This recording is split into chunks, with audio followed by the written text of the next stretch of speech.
fight the power like Big Chuck. What's the status, 3? I'm good, just making the world a better place, that's all.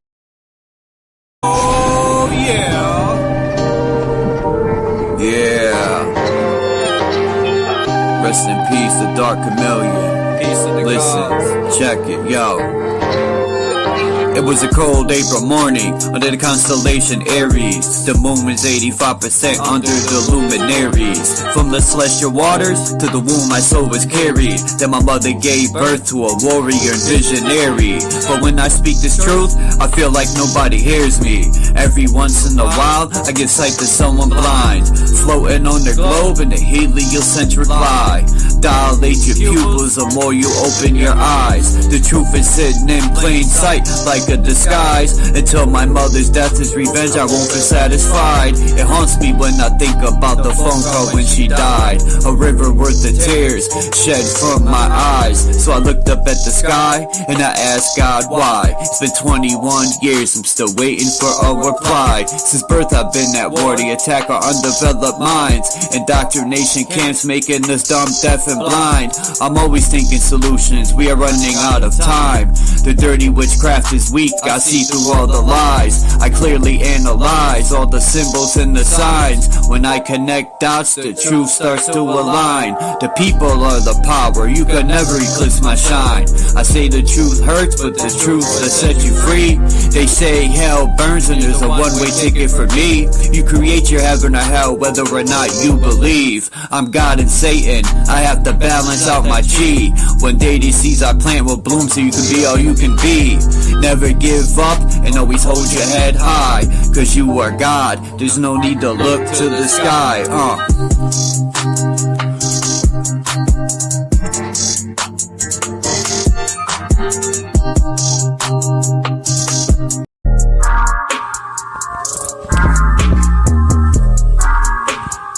I came on the beat. H-O-T-C,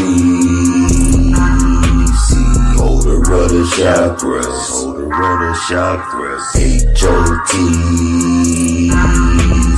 hold the rudder chakras, hold the rudder chakras. H-O-T-C, hold the rudder chakras, hold the rudder chakras. H-O-T-C, hold the rudder chakras, hold the rudder chakras.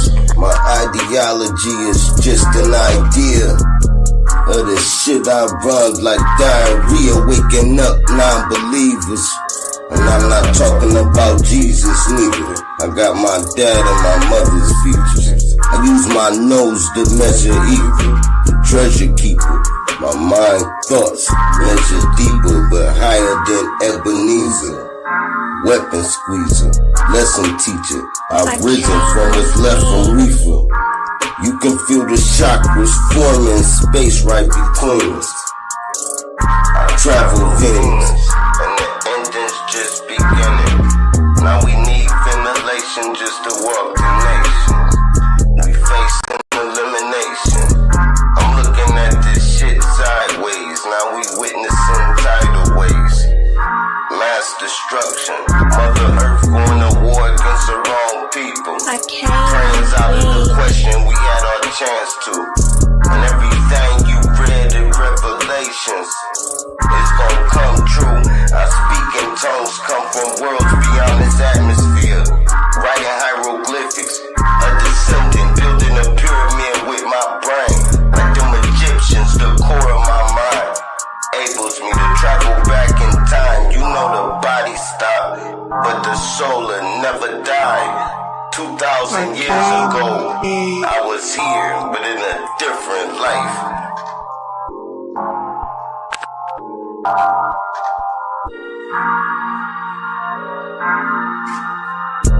Oh yeah. Well, I guess that fucked up.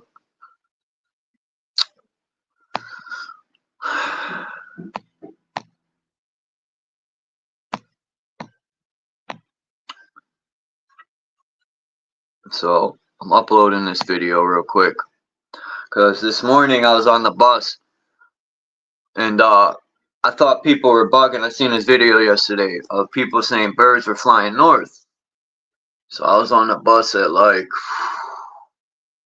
6:10 going north. And I look to my right and I see thousands of birds. I'm like, what the fuck? And they're definitely going north. It's fucking 6 degrees outside, maybe less than that. It's probably at least 0 degrees, man. It's fucking ball busting cold. And yeah, it's just not making sense, man. Now people think the poles are shifting. I have my own theory on this. And I'll tell you guys this after the video, but I don't believe poles are shifting, but I believe they can manipulate the pole. You know, when you apply electricity to magnets, you ever see these magnets you can turn on and off with electricity, or flip them? You could flip the pole. I think that's what they're doing. My cat is acting weird too. She won't leave my room. She'll sit next to me and just stare out my door. And when I'm like, what's wrong? She looks at me with this, like, she got this look on her face, like she's terrified. I don't know of what, there's nothing there. So, something definitely isn't right, man. I've always learned to pay attention to the animals. They should not be flying north. They're gonna fucking freeze to death, one. No. What the fuck, Dookie?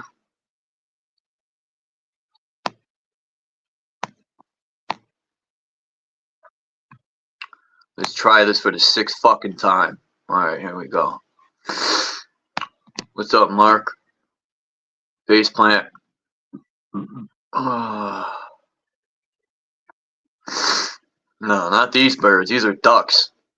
Now, I know ducks can survive, but a lot of these are little birds, too. And there's thousands of them. Geese, all that shit flies south. They were going south. People got videos of that, and now they're coming back. Now, I know you can fuck with the frequencies. This guy made a couple good points. I've never seen this movie he mentions, but I'm definitely going to check it out today. Barack Obama put this movie out. I'd love to punch that guy right in his fucking face. What will I accomplish out of that? A whole lot. I'll feel great. Just to break his jaw. That's the least he deserves. Yeah, I know. Violence. Yeah, Sir Drop be killing his verses. I try to be a little more polite, but sometimes I have no choice but to cut some heads off.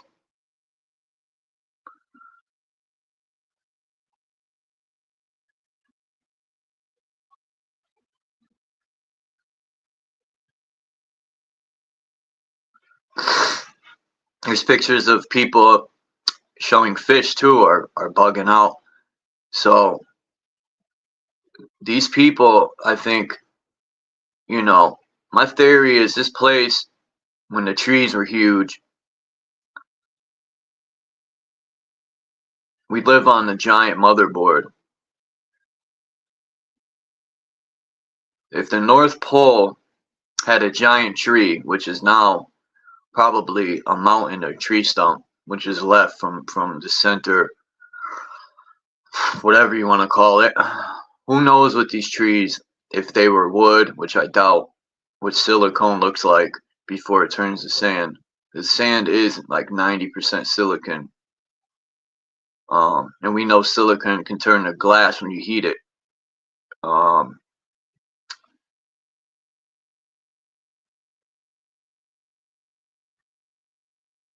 Something ain't right. I'm not telling no one to be scared. Just be prepared. There's nothing to be scared of. If your number's pulled, as they say, what can you do about it, man? Just prepare to die happy. Die with some fucking dignity. I think they're cranking up the fucking frequencies.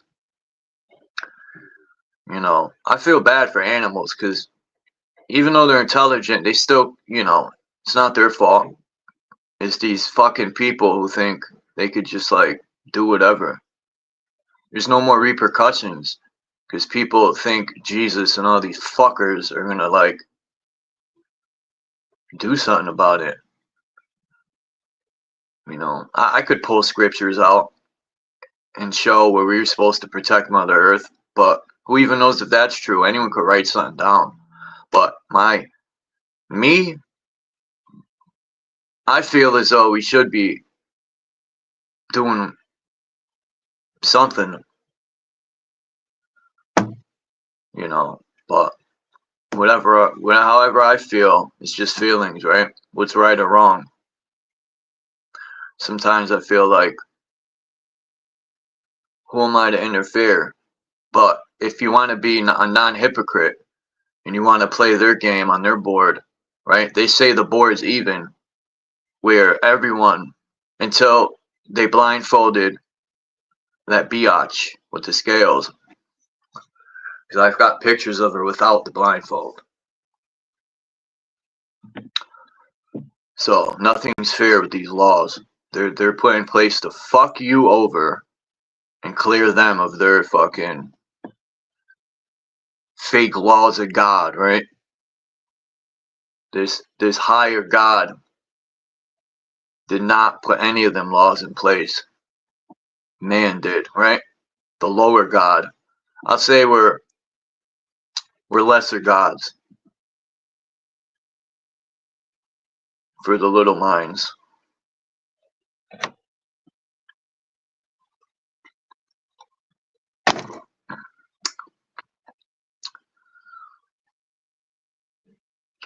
Of course, cold is wood.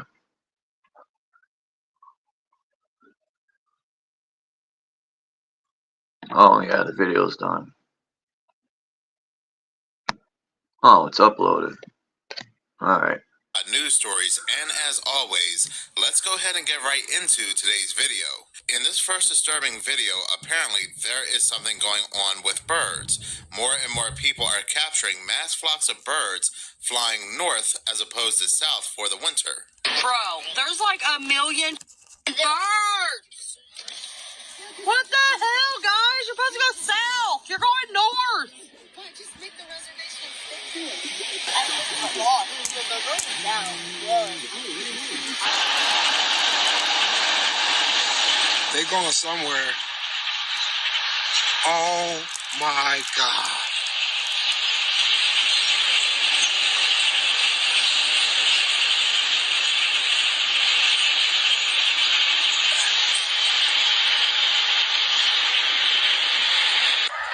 Okay, look, these birds are going north. I'll show you on my compass, the screenshot of my compass, and how they're going north right now. But the other day, they were flying south, which is where they're supposed to go in the fall when the summer ends and spring ends, right? And then they go south where it's warmer because winter is coming. And now all of these geese are flying north, and I have no idea why, and this is just very, very strange to me. Is there something in the south direction that's unsafe, so they're going down there, and they're just gonna, I don't know, figure it out then? Like, what's going on? Can anyone tell me what's going on here? Why are they flying north? It makes zero sense to me.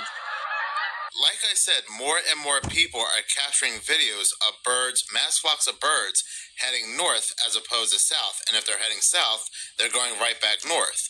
And what's rather eerie about this, if you remember in Barack Obama's scripted movie, Leave the World Behind, this was one of the first signs. This movie takes place in New York, and there were multiple scenes of flamingos flying in the area and also inside swimming pools because apparently they lost their sense of direction. Let us also not forget that Leave the World Behind also had a drone scene where all these drones were dropping off leaflets that had Arabic, Chinese, and Russian messages, as if the movie was telling us that it was these countries to blame for what was taking place in the movie. Very much like what we see today, where there's a mass confusion going on, and the government, they are blaming Iran, they are blaming China, and so forth for all these these drone sightings. These birds losing their sense of direction also reminds me of a video I made a couple months ago where there were fish and other aquatic life seen spinning and doing all kinds of crazy movements in the waters because they too lost their sense of direction. It's very possible there's something going on with the frequencies in the air and the waters. They're either being manipulated or something natural is taking place. We do know that they like to go ahead and spray chemtrails in the skies, so I wouldn't doubt they're putting something in the waters as well. Or we're possibly looking at some kind of pole shift here. But whatever's going on, the animals are always the first to know. But apparently it's not just the birds, it's also the dogs as well. For whatever reason, they are exhibiting unusual behavior. Now this video comes from MyJourney65 on TikTok, and she is going to let us know how her dog's been behaving lately. And I found this kind of odd because I've noticed that my dogs lately have actually been rather hesitant. Yeah, shut up.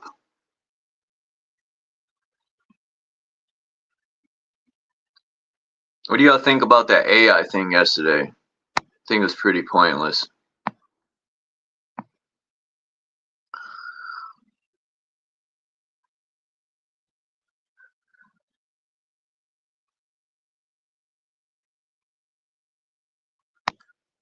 That's what I think.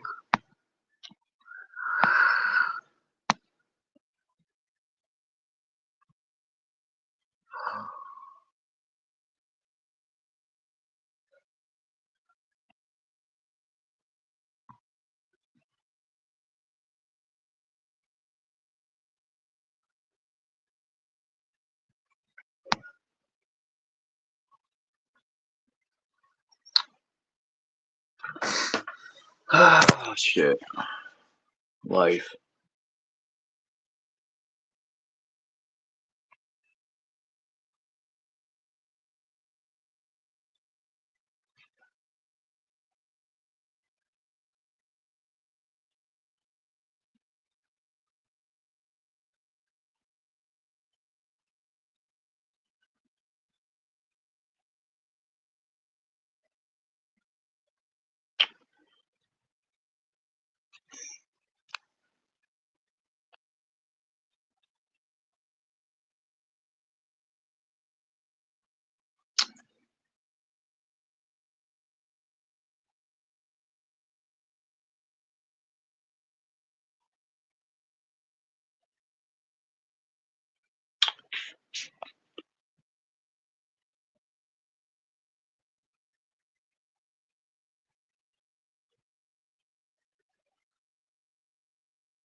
So, I'm trying to think. Chicago Bulls, right? Now I get why they say the bull symbol is Satan with the horns, right? They are black, white, and red, right? Santa's Satan, right? The god, the ruler of the material. Even the sigil for Satan kind of looks like this.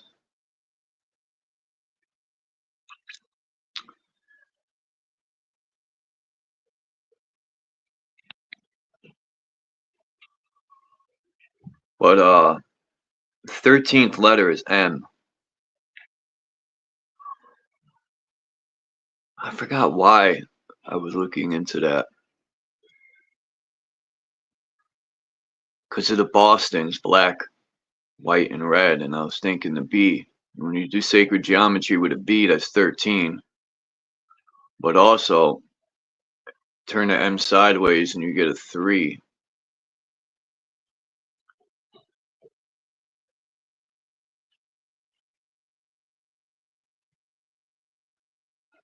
I don't know where I was going with that, but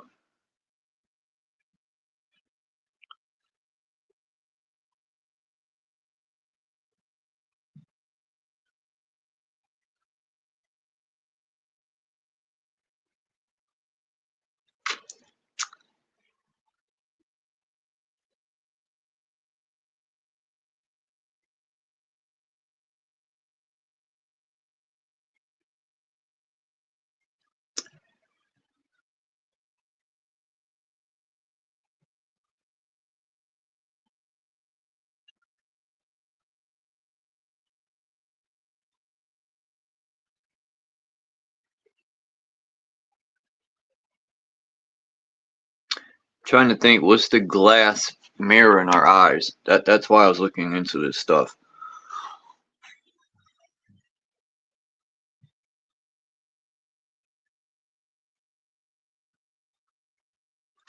The eye on these cameras look like a pigeon eye.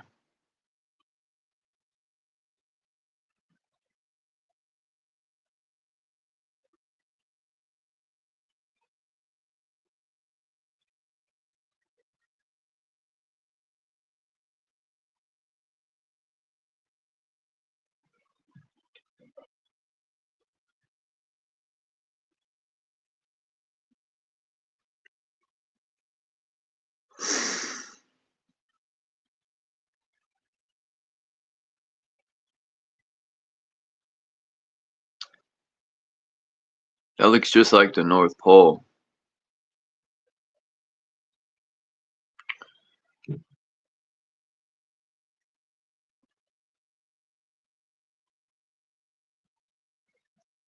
That also looks like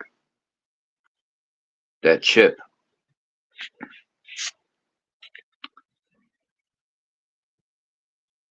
Hold up. Let me pull that chip up. Doo-doo-doo.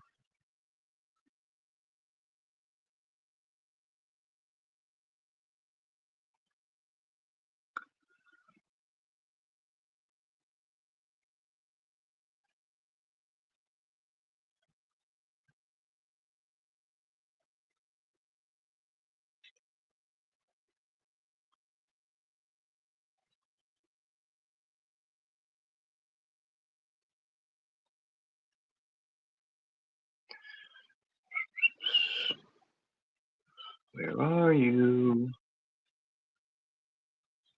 I know you're somewhere. Here it is.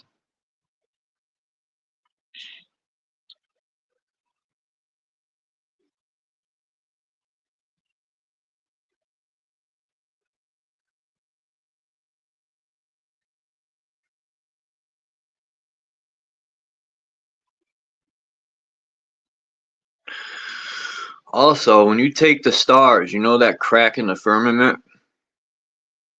I'll have to see if I could cut this picture and somehow overlay it. Because the way they got it is fucking backwards, but I have to fix it. I found some pretty interesting album covers. Not that anyone gives a shit, but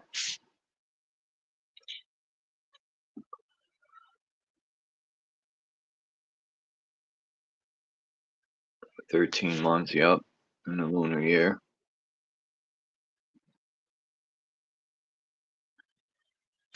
I think the North Pole most likely used to be a place you could be.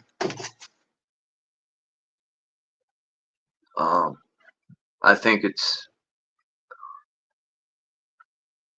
I don't know, actually. I would have to go there and find it myself. Which, from what I see in videos, there's this kid who said there's a big base at the North Pole.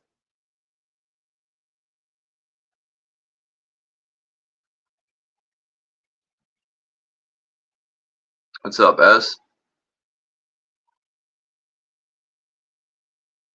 The realm contains all shapes. But we're talking about the ground here.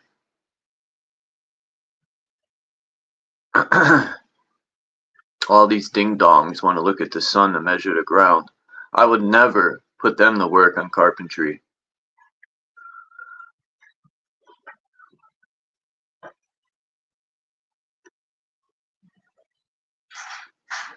You tell them to measure the rug, and they'll be fucking measuring the bathroom toilet.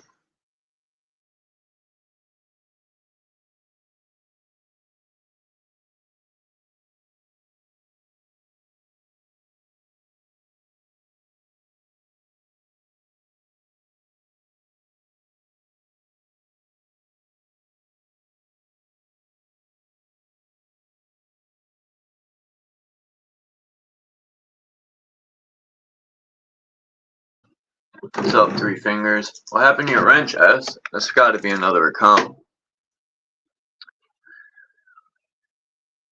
because I didn't take wrench. It's like, you know what I've noticed too? There's a lot of rappers do this. I had to screenshot this. You know how many rappers I've seen do this symbol with their fucking...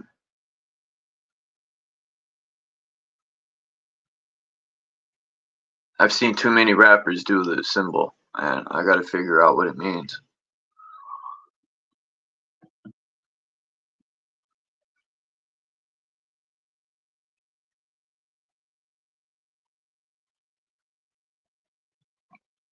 I mean, even that, the sun with the rays look like, oh, the chip thing didn't upload? What the fuck?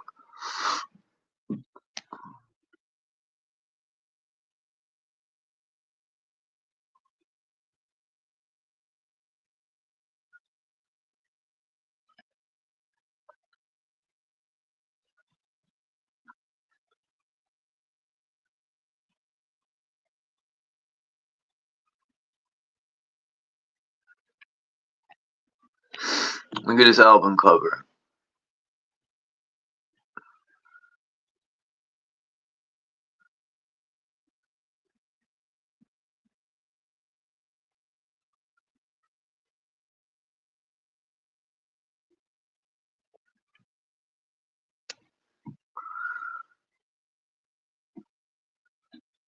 These are album covers, which...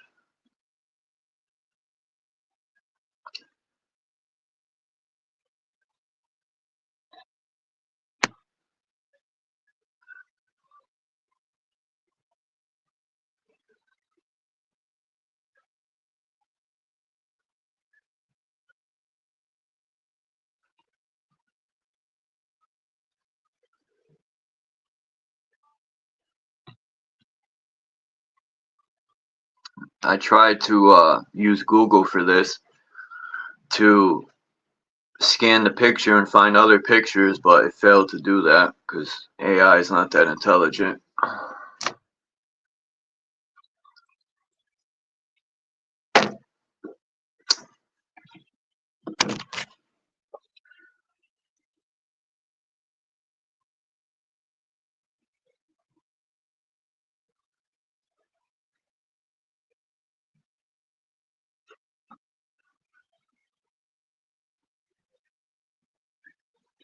This picture's pretty interesting. From micro to macro.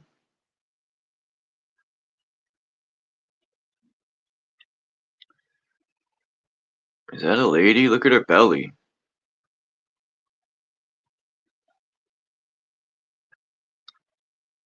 She pregnant with a fucking... She's pregnant with a fucking squash.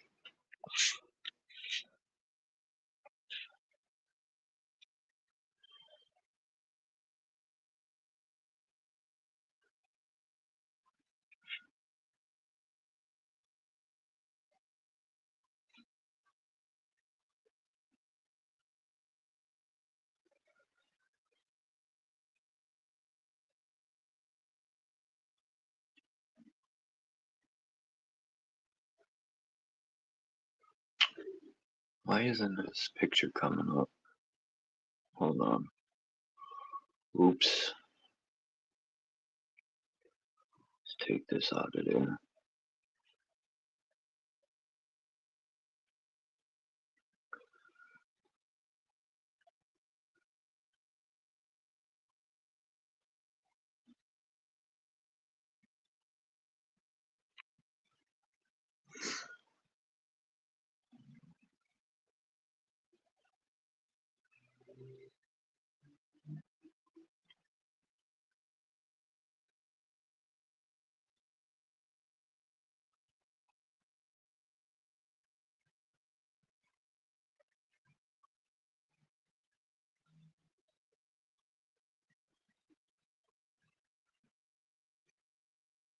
Maybe the birds are flying north because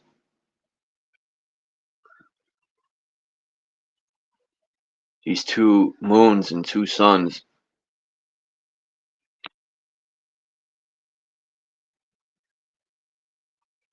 Maybe these moons and that fake sun are a disguise for something more.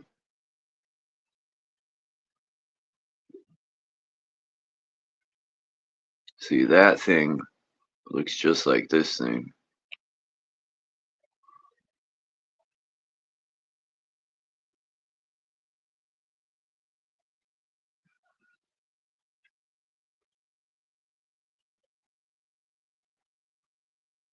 You would have to be a fucking idiot to put that in your brain. That's my opinion. Yeah.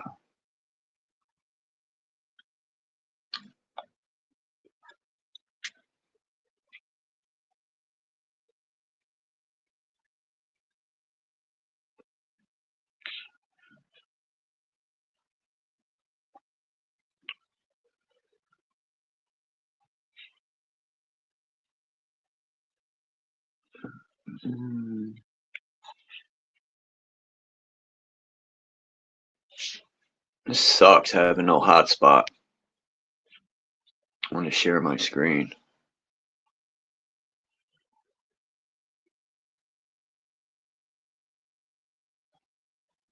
I wonder what's up with Native.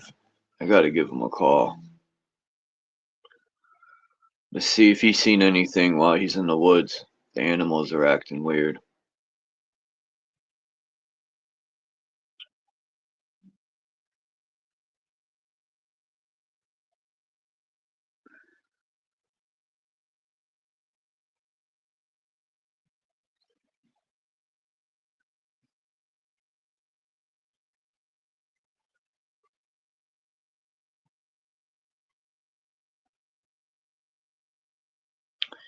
Let me send a link out to a few people.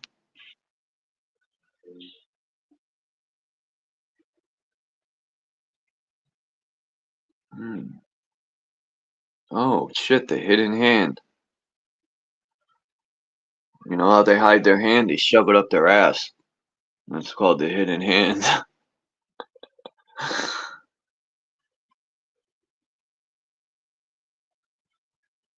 Damn, Troop Zone, when you send me these pics, you gotta fucking crop them, man.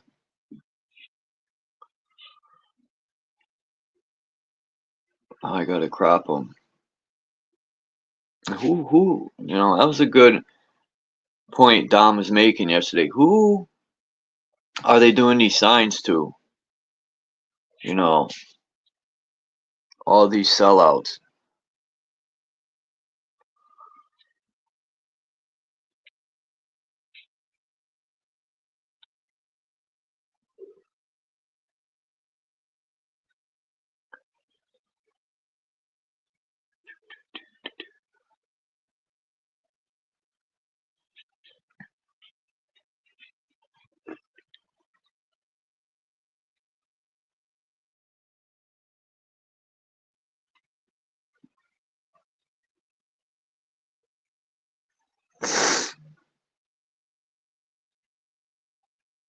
Did you guys think yesterday that Cage was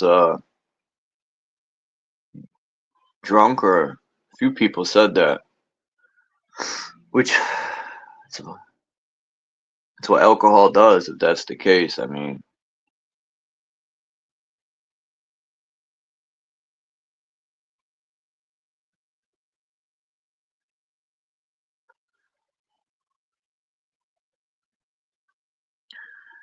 Dean sent me this video.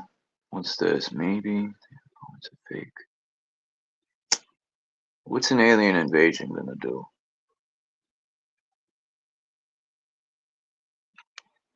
Damn, Dean, you sent me a lot of stuff. I gotta catch up on all this shit people send me. Gotta start making like little videos of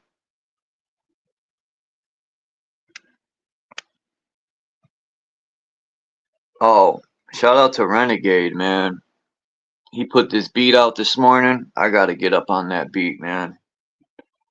Especially because it's a homemade beat. Let me see if I can get Renegade on here.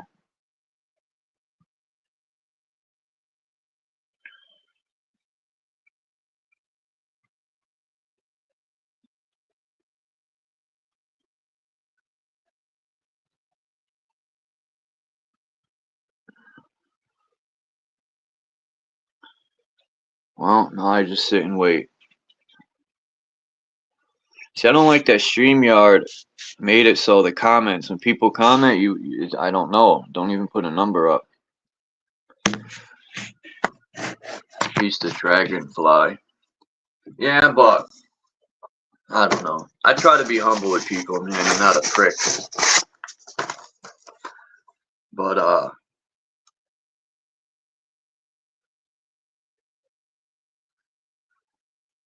people don't act like that on other platforms.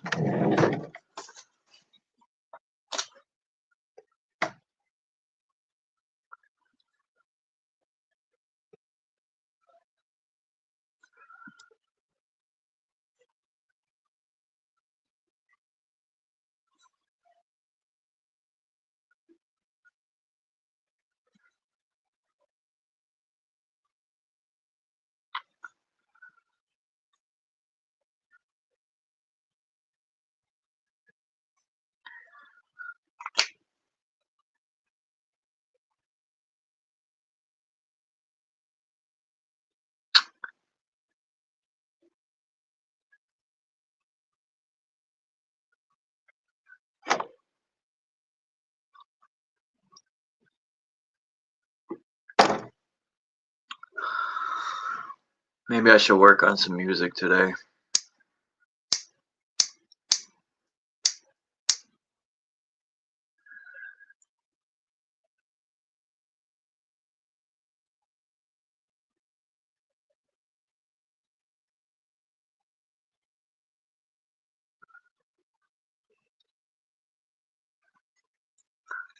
See if anyone comes through. I doubt it.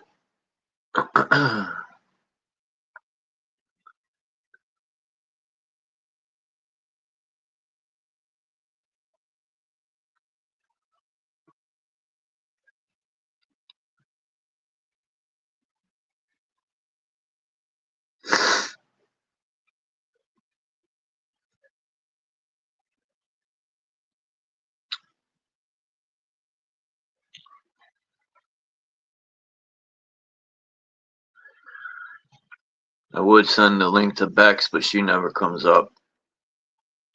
Let's see. Let me check these NFL games out while I'm waiting.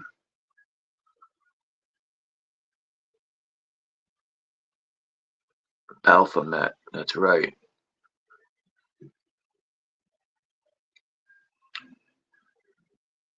NFL games.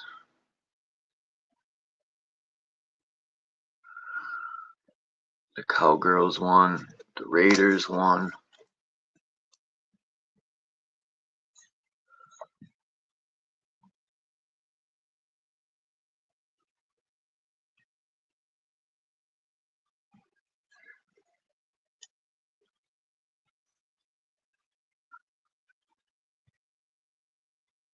Browns, the Bengals won.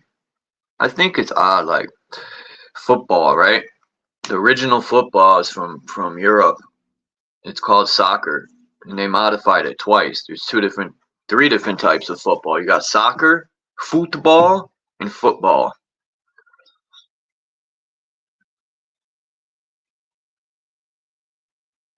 You ever see like football played in Europe? Not soccer football, but the other football. I mean, I watched that a few times and never understood the point of that. It's a little different. It's weird. They be like rubbing each other's butthole and shit. Even in the NFL, like that quarterback, he puts his hands too close to the guy's fucking shit, man.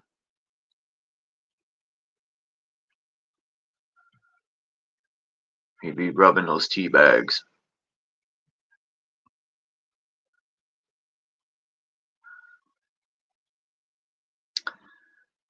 The Washington Redskins beat the Eagles 36-33. What numbers?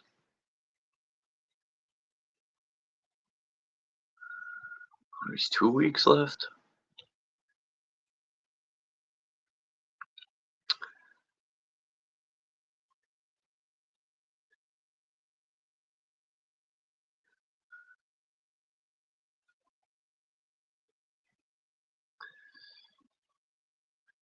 Oh shit.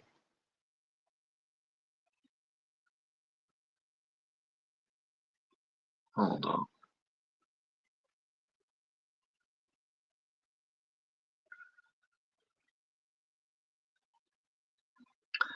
Huh.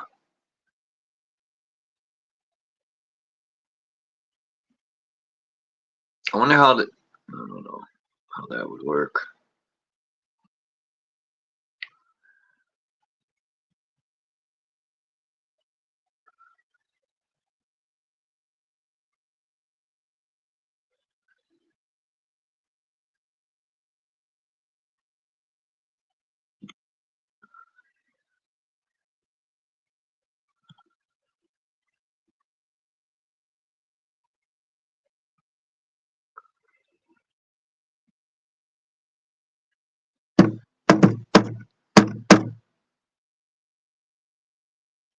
Fucking Ricky Henderson died.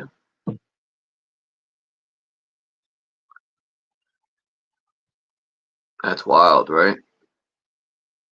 It says he died on the 20th, but when I seen it, it said the 21st, and they changed it to the 20th because I couldn't help but to notice the 12/21. What number was Ricky Henderson? I think he was number 24, if I'm not mistaken. He played for the Blue Jays, the Oakland A's, the Stankies, the Red Sox,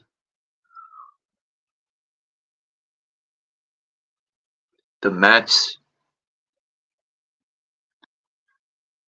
the Padres, I think the Giants.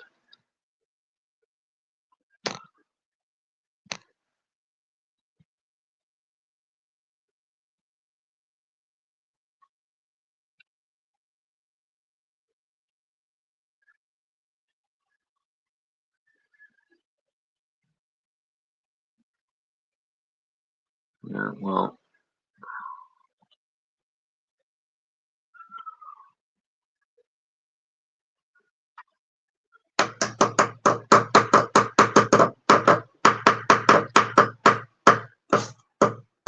he was 65, Ricky Henderson. How are these people dying so young, man? It just don't. They gotta be sacrificed, man. Who would give their life for money, man? Like, I don't know. We still do. When you're working, you're etching years off your life by fucking destroying your body to work for some piece of shit that's gonna live out his dreams. Alright, maybe they're not a piece of shit, but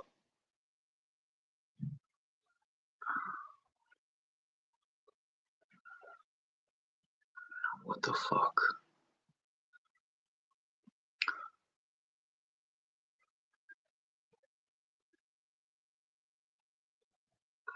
Let's see.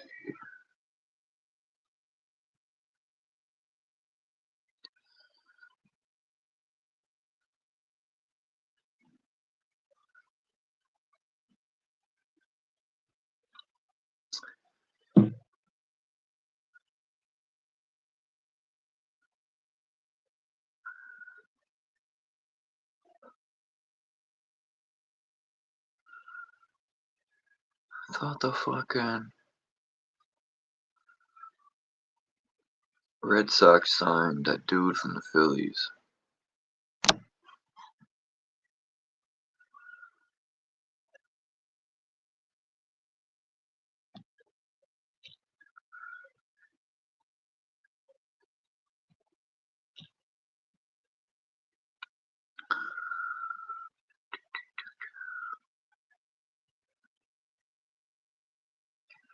What the hell's his name?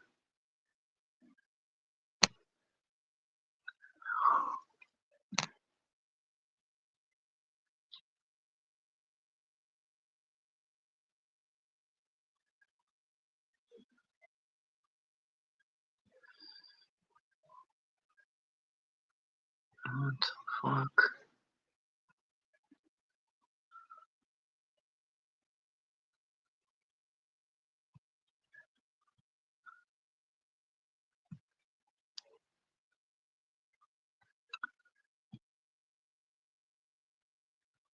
Yeah, Hoffman.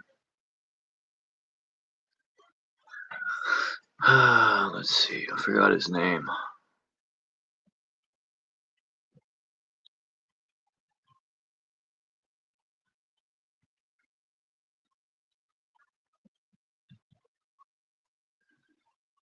Jeff.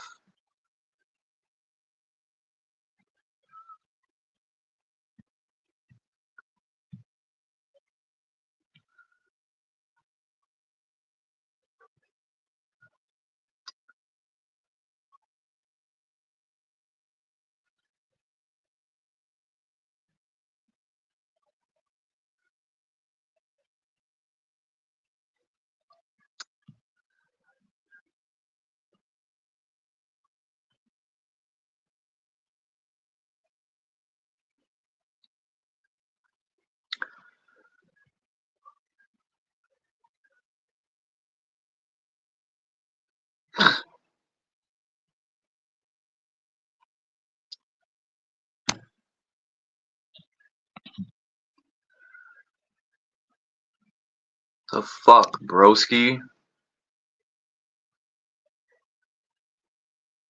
Oh yeah, I heard about that. Kobe being Myles Garrett. What's up, Tommy Rogers? Lucid.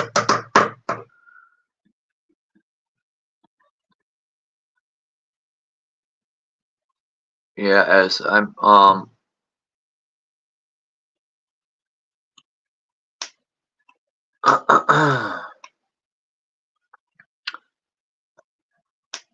yeah, I'm not. These players be making 700 mil. No fucking coach is gonna pay you 700. They're fucking embezzled. They're cleaning money. That's what I think. That's how they wash money.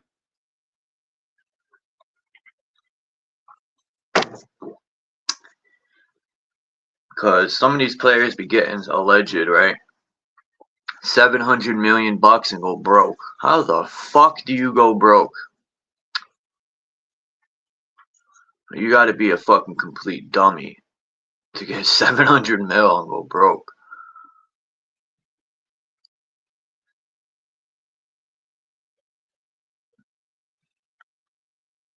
Yeah, that football game is different, man, the way they play football. I think a lot of these players are either sacrificed or they fake their death, right? Because they're not saying, like, I don't even think Kobe Bryant was a real name. They're killing the character off, not their actual self, if you know what I mean. You know, just like what was that comedian dude? I always forget his name, man. That played in Miss Doubtfire. That he liked to get choked and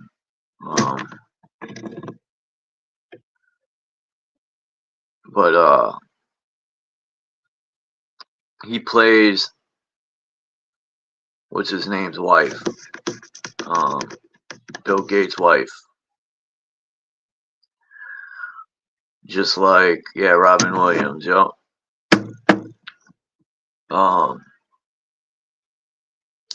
Or it could be a few different people playing that one role. That's why I love Scooby-Doo, man. It all makes sense when I watch Scooby-Doo at the end. There's always these, like, chiefs of police or some high-end position that they're pulling the mask off of. They've been trying to, like, let people know for a long time.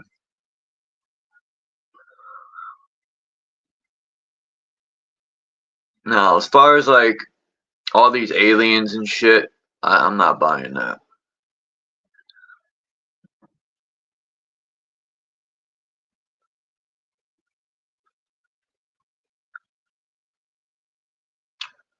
Skinwalkers and all that shit. It's nonsense.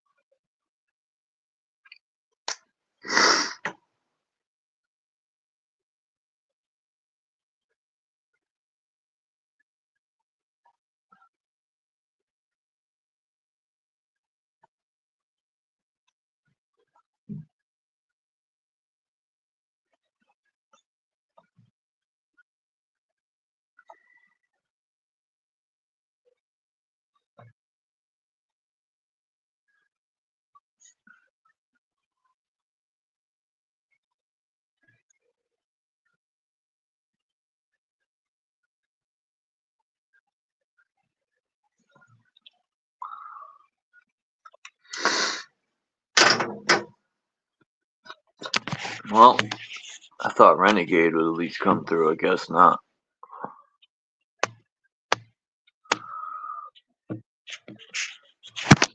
It's gonna be a short live today.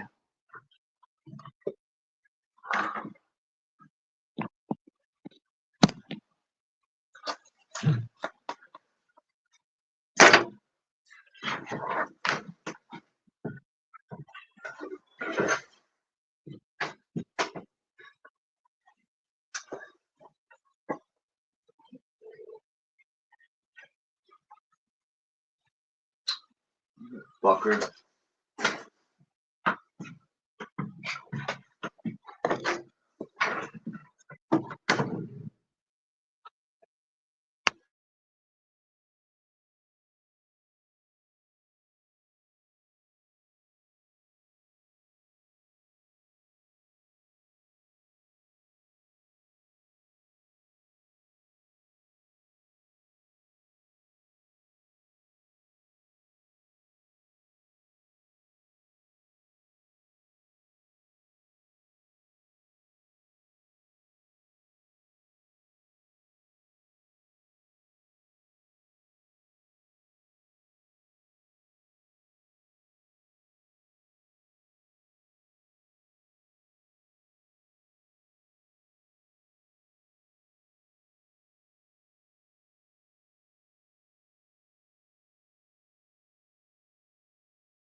Kenneth Copeland's a weird motherfucker, man.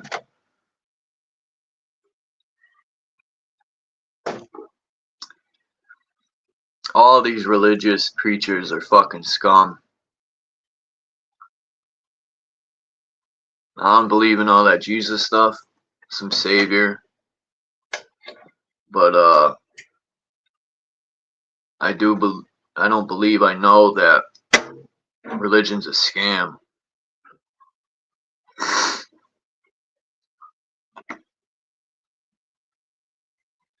These fucking preachers feed off of people's energy.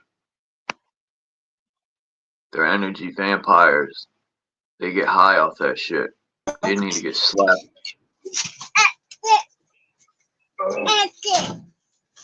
What's up?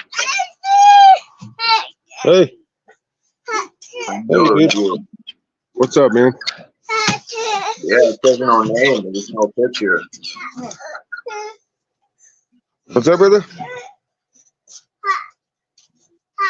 Elios. Hey. Say what's up to Chuck. Say what's up to Chuck. Elios Pizza. You know how I remember your son's name? Sometimes I forget. I always think of Helios. Yep. Yep, that's basically what it is. He's growing up quick, man. He's already speaking. Yeah, man. He's running around, getting into everything. He's trying to mold the sound to create words. Yeah. Hey. Doopy. What are you guys doing for Antichrist Mass? Hold on, I got puppies. Can't hear you. Sorry, man, I couldn't hear you. What'd you say? What are you guys doing for Christmas? Oh, I don't know, man. I figure we just At least you got family, you know, to at least come together. And the black hole took them out.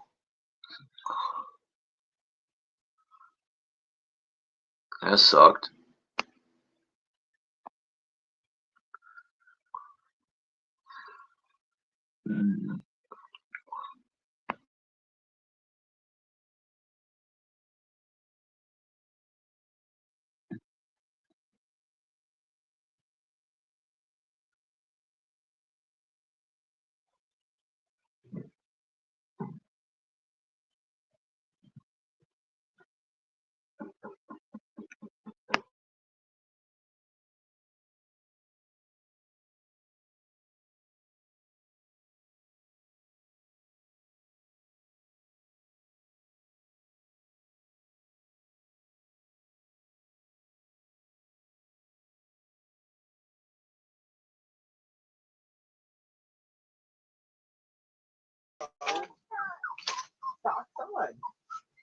Christmas sucks anyway.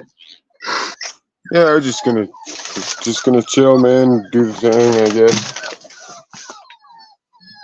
Spend time. I worked one day last week. This shit's terrible, bro. I can't wait for this shit to be over and it'd be like February, so work start picking up.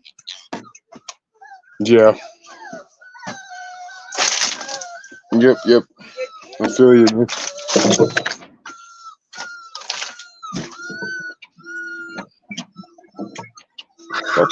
Puppies. Chill out.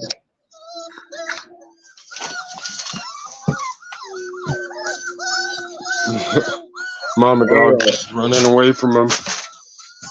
She's trying to wean him off of feeding.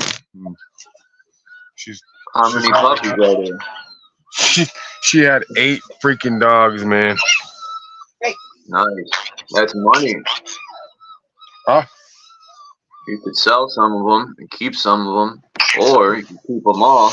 Nah, I have enough dogs, man. I got. Sell them to good people, you know. Make sure they're good people and sell them.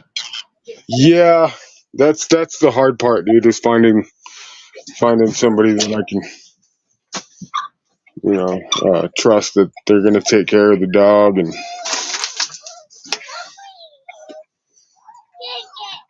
That's the hard part, man. Because, I mean, and then I got to get her fixed after this because she can't have no more puppies, man. Hold on, one. I'm getting your boots.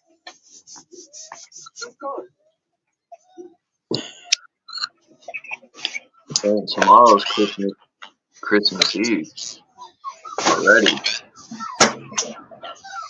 Yeah, man. What you got going on? Yeah. Same every year, bro. No family. Most of my friends are dead. The friends I have left, we've moved out of here. We got family, you know. All my family have exited this shithole.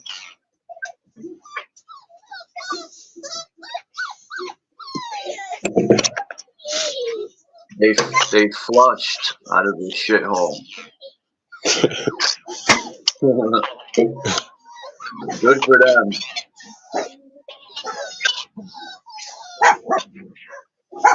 Remy. Shit, man. Give me a minute. I'll come back up, man. Right. How long are you gonna stay live? So, I don't know. A little while. All right, bro. I'll be right back, man. Might be, bro. I don't mean to come up and just dip out. It's all good. All right, man. I'll be back.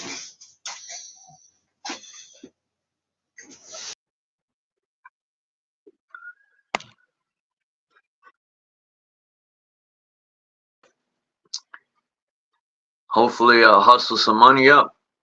And I'm going to just go eat a dinner for Christmas by myself. Pay respects to a couple grades.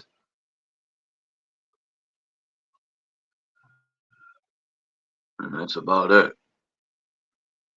I worked one day.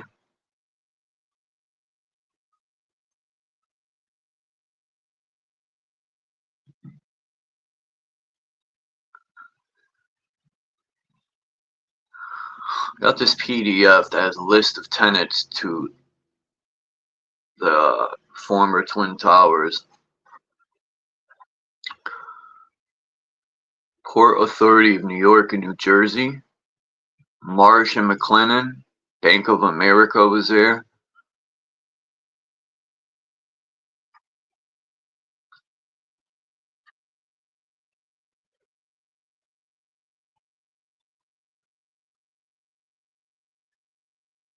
That's why I don't be trusting them shots. You know, I don't trust doctors, period.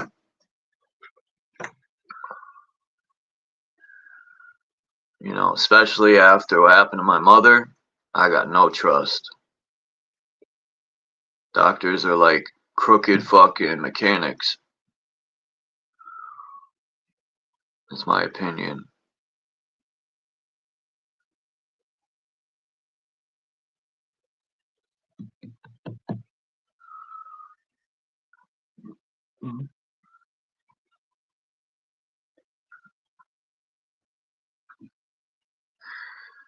The DKB group, or the Daiichi Kangyo group.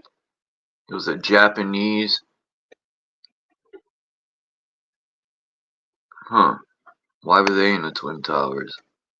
Furukawa Electric. Oh, and Kawasaki. That's why. I wonder what these groups have to do with.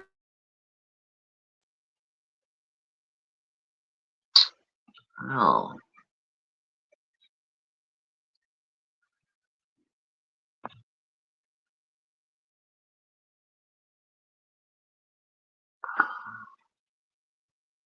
I was just curious to see.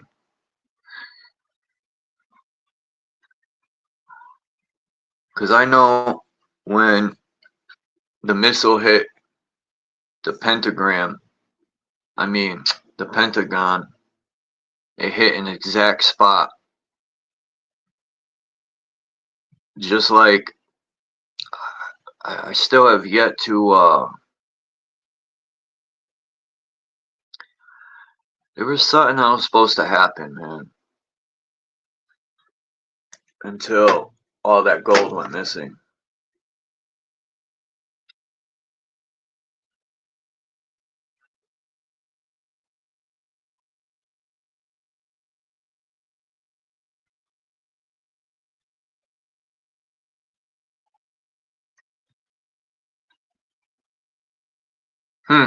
Marvin Bush, huh? That was their inside scoop, man.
Lateria Pythagoreae.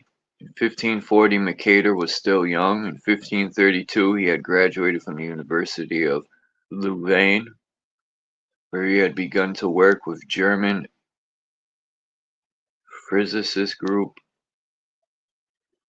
Gogava and van den Heyden in producing globes and astronomic instruments. He had already engraved his map of Palestine in 1537, the double cordiform world map 1538, and the map of Flanders 1540. How about Florida, man? They're finding fucking, it makes like Disney had the Yellow Brick Road, and London Man had found this map, or he had pointed out on this map we used to look at, this Yellow Brick Road that was in the ocean, which is interesting. Then I've heard things about Florida. That guy found these emeralds. They're trying to say it's fake. He found billions of dollars worth of emeralds. Then there's emeralds out in Florida, where there's emeralds. These gold cities that existed, right? Where do they all go?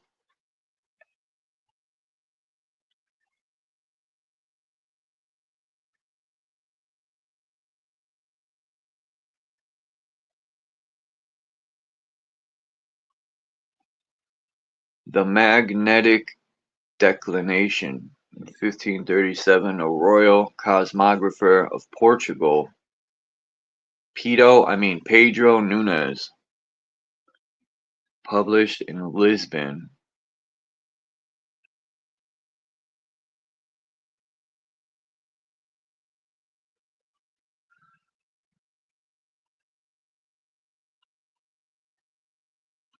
Yeah, I know. And what really got me to really think things are suspicious, there's tons of things, like not even I think it was a week later the Patriot Act was in place.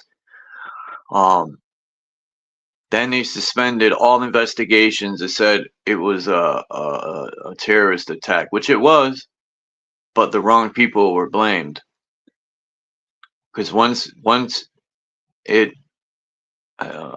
they labeled it a terrorist attack, all investigations are suspended.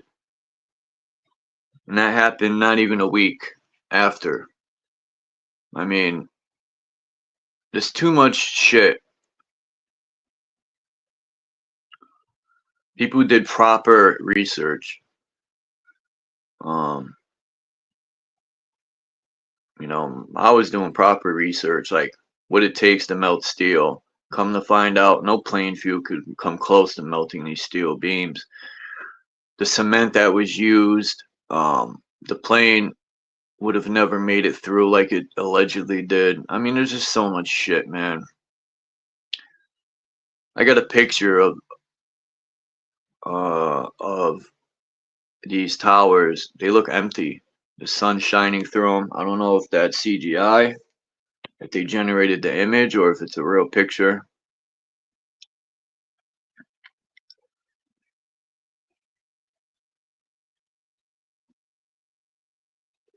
He says it has been discovered that deformations in the representation of terrestrial curvature on maps resulted in a spiral-shaped sailing route instead of a straight one.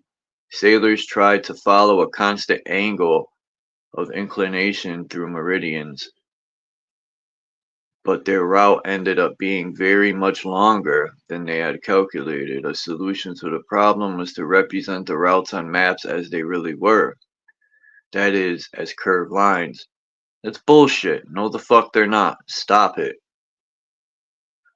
Finding the shortest route signified having nautical maps that represented this gap proportionally on paper. And this was the problem that Mercator tried to solve with his famous 1569 world map. So, people say these maps were, these map makers didn't know what they was doing. A lot of these maps are bullshit.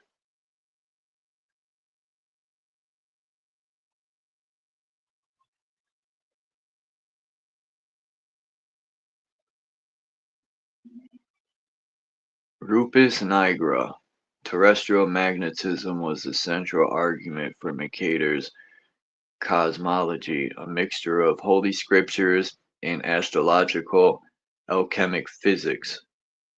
Being naturally reserved and having been tested by the experience of prison,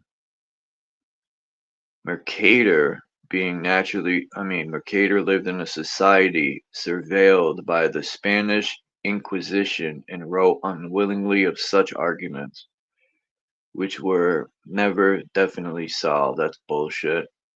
As in the case of the real location of the magnetic mountain of the North Pole. All the maps before the 1600s is when South America started to be detached from the Antarctic ice wall, right? This ice wall, or whatever, mountain range. North Pole disappeared, the lands there disappeared. Many islands started disappearing on maps. The shapes of the fucking continents were changing. So they could put their deception in place that were flying on a fucking rock.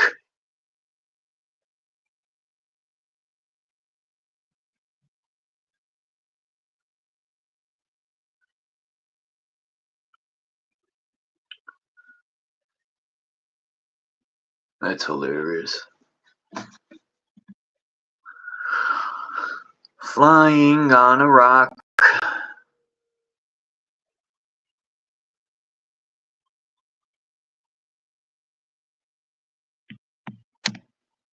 Like, even I've noticed with pictures, right? With the moon.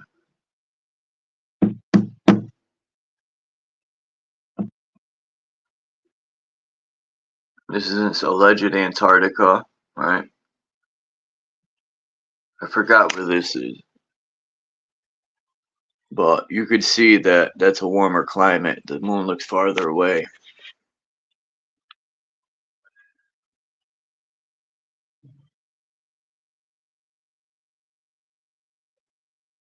I wish I could upload this Eric Dubay video.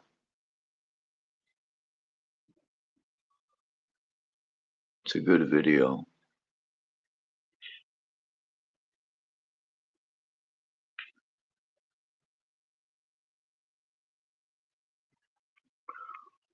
I'm going to show this picture.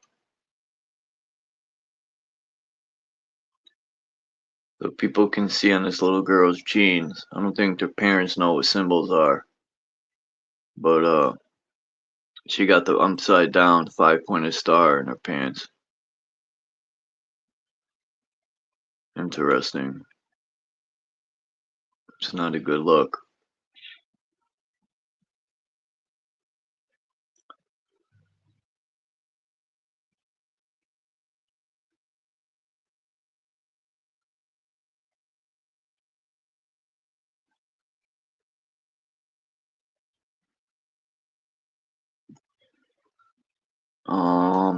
It says that in his 1552 Declaratio or Declaration, he had clarified that he favored a terrestrial location.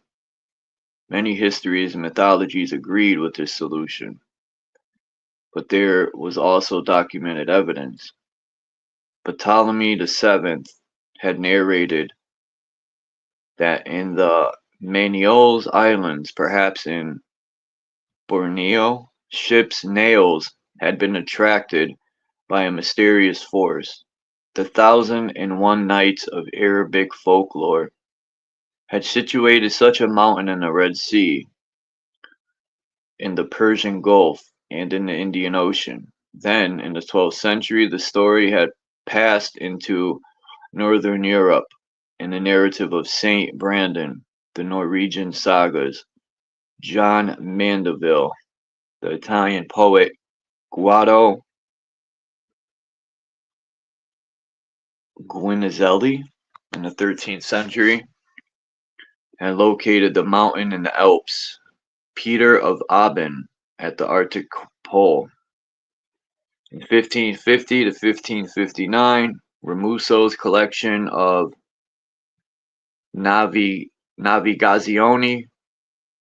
e Viaggi, or Viaggi, had circulated the story of Venetian Niccolo Zeno. I gotta look at this up, this map here. Navigazioni. Let me see. Nice, I could just copy this name. Boop! Yo.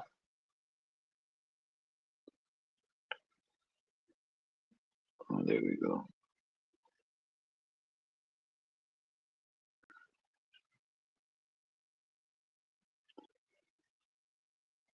No.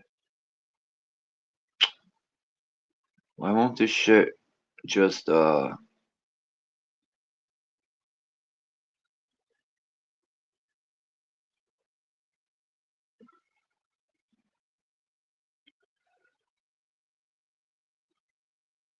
yo.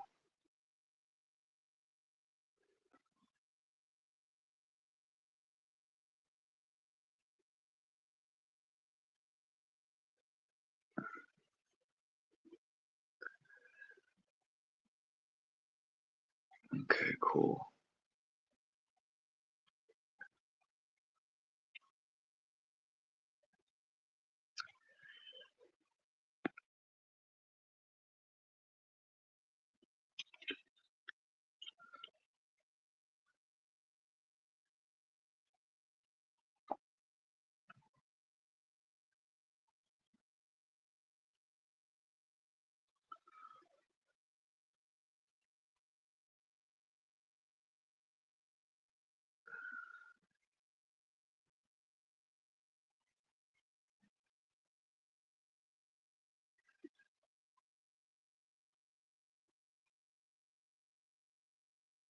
I've never seen this before.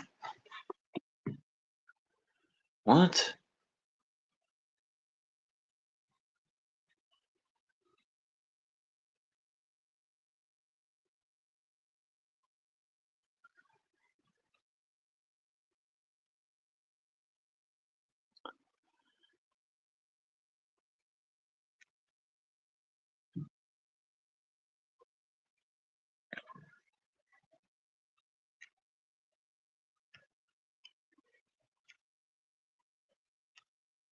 Oops.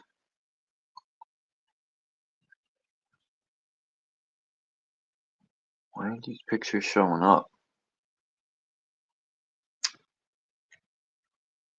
Motherfucker.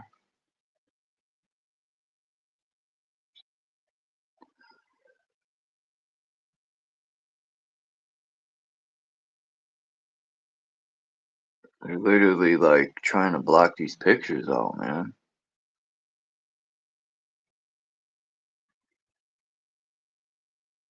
Interesting.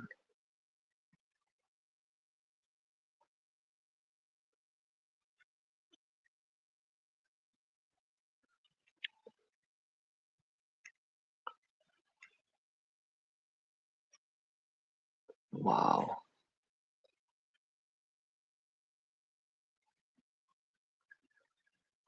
I gotta literally go into these pictures to for them to show anything. It's like, what are they hiding?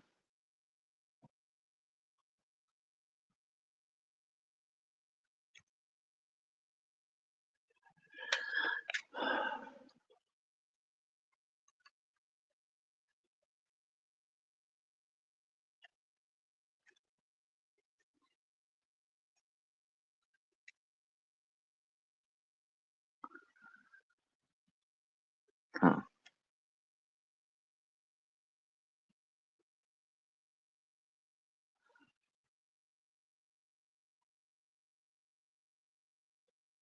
Oh, so that's his map. Okay.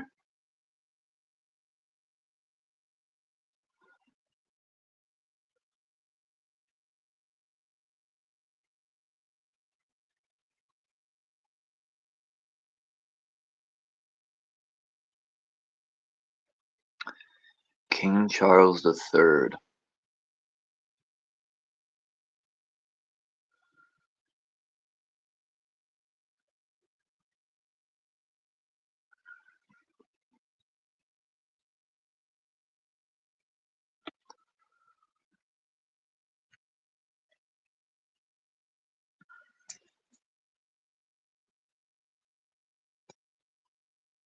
What's up, Local Thin?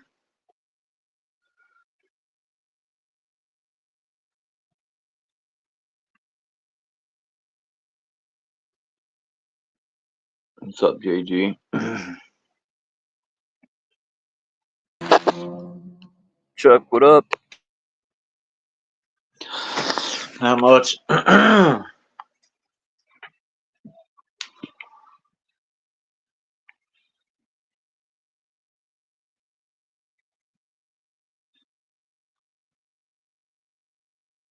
don't know what the fuck this is, but this is that map.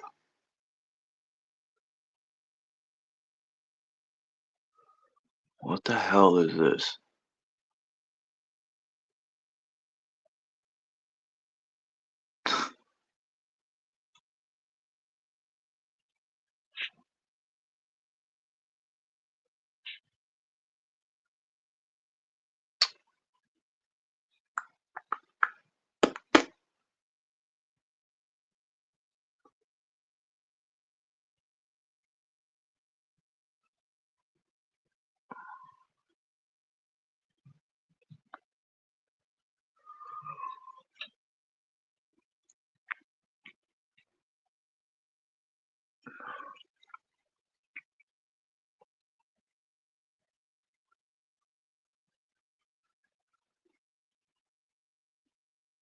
I think this picture is hilarious.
Man, where is everybody?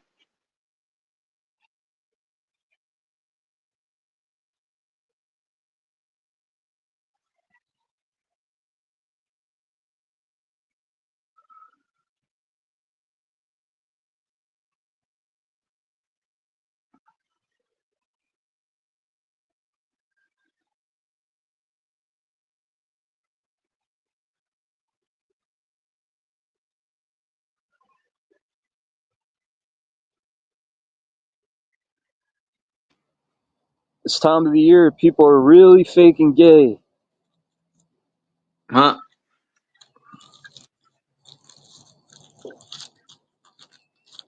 Faking gay? Oh, yeah, man.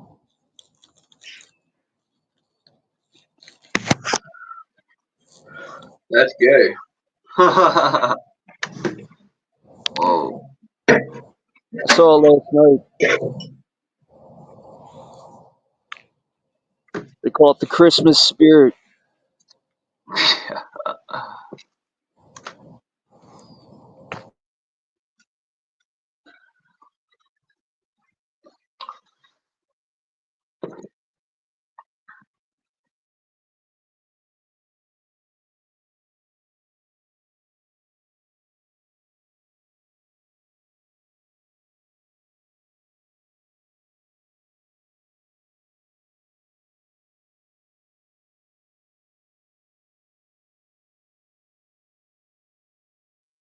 I think it's wild how some of these people will come out and say, you know, it's clear the government don't care about us, and then back up Donald Trump. They shit on the left, but support the right when it's all the same. Mind-boggling to me.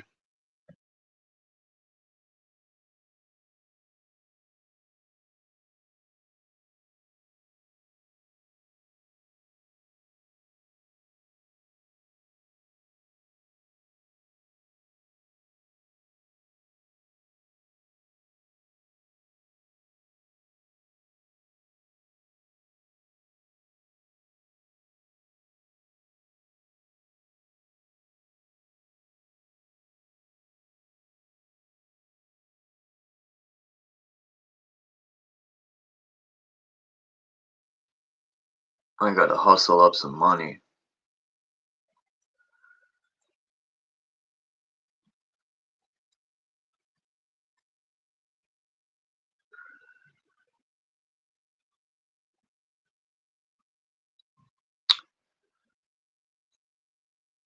They'll keep dragging it on as long as people keep continuing to fall for it.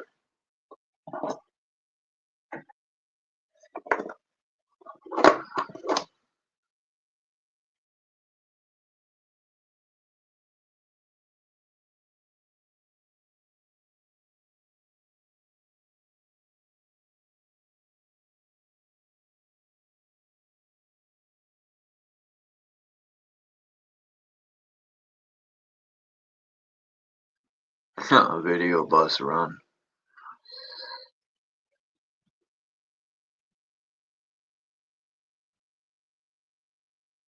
I was mad as hell this morning, man. I went to record all these birds flying north, and the fucking thing wasn't even set on videos on picture. Failed. Mad as hell.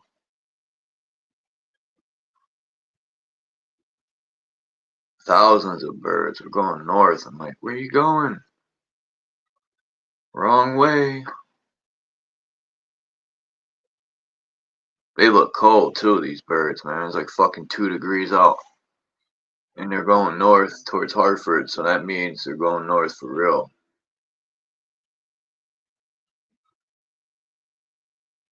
And I gotta check that movie out. I didn't know Obama put out a stupid movie.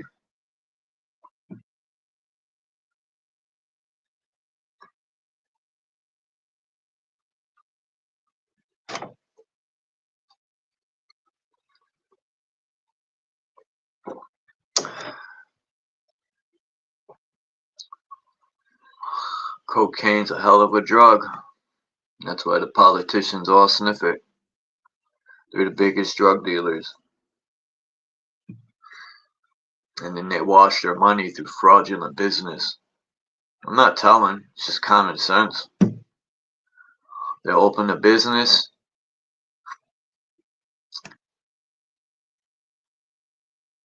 which I'm not hating, it's kind of genius.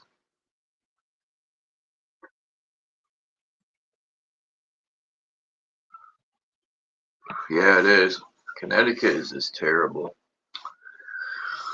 They call themselves the Constitution state, but yet they don't give a shit about no one's alleged rights. And it's full with Karens.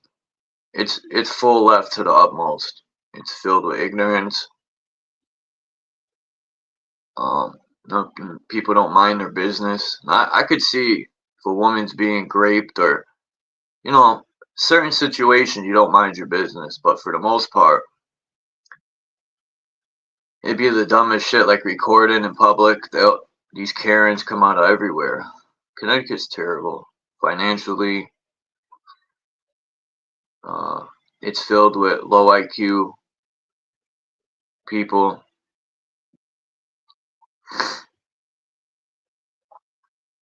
Yeah, my rent just went up fucking, I think it was like $400, which is insane. I don't even know how they could do that.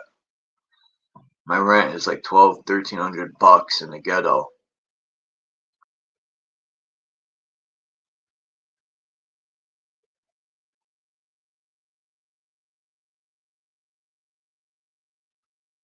It's terrible.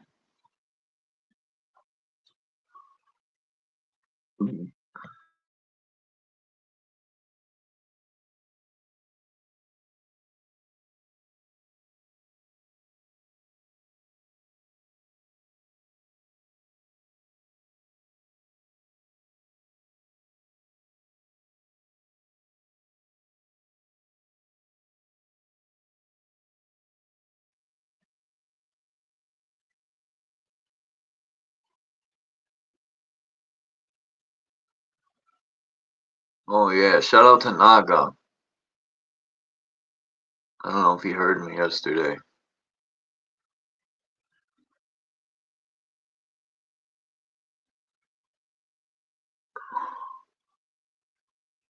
He shot me a few dollars in a donation. I appreciate it. I'm not gonna be looking out here and there.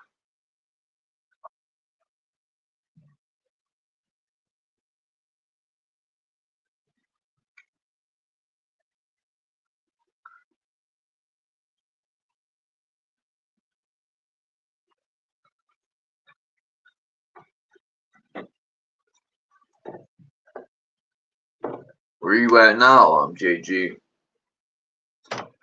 That was a dope video. It's not where you're from, it's where you at. Even the ghetto. I put the link in the thing yesterday so people could watch your videos. Oh, nice.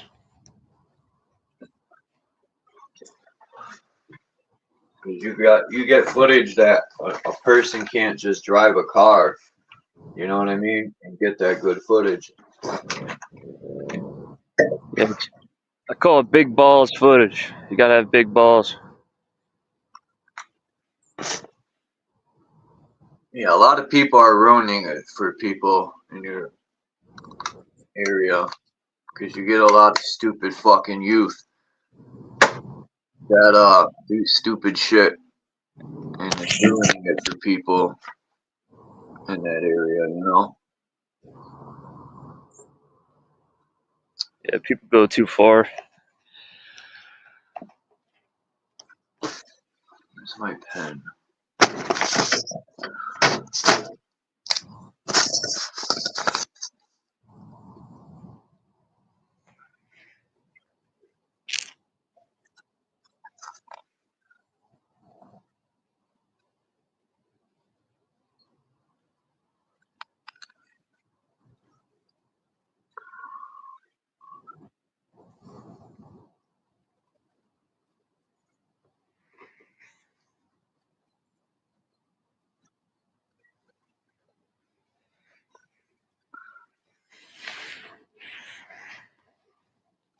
Wow.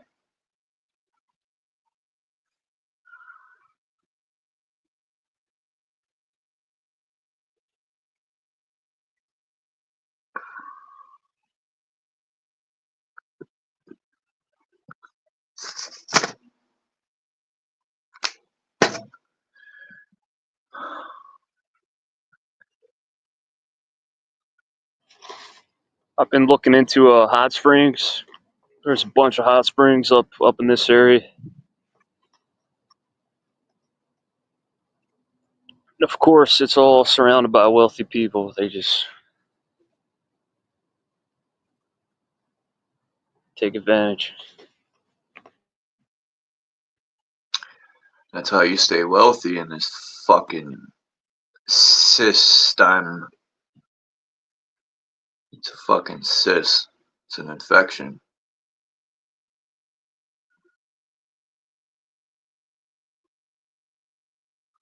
And then you got the youth think AI is so fucking dope.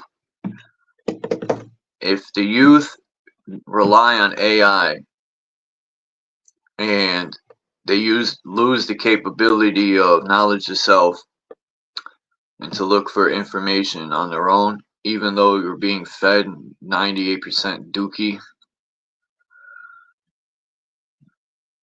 You know, people think AI is so brilliant because it answers questions.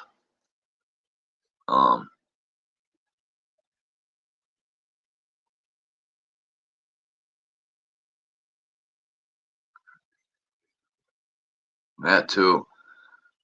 Just that they say it's evolution where skateboards are now battery operated. Like, what's skateboarding is like a sport, or even it kept people in shape. Now you don't kick and push, you just stand there. Same thing with a bicycle, right? Now they got electric bikes, you don't pedal or nothing. It's like everyone's gonna turn into a fucking lard bubble. That's why I'm glad I walk most of the time and I don't have a automobile. Automobiles are expensive as shit and they're always breaking down, and gas is insane. Most people my age could barely even walk. You know, they're so out of shape. Fuck that.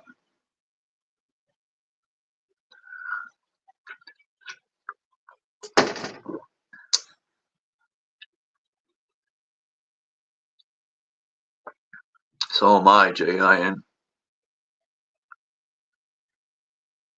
I watched this guy, even though he's a Christian or whatever he is, you know, fuck the titles. The guy knows how to live on the land, and he's teaching I think he has sons and daughters, like 6 or 7 children, and he's teaching them how to make traps. I mean, this is knowledge that is pretty much lost to even my generation. Even my generation, I think, was the last generation. It's not my generation, but excuse me, the generation I was raised in.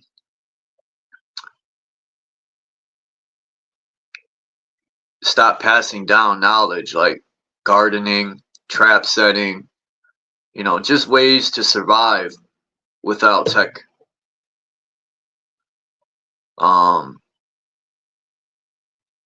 That knowledge is very important, because tech ain't gonna last forever. You know, if the grid went off one time, you know, I got to show that video again with that woman. I mean, she was explaining, like, even off the coast, you could see the collapsing of the land into the ocean from this grid.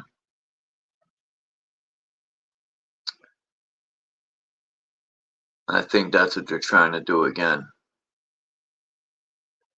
Is they're trying to fire up.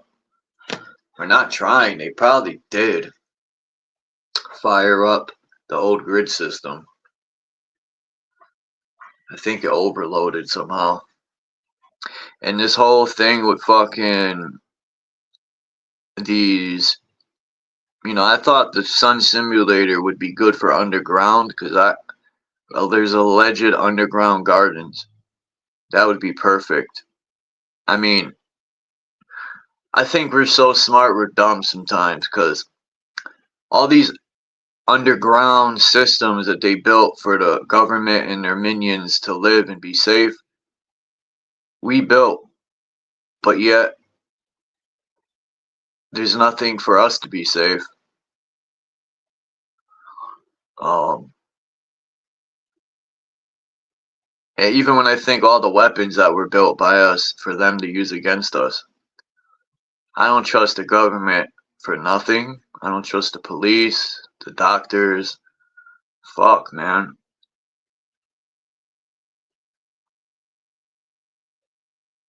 People just are so desensitized. Everything's becoming a new norm. That's dangerous. Religion has fully desensitized people to sit back and depend on these deities to solve all the problems. People don't want to do it themselves. They blame this God and devil, but yet it's our fault. What's up? Come on, Bo.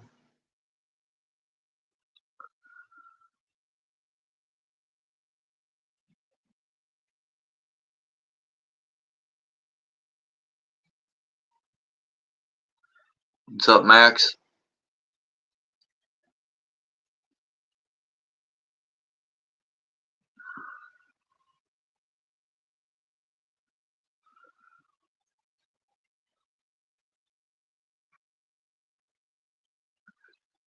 I was watching this video, JG, on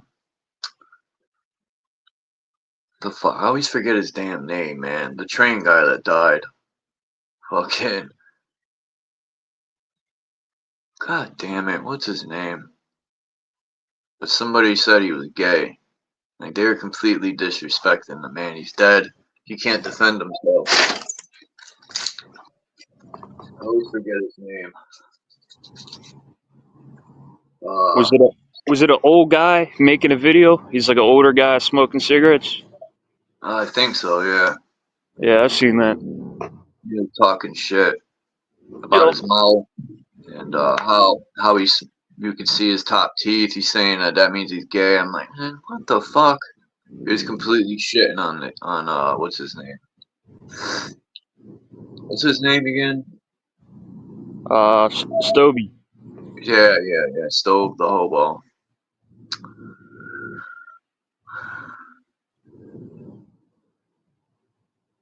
When I seen his videos, man, I was amped. I'm like, motherfucker. All the time living next to the train tracks. And when I had the best opportunities, when the factories were here, before they all closed and went to other countries for cheap labor and tax-free, fucking pieces of shit. Ruined the whole city I live in, man. It's like all these factories left. The train barely comes through here anymore. I think that train track might become obsolete real soon. They're turning old train tracks into bus. The track splits it goes left. I think that was going north to connect with another Amtrak train line. It used to run along the side of an Amtrak train line. It was Amtrak and industrial trains, but they ended up closing the industrial part down and making it a fast track. And come to find out, all the Northeast has all these new fast tracks where they're taking industrial trains out of the picture and putting fast track bus routes. I'll send you a website. It shows you in your area what lines are still active. Yeah, this one's still active, but barely. I barely hear the train come by anymore. And it used to slow down for Stanley Works, and we would jump on it. I mean, these were like 20-car trains. Now the train's so little. I remember one time it was a 45-minute train. The thing just kept going and going. I used to love that shit. At one time, that train track was before they put the stupid highway right through the city and just ruined it. On the 70s, they tore the city up and put a highway right through the middle, which I don't even know why. Because it was connecting two highways. It didn't make any sense when you look at the map. It ruined the city. But it used to be a 5-wide train track. There were so many factories here. If you look in Connecticut and Hartford, they called it the industrial hardware city of the world. Now we're Hardware City. This city is so broke, it's unbelievable, man. It's fucking sad. Oh. Yeah, my apologies about yesterday, Max. Yeah, it's not your fault. Yeah, but still.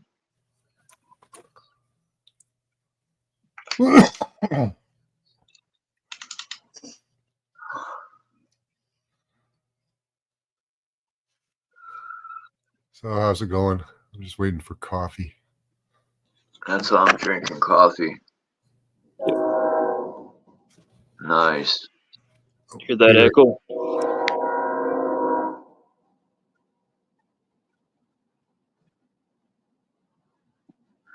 Walker Buehler signed with the Red Sox. Interesting.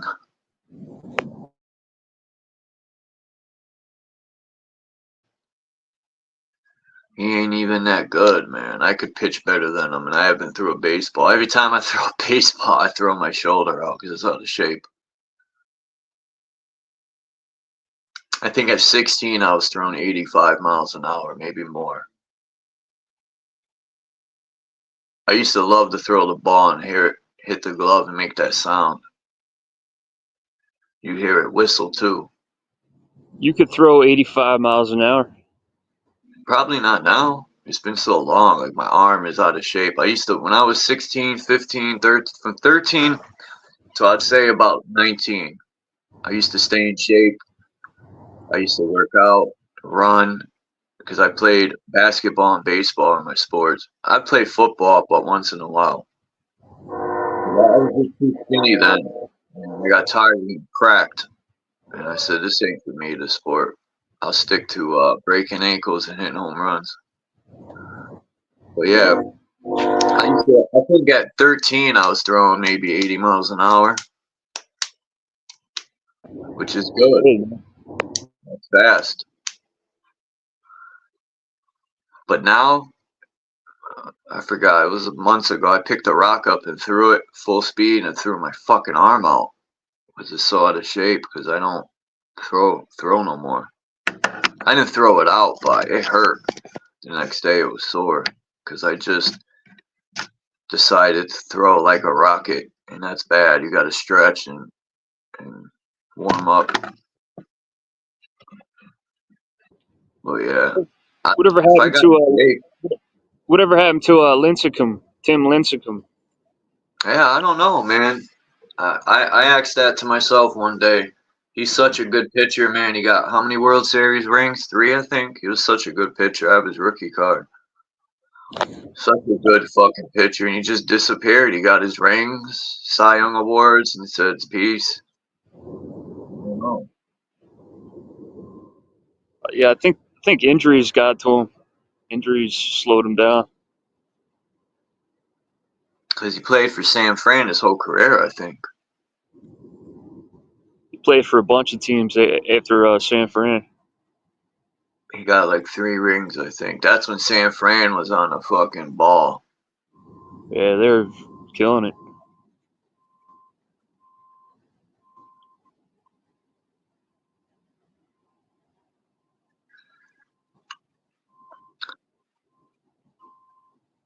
There's one person I can't stand in sports, and that's the 2 brothers there, Jake and Paul, and the other one. I can't stand Jake Paul, man. He thinks he's such a. I mean, he might train, but who knows how true that is? Like, anyone could make a video and make it look sharp, and then say I train all the time. But you know, for an average person, yeah, he might be good. but he ain't fighting real boxers, man. He needs to get in the ring and fight a real boxer, not rigged, and this bullshit. And I bet you he'll get his jaw tested, you know? Like even Tyson in the first round, you could see he was holding back. That time when he ducked under and he went to hit him with the hook and held back, he would have laid Jake right out right there. Jake seen his life fucking flash before him. He cringed up and got scared like a biatch. They think they're so like, I don't know. You know, people with egos like that, like bully type ego, they think they're so tough and shit. A lot of bullies will pick on people who are quiet. And it's like, dude, you ain't even tough, bro. Your mouth's loud. I used to despise bullies growing up. I like to bully bullies. You know, they always like got a loud mouth, and they don't bother people with equal. They always try to pick on lesser people, right? And maybe not lesser, because they used to pick on me, but it's not that I was lesser. I just could see through their bullshit and be like, man, you're a fucking cornball. But yeah, that's what Jake. Like, he be bragging like he won real fights. Shit was all rigged. You seen Tyson Fury? I didn't even know he fought again. He got his bell rung.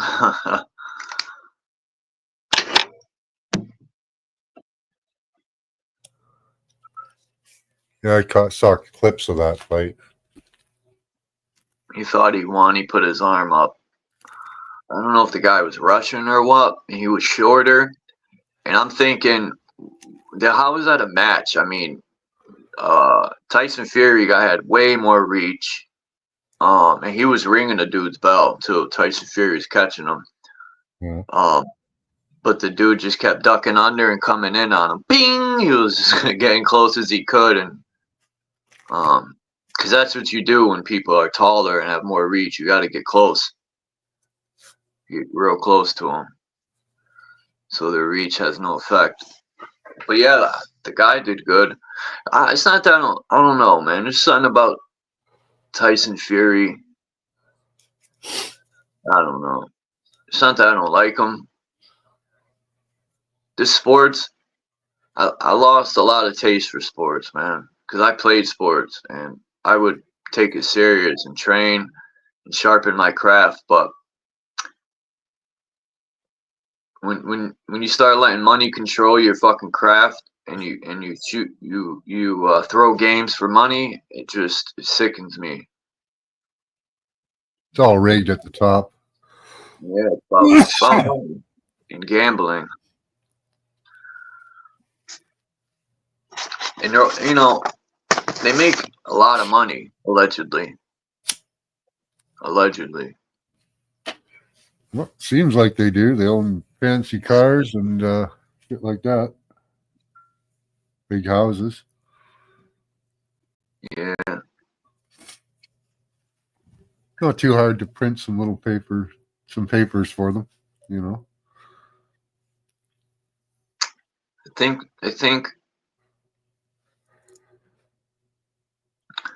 there's something about making this money, man. Because when I was growing up, sports players wasn't making those $700 million.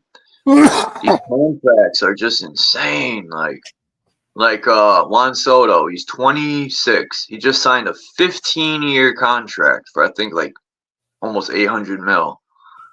He's not even gonna play for the Mets 15 years. He probably won't even last 7 more years. Not even close. So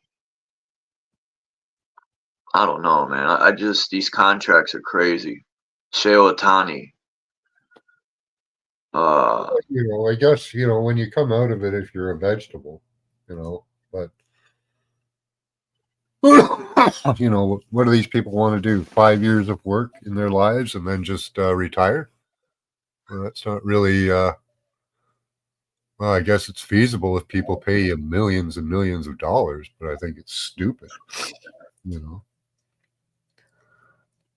What holds me in Connecticut is I promised my roommate that I would look out until he dies. And I just don't want to go back on my word, you know. So I'm going to keep my word until then. It's like that movie Midnight Cowboy.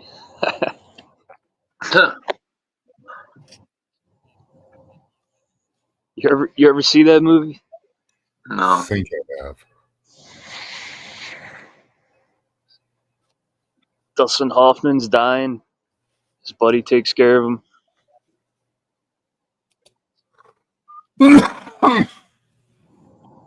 Shit, when I get old, I got these youth that have to take care of me. Oh my God, bro. I hope not. I don't want to die in an old folks' home. No. America's the only country that put their parents in a fucking home, bro. It's like a disgrace.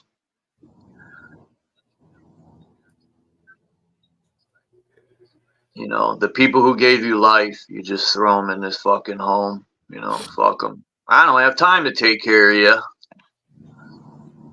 Yeah, we used to have bigger families too, though. True. You know, family farm, and everybody lived on the farm, and you built a house just down the road so you could work on the farm. And you know, we're not set up for that anymore. They separated the family out.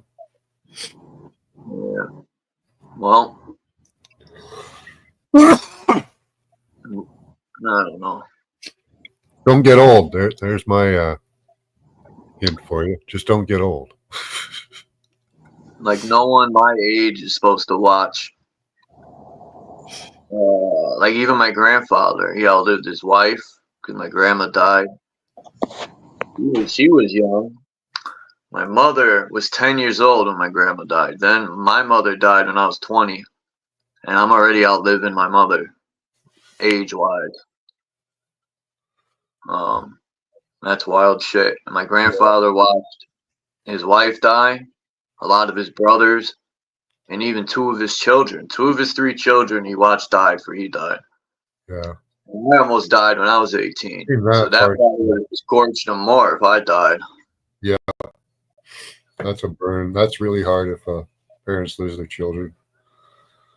I know a lot of families that have. Sucks.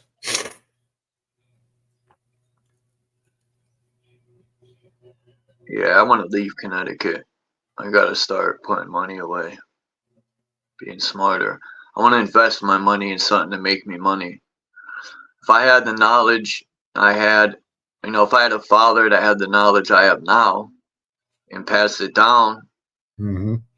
and I knew the system more and how to invest money and how to write off stuff and all these loopholes that I know now in my 40s, I would have thrived more, but no excuses. I could still thrive. We can always follow Pelosi's investments, right?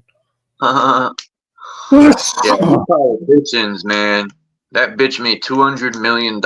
Like, come on, man. These losers that shit all over the people don't deserve that. No. 200 mil? That's insane, man. That bitch don't deserve $1,000. They're scum.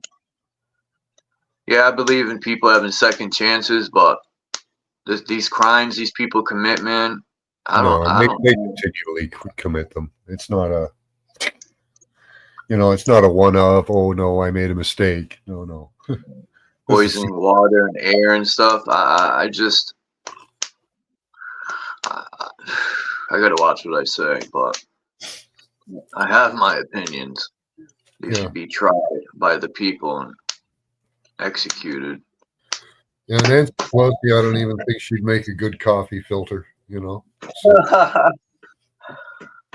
She wouldn't even make good fertilizer. Mm-hmm. Yeah, too much acid in her fucking veins. It's got that freckled chest. I hate that shit, man. When you see a chick with freckled, pale chest. Oh, man. It's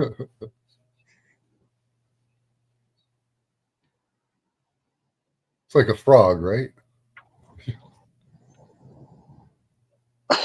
Yeah, like a frog.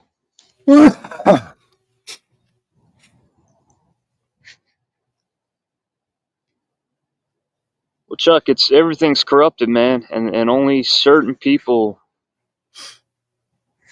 can use the corruption for their advantage. If we try it, we're fucked. Yeah. Yeah. Because, these baseball teams are writing off this money they pay. It's a business. So all the money that's invested into their business, they write it off.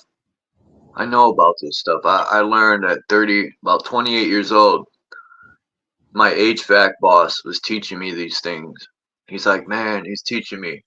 As long as what you buy is said, toilet paper, you could buy people lunch and write it off. Anything invested into your business is a write-off. I didn't know any of this stuff when I was young. I had to learn by paying attention and asking questions. Yeah, and then you learn how to move your money offshore into an LLC and, keep it there so it doesn't get taxed. Set up a shell company, Rosemont Seneca, set up around 20 of those and start filtering money through it.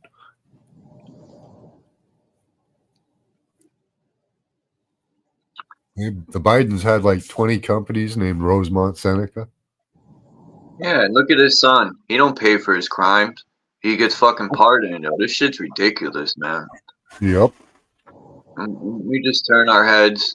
Well, not all of us. A lot of us speak out, but they're too big to fill. Yeah. I'm just sick and tired. Like Jay Heighton said, my mother was a good mother. She never hurt no one. And yet she got to die of cancer because these people poison shit. A lot of people, even children, die of sickness. It's ridiculous. I found out my dad's got anal cancer. He's got cancer in his ass. Yeah, there's a lot more of that around recently. I don't believe in firing electrons through your anus, Oh man.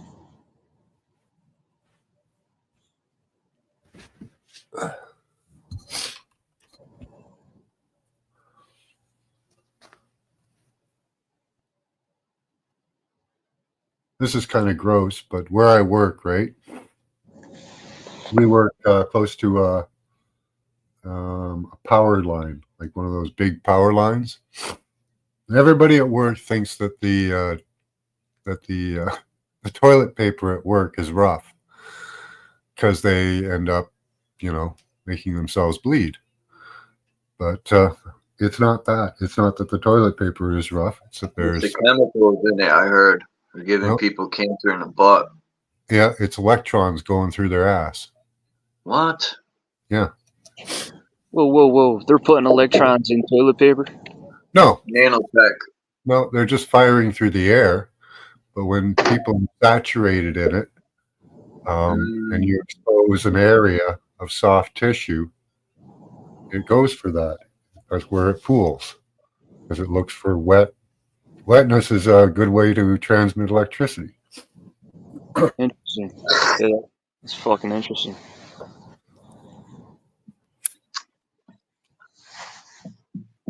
Yeah, I when that was going on in 2020 and people were saying, I didn't want to lose my job, I had to do it. And no disrespect to no one, but I think, well, you might lose your life now, so what the fuck? Just like these people who put these towers up. They say, I know it's going to give me cancer in 7 years, allegedly, right? And I got to pay for my cancer bill. And I'm thinking, dude, what the fuck? Yeah. Are you kidding me? I thought I was an idiot sometimes, which I am, but It's these huge towers that can pump 10 times the energy into them they need, right? Oh, did you see the video, Max? I played. I was on the bus this morning. It was 6:15, and last night I was meditating, and I said to my higher self, I said, "What's up with these birds, man? Show me something." And this morning I looked out the window, and there's thousands of these birds. It's like fucking 3 degrees out. They're flying north. Huh. And I'm like, all these videos of these birds turned around. They're supposed to be going south, and they're turning around and coming back. Yeah, they don't know where they're going. I think they're fucking with the magnetic circuit. I think this whole place from the North Pole. You've seen them doing the circles, right? All the videos of the animals going in circles. Fish too. Yeah. My cat is acting weird, man. It sits in my room and stares at my bedroom door. It won't go out of my room sometimes, and I'm like, "What's wrong, man? It's all right." And my cat looks at me with these sad eyes, like she's terrified of something. I'm like, "What the fuck is going on, man? There's nothing there." Yeah, they say cats see the spirit realm, so and they're kind of fucked sometimes, so it's kind of a mix.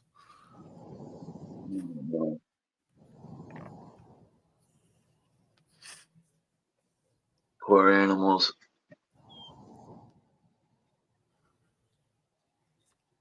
It seems like animals are getting smarter too. Yeah. Not that they weren't smart already, or shall I say they're communicating more intelligently. Yeah. Like bears.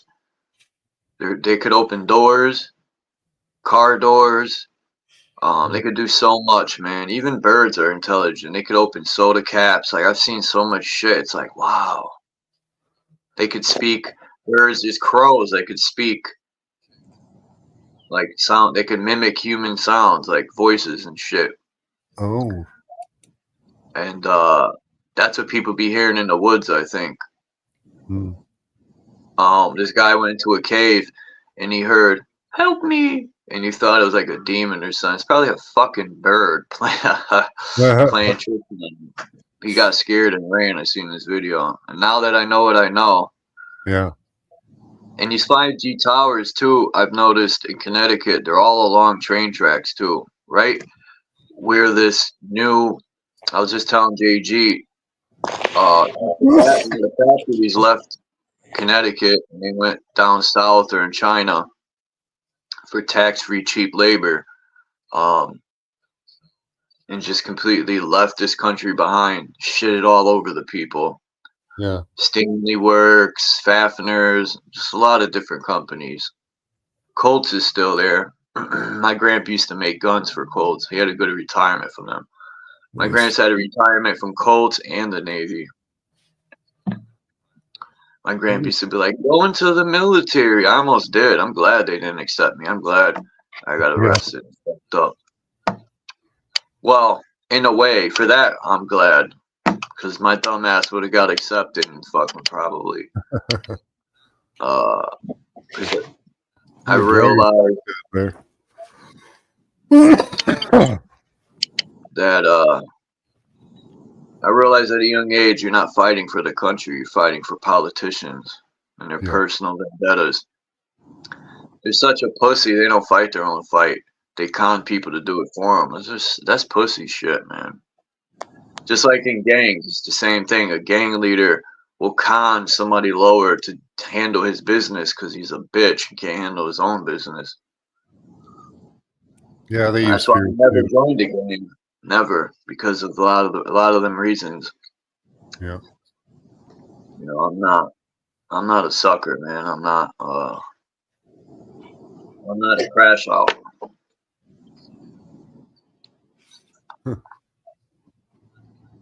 So what they do to your husband, Dragonfly? Shit. Like just verbally attacked him?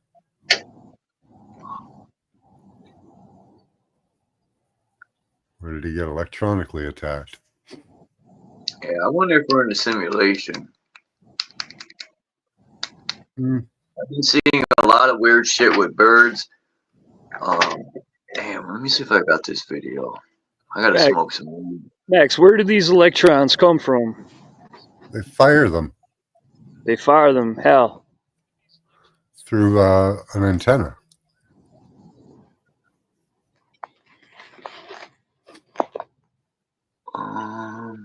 Here it is. I gotta So it's erase. Seen those big, tall towers with panels on them? right. And those panels fire electrons. Right, and the side effect of that is it can get into. Well, Man. yeah. We act as great big as antennas, unfortunately. And It's pollution. It's basically pollution. yeah. Right. So we absorb a lot of that, and they found that we're really good at that. So they actually use our bodies for part of the system. I'll show you. I got a couple. Right. Corrupted techniques. That's all I'm saying, man. I listen to the Machine Eyes, and he talks about techniques and whatnot. It's all corrupted. Watch this shit. This was some amazing footage. Now, could it be CGI? Maybe. But I think there's some fake birds. Come on, man. This thing takes forever to load. Their goal is to corrupt techniques and push corrupted techniques, corrupted technology. Holy fuck, dude. This thing's gonna buffer forever. God.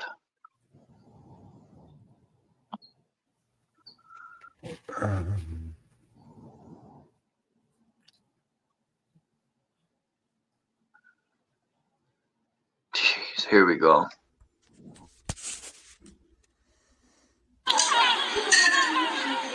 What is that? How do you explain what he just saw? He says, "Hey guys, I was on my terrace just staring at nothing when these seagulls started blinking as blue as if electricity was shocking them.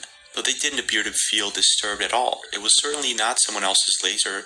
Does someone else have any idea what could it be? Take a look at that. That's weird, isn't it?"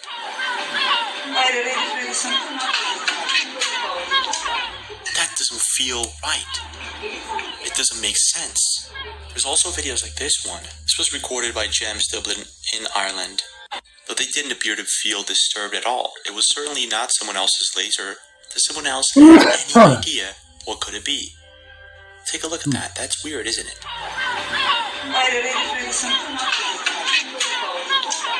That doesn't feel right. It doesn't make sense. There's also Native Indians always told me to pay attention to the animals, and they'll tell you everything. So I got a couple possibilities for that. They could be fake. They could be artificial. Okay. I don't know.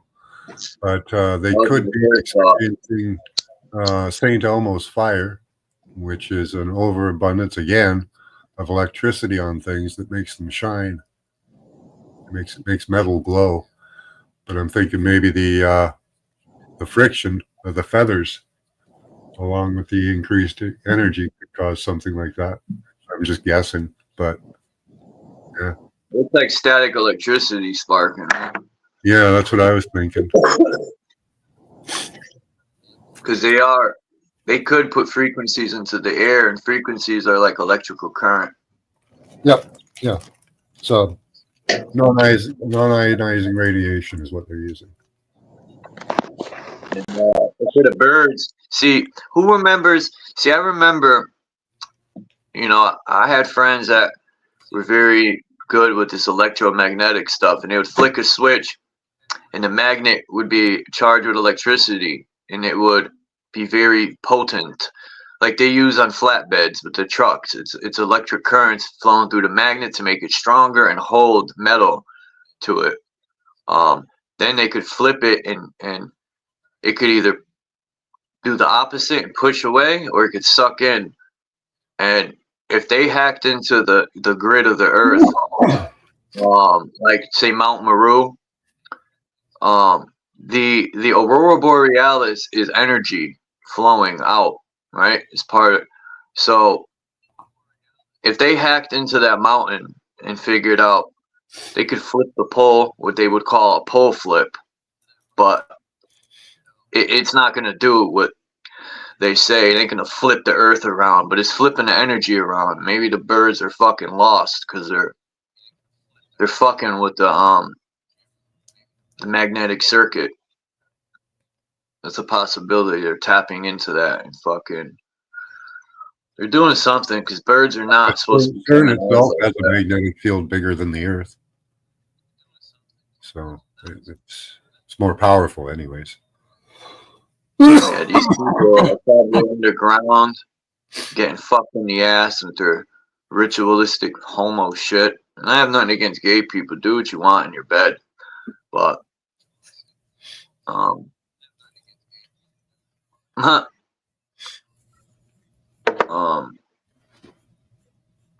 they're just deceiving. I don't know, man. There's something about a lying, deceiving snake.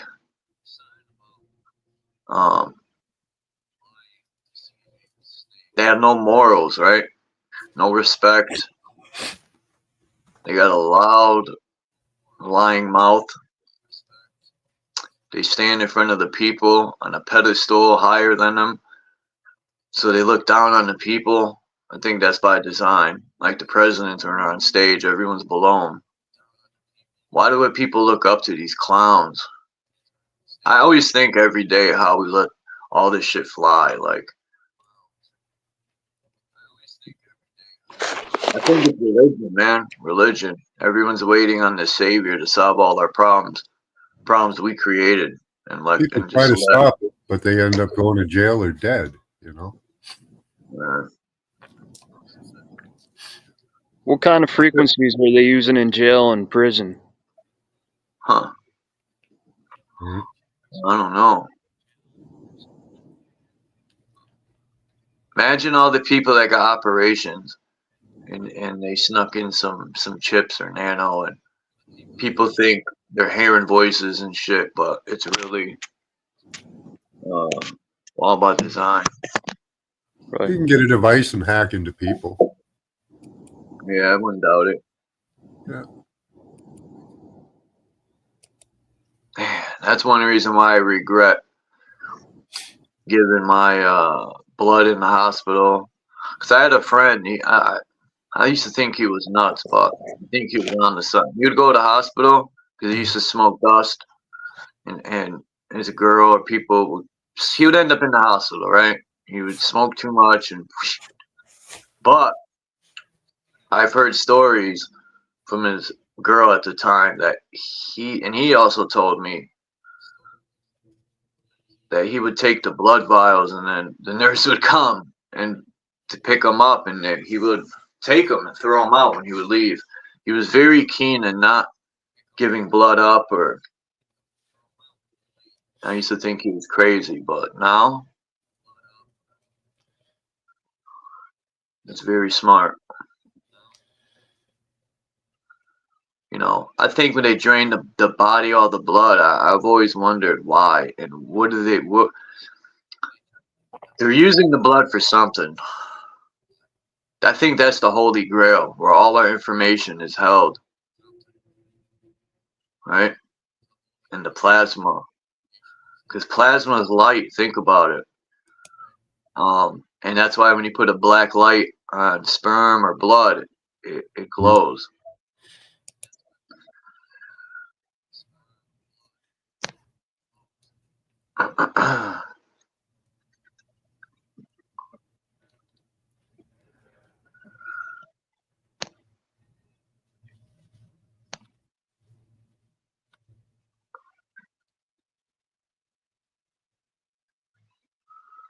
Will Clark, this guy, Kamambo's behind. He was talking about Will Clark. We were talking about San Francisco a long time ago.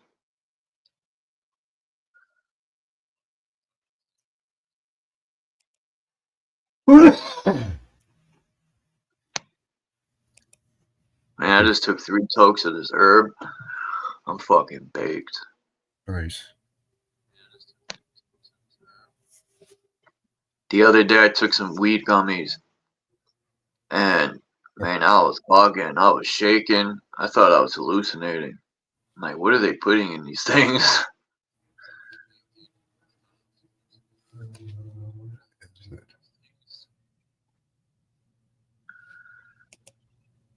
No, that's not it.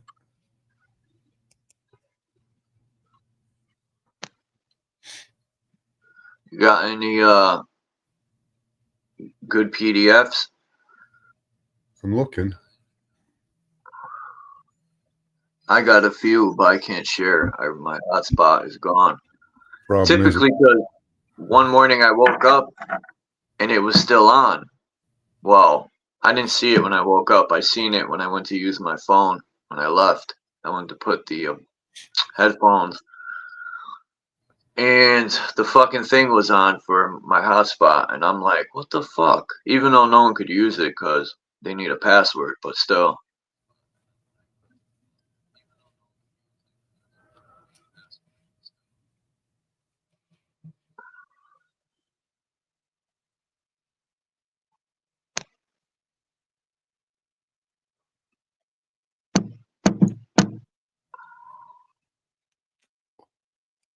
That it?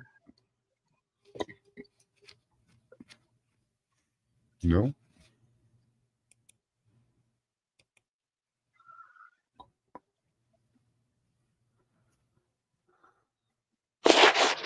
I'm gonna look into that and see like what frequencies they're using in jail and what's going on that they're trying to keep hush hush about. Well, oh, hold on. I got something for that. You know, I'm pretty thrilled on the ocean and how salt is a high conductor of electricity. And that's another reason why fish, I think, are very agile, quick, and very strong because the environment they're in is highly electrical. And the salt, I think they got high content of salt, which makes, but also the sun never goes over the land. It just looks like it is. I think the sun stays in between Cancer and Capricorn over the well, it does go over land, but not. It's mostly over the oceans, I think.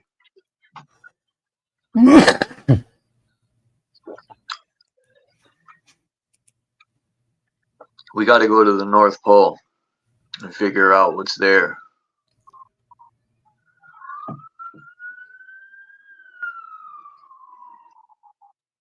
I was looking at some expedition, right?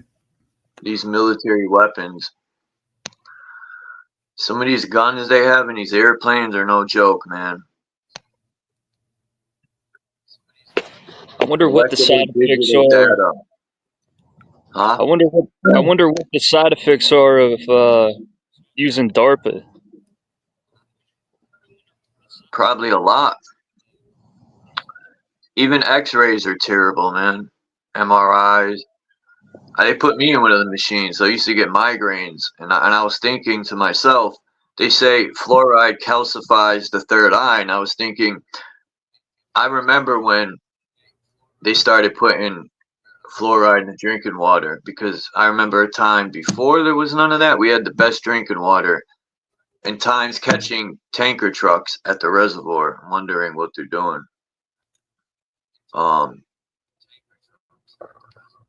So maybe that's why I was getting migraines when I was in middle school a lot from that Florizol.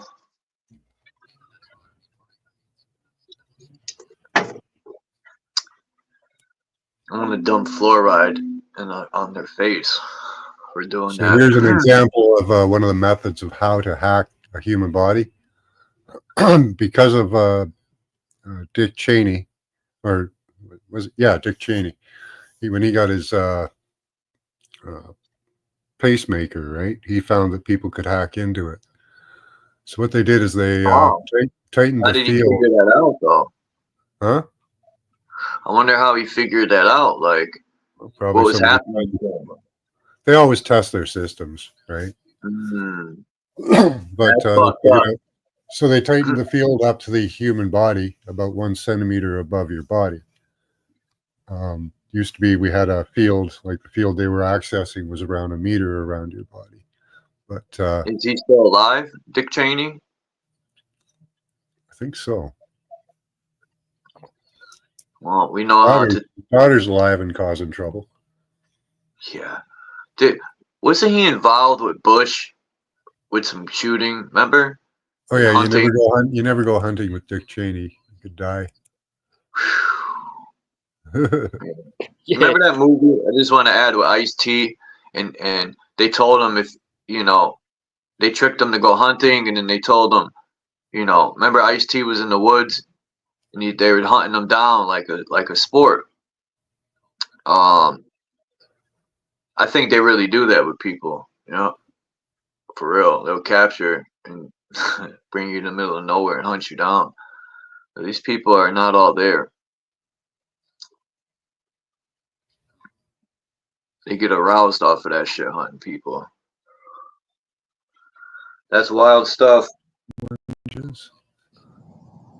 No, it's not it. So, hacking into the body, you would need to have some sort of device in you, right? No, human body works just fine. Your bones, your blood, your aura, it all works just fine. You know how a tuning fork, when you hit it, boom, you feel that in your bones? I think the bones are like that. Yep. A tuning fork. Yeah, your bones, your blood, your tissue. It's all good stuff. I used to hit a baseball with no gloves, no batting gloves, and you could feel the vibration go up your bone. When you crack the ball really good and the wrong way, you hold it wrong, oh man, it stings. So on the safety of using human body for communication, here's a thermal, right? Electrical field on the body. They're measuring the volts, how they're being wired through you and measuring it. This is a paper where they study the health effects. And all they do is they check whether your breathing changes, your body temperature, or your respiration, pretty much those three things. They don't check if it does any damage to your DNA or your cells or your kidney or how it's actually being wired through your body, if it's going through a specific organ and causing problems. They don't worry about any of that. They just wire it through your body.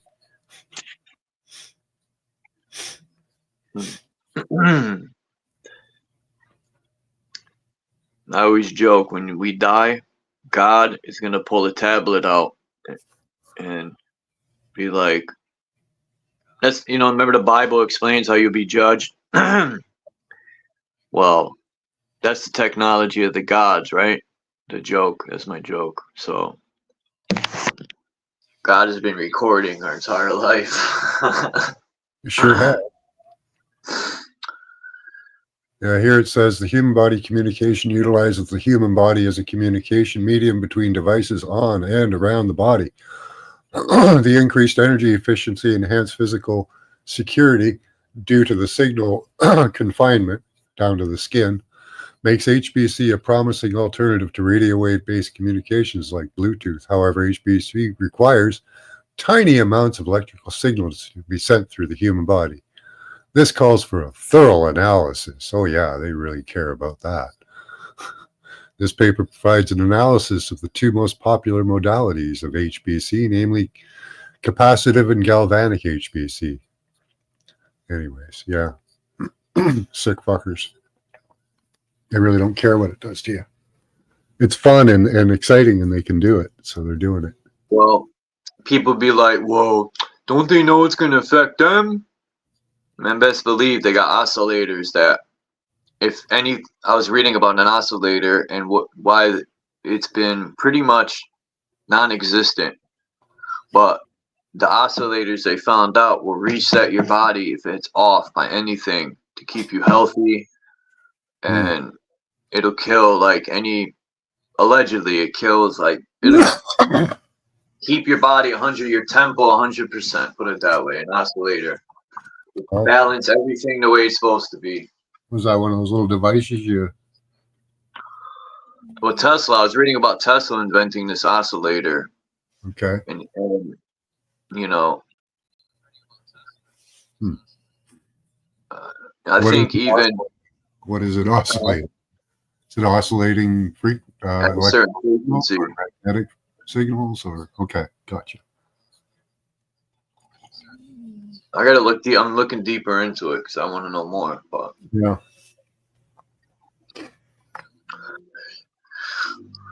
because Tesla was on a whole nother, you know, even though I think he wasn't like the inventor, he was more or less a student, as we all are.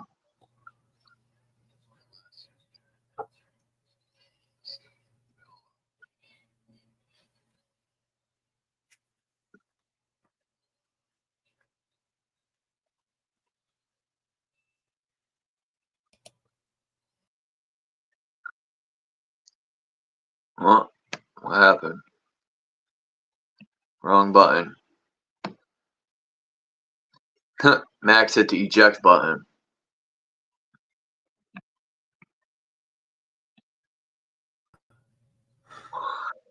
You hit the eject button, Max. Eject, yeah.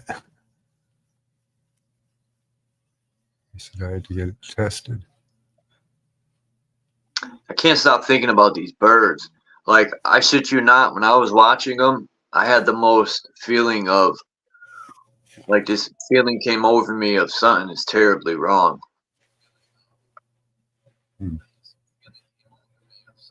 It just, I don't know, man. If the animals are fucked up like that, something ain't right. Oh yeah, something ain't right. Where was that? Someone's got YouTube open. Is it me? Could be me. Nope.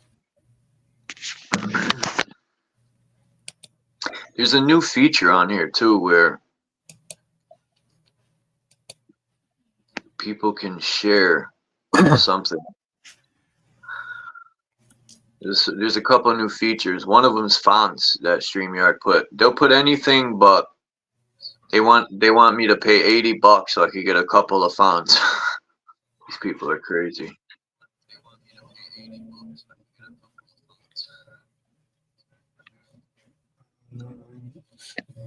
Who's that? It's not showing. I don't know if you're showing something. Oh, I'm not. I haven't shared it yet. I just got to find it first. Look at these clocks. But our ancestors were cave people. These clocks tell me otherwise.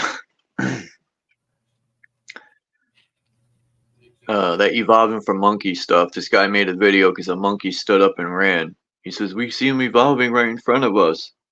It's like, come on, dude.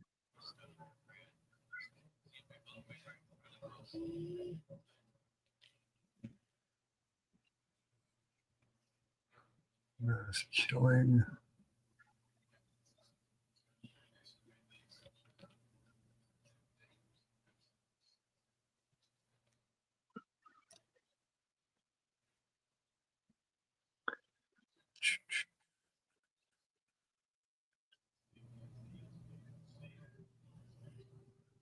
Ooh, Project South.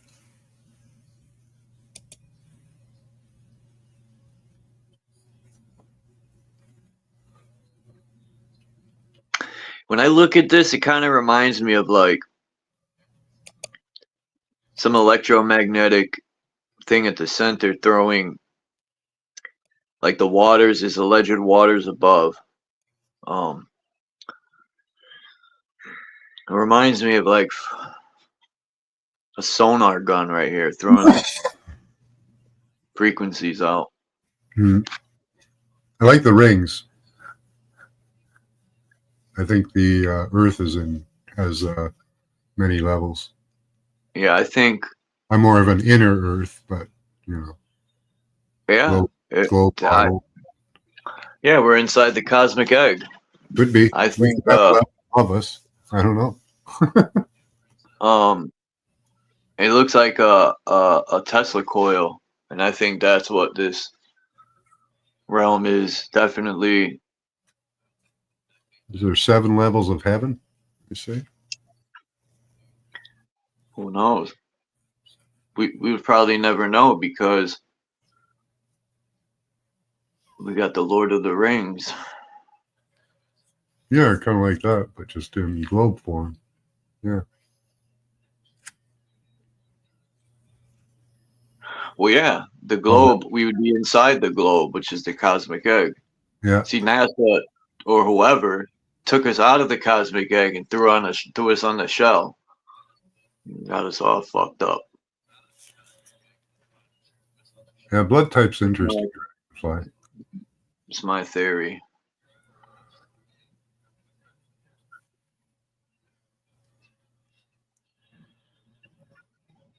You ever seen the Monty Python skit, My Theory? Mm-mm. With the Brontosaurus, this lady describes her theory that the Brontosaurus is skinny at one end, fat in the middle, and skinny at the other end. And that is my theory.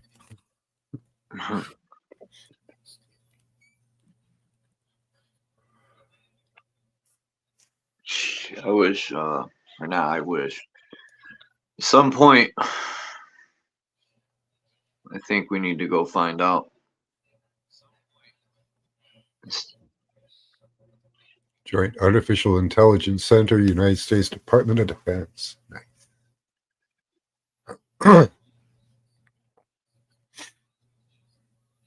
That's what they're called, dowsing rods. And if they're looking for water, that says a lot. What's the water is charged, or maybe it's the opposite. It's the ground that's charged. No, the water. I don't know, but either way, dowsing rods are awesome. Huh. That's how they look for ley lines too.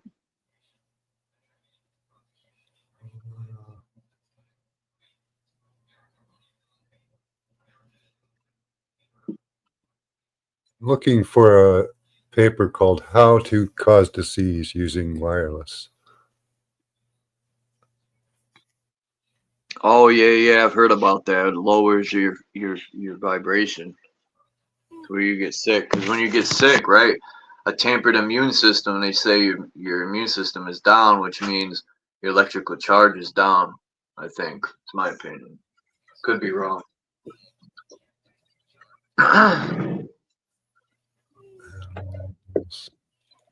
And that's where the oscillator comes in effect.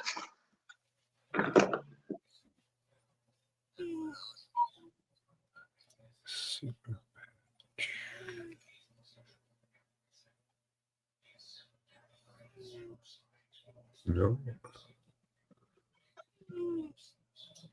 Safety.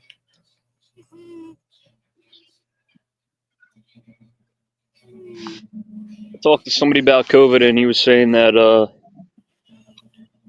they're putting people on ventilators, and what the ventilators do is it makes your muscles so weak over time that when you take somebody off the ventilator, their muscles are so weak they can't, work, and they die.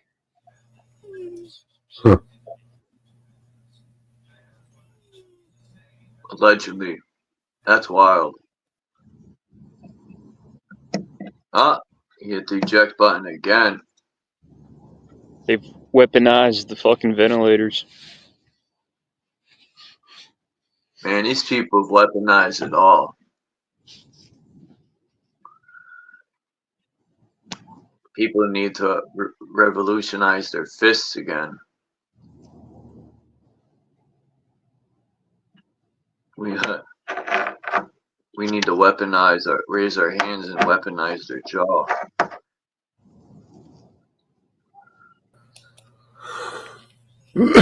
Keep looking for things and bouncing myself out.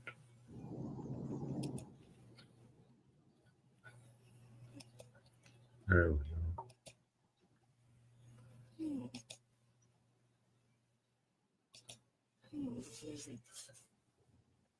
Found it.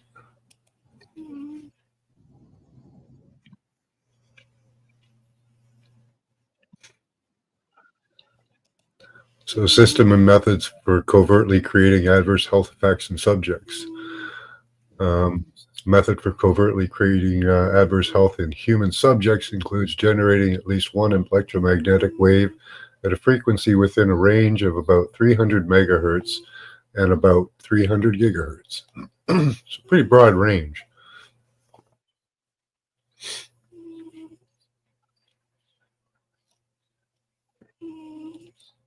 That's a dog snoring? No, that's my cat.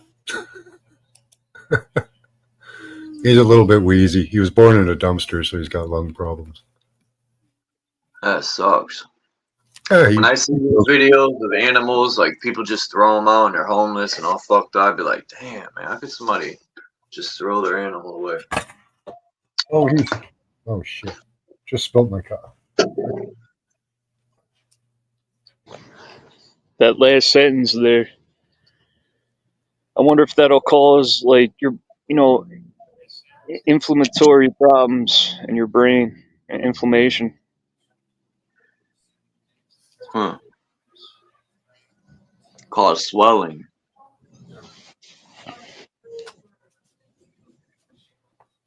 They're trying to inflame your fucking brain, your head. That's why those people were having seizures and falling out in China when they were hitting them. These people are terrible, man. But Jesus will fix it all, don't worry. He should be back any day now.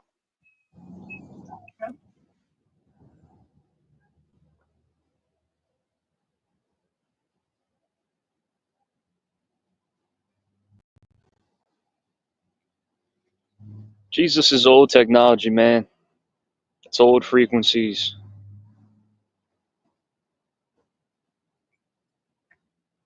Old techniques.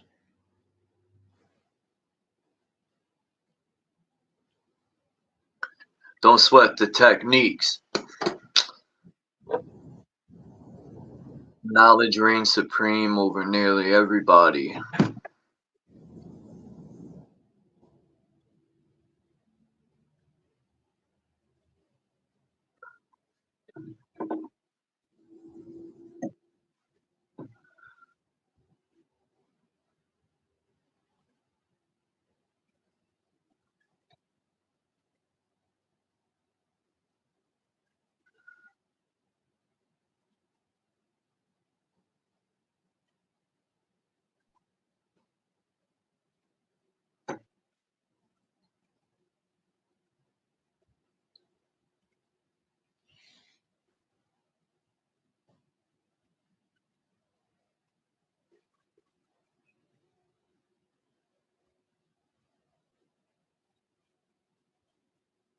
Be a couple minutes. I spilled coffee everywhere.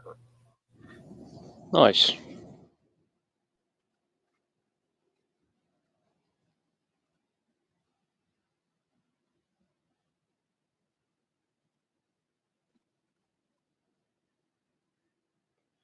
Jesus loves me, this I know. Group psychosis tells me so. Those are all cults, man. Like when mass psychosis. When Christians would talk shit about Satan cults, right? I'd be like, to my friend, what the fuck you think a church is, man? Right? It's a fucking cult.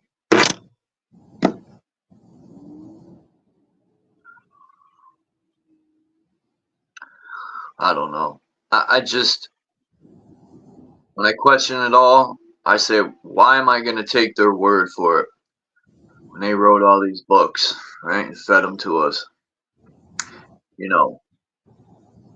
These books are fed by the system. My mother didn't instill none of these books into me. So in that case, I had no knowledge of any of this stuff until it was presented to me by people swearing all this stuff.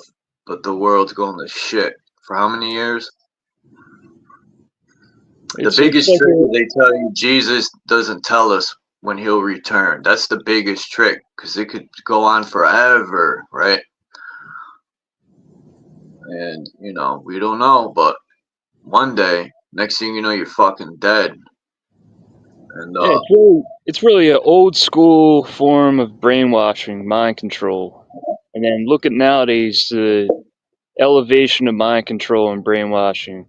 It's all frequencies. It's all, you know, it's more technical because of intelligence, because, you know, the consciousness has elevated, but at the same time, it's become corrupt, and it's like, it's just old. It's old pimping, you know. You got the old ways of the pimps, you got the new ways of the pimps.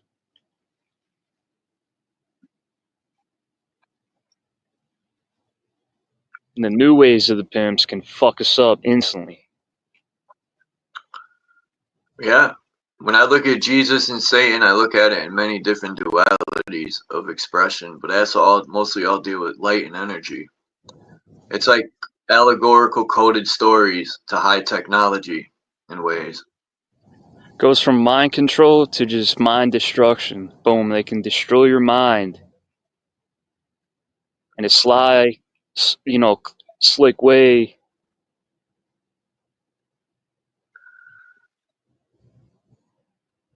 We're disadvantaged. Yeah, once I stopped listening to the preacher, I discovered remote viewing and the third eye and that connection. That's really, in my mind, what they're talking about. But they hide it in allegory. I remember the day I asked my mother, why do I hear a voice in my head? Right? And I always was intrigued, especially when the voice started to tell me when I would make decisions or think about them, and it would tell me to not do something, and I would not listen. Every time it would be right. Or, you know, other things too. Where the fuck does this voice come from, right? Like, because people say it's just your brain basically regurgitating whatever you programmed into it, but that's not the case all the time, you know. Well, it comes down to your emotions, and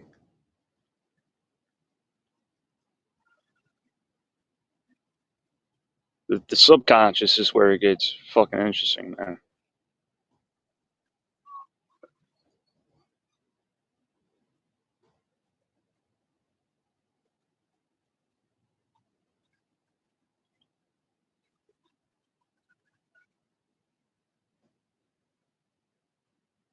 It truly is hard to stay that fucking sharp and conscious and vigilant.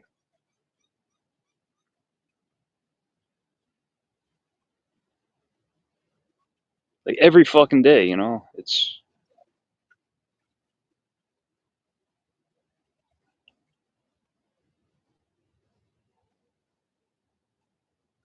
That's the fucking toughest part about life, is your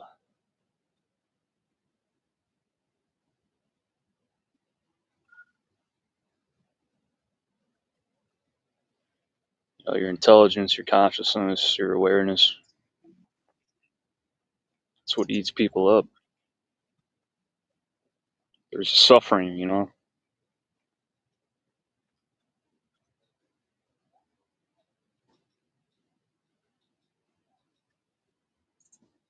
It's like Chronos, the time, you know, when they say Chronos, they're eating babies. No, that's the symbol of time eating you up when you're born.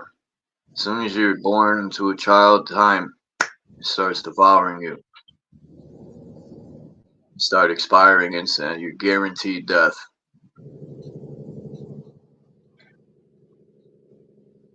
That's what that symbolizes. It might be easier to just live with cognitive dissonance, live with, in the fantasy world. Know it's all fucking fake and gay, but just fucking act like everything's fine. And Yeah, because you had no knowledge of all this distraction, nonsensical stuff. It wouldn't affect you. That's why they always say be careful what you read and what you watch and who you hang out with. It'll affect the self for sure.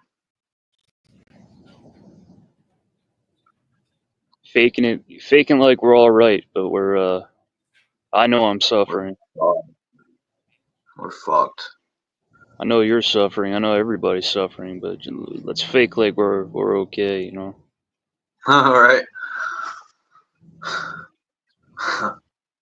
Yeah, just keep ignoring it because this is where they want to take you. Yeah. They want to hook you up to the machine, whether you like it or not. They're not going to ask you. And when they keep fucking you over, right? They keep promising you, this will, the savior's gonna come and make everything better, right? Yeah, when your body's falling apart because they're using you for part of the internet, fucking transmitting disease to you because they want to make money for the medical industry, you'll go to them. Praise Jesus. They'll give you poisons and make you sicker and keep you coming back. Right. So that's what ignorance can do for you. Right. I wish ignoring it would help, but for me, actually, fighting it has helped because I figured out how to stop some of the ill health effects that it's causing. Stop my teeth from falling out. That sucked.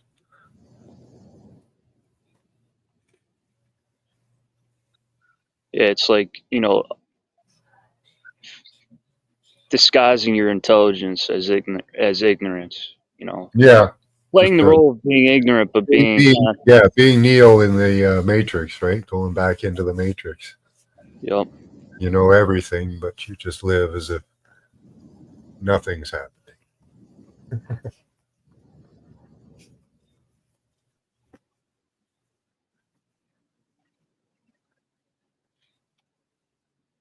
I don't know. Maybe you could get a memory wipe. That would work. Clean slate. Nothing wrong. It would be devious, right? If this realm was invented to have an experience of some sort, right, in the physical. But, like the Ghostbusters trap, right? They keep you loose. You figure your way out of this shit, Nugget, because you're not even aware of what this place is.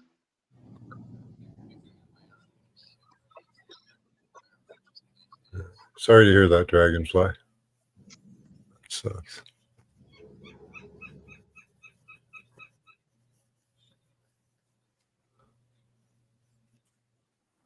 You guys ever been in a psych ward? No. Nah. No. What's it like? Have you been? Yeah. I would bug out. You could be just visiting somebody. I'm not saying you were there. No, when I was younger, I was in the psych ward trying to get help, and it turned out to be that woke me up to just seeing how wicked shit really is, and all the things they were doing in there. Just the questioning and yeah, you figure out that you can't let them gaslight you. When you're in there, they're trying to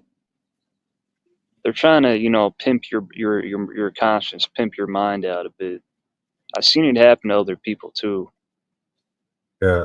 The whole time I was like, I really can't let them into my mind and take over my mind, and I'm trying to get help. It turned into just like another war. So I was struggling. I try to get help, and then you go in there, and it's like, all right, now this is another. Like the game just got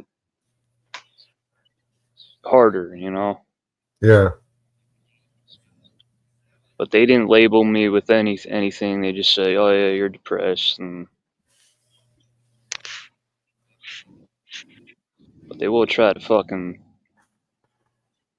manipulate your own reality. You know, gaslight. They will try to do that. Psychological operation in there. You know. Yeah.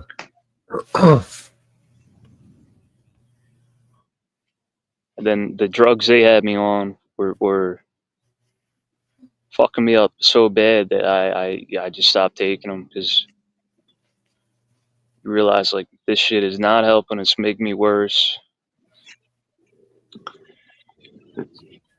Yeah, they're not even apparently they're not even quite sure of what the drugs do. They know their effects, but they don't know why they work. No, they're putting drugs in the food. Dude, Max, it was so bad. Like my vision was so fucking bad from taking these drugs, and I'm just sitting there, just like I just gotta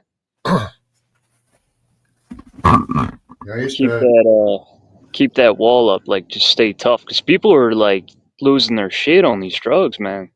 Yeah, they tried to get me on Ritalin. I didn't like that. That was weird stuff. What? I remember taking that middle school, man. Yeah. It was like dope. I would be fighting it to try to stay awake. It was crazy, man. They put you on dizzy. They put you on psych drugs, and it's so fucking strong, right? That your vision is delayed, and you're looking around. It works on your eyes. It goes right for your eyes, and you feel weighed down, right? You have no motivation. It's like turning a switch off or something. yeah, you can feel it weakening you, and you're just like, this is not helping me. They're trying to make me weaker. They're trying to pimple my brain like they're doing to the guy and girl in the same room. You know, it's It's like in X-Men when they're dampering your powers, right?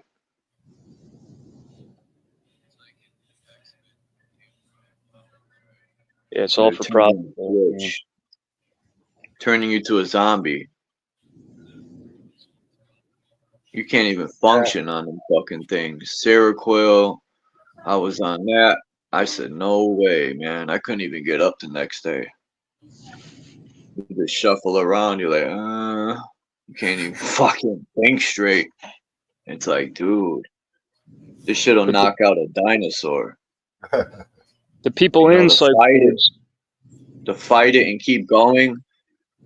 I mean, people are G for doing that, but you gotta realize and say that shit's all sorcery. It's alchemy, man. All that chemicals, and they study how it affects the body, right? And then they mess around with dosages and recipes. That shit's sorcery like a motherfucker.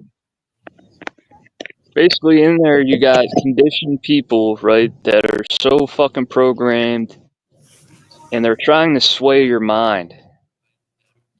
That's all it is. They're trying to sway your mind, and I could see how fucking programmed and conditioned they were. They weren't these fucking, deep critical thinkers that are trying to help you. They're just sheep. It's just sheep giving you fucking pills and sheep trying to control you.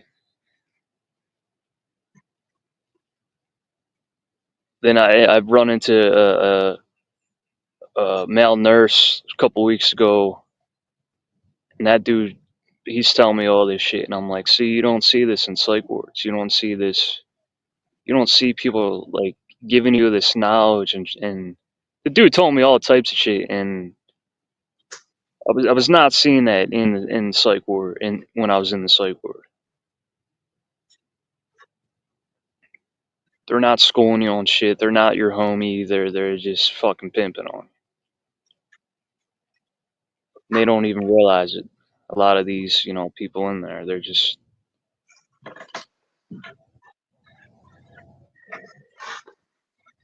they're controlled themselves.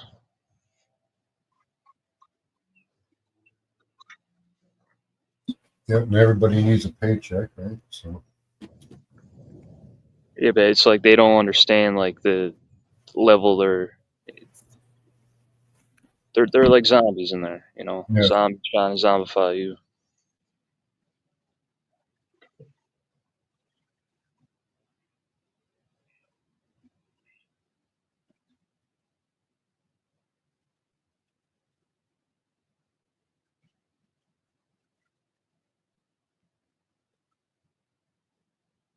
It's a bad place to be in, but once you get out, man, shit. Holy fuck.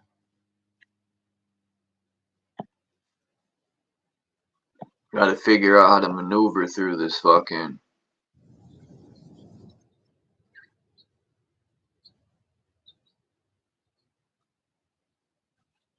Once you get out, you're like, I really got to protect my mind and not let people into my mind because you see how it is in there.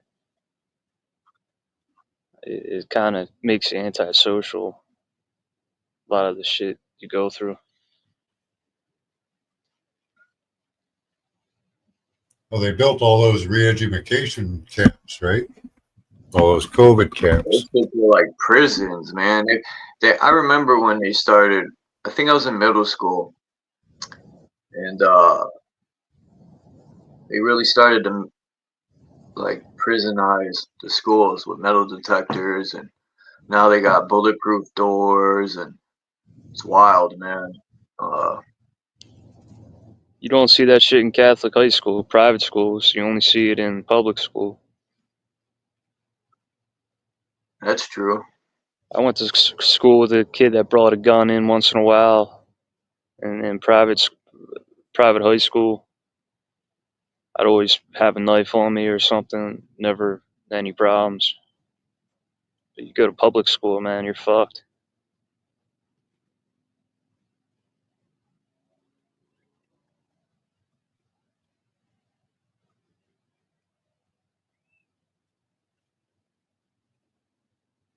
Public training. That ain't even. It's not even a school, man. It's just a fucking training facility. Training you to be a better slave. Yeah, training you to be socially fucking adequate on their terms. Yep. The Kinder system. Yeah. Make you into a good worker. I used to sit in school and be like, what is the fucking purpose of this all? Is this making me money so I could maneuver through this? Nope, getting you used to monotony. Teaching you history, like, fuck those people. It's not my family. They want to put these people on pedestals, right? These conquerors. And you're just a peasant. Your mom and dad don't mean shit. That's like the whole...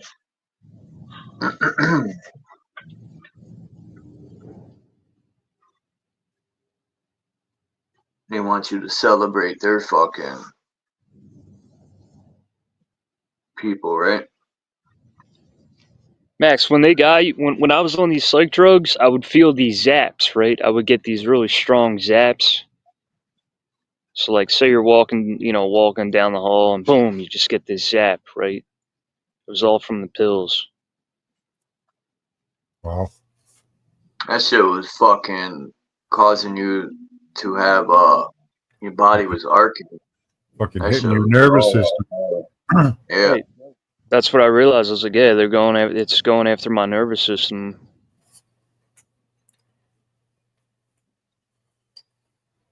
That's crazy shit, man. Any of these people you see on psych drugs and you see them fucking on medicine, they're dealing with the same fucking shit, man.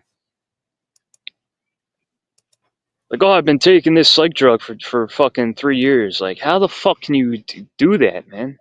How can you take that shit for 3 fucking years? 3 days in, you'd realize this is fucking insane. I can't take this shit. I gotta find another route.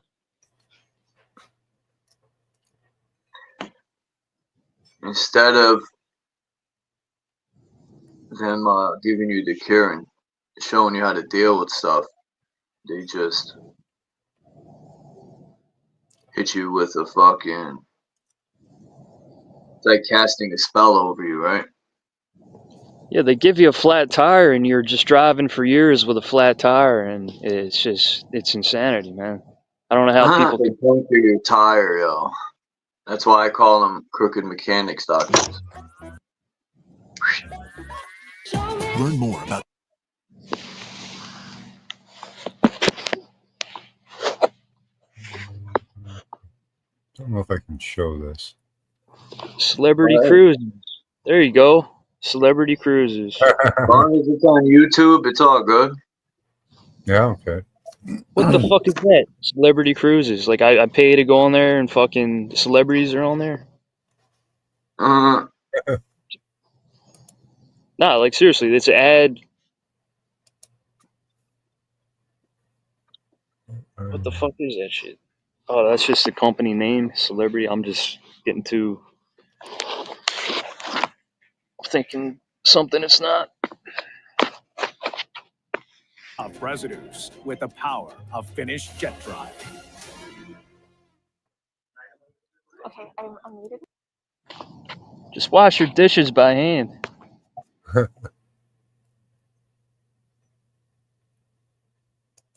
have an echo going on.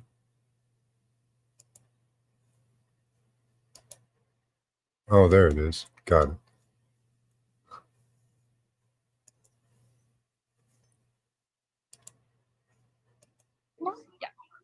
Hello, everyone. May I have your attention, please? Thank you.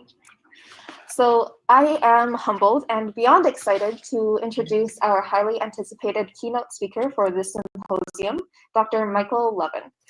Dr. Levin received a PhD at Harvard University and did his postdoc training at Harvard Medical School. He holds the Vannevar Bush Chair and directs the Allen Discovery Center at Tufts, working to crack the morphogenetic code for applications in regenerative medicine and basal cognition. Recent work of his includes the creation of bioinformatics and machine learning tools for discovery of models and interventions in cancer, birth defects, and organ regeneration. Now, without further ado, please welcome Dr. Levin for his talk, Biophysical and Computational Approaches to Study Decision-Making and Basal Cognition in Cells, Tissues, and Synthetic Living Machines.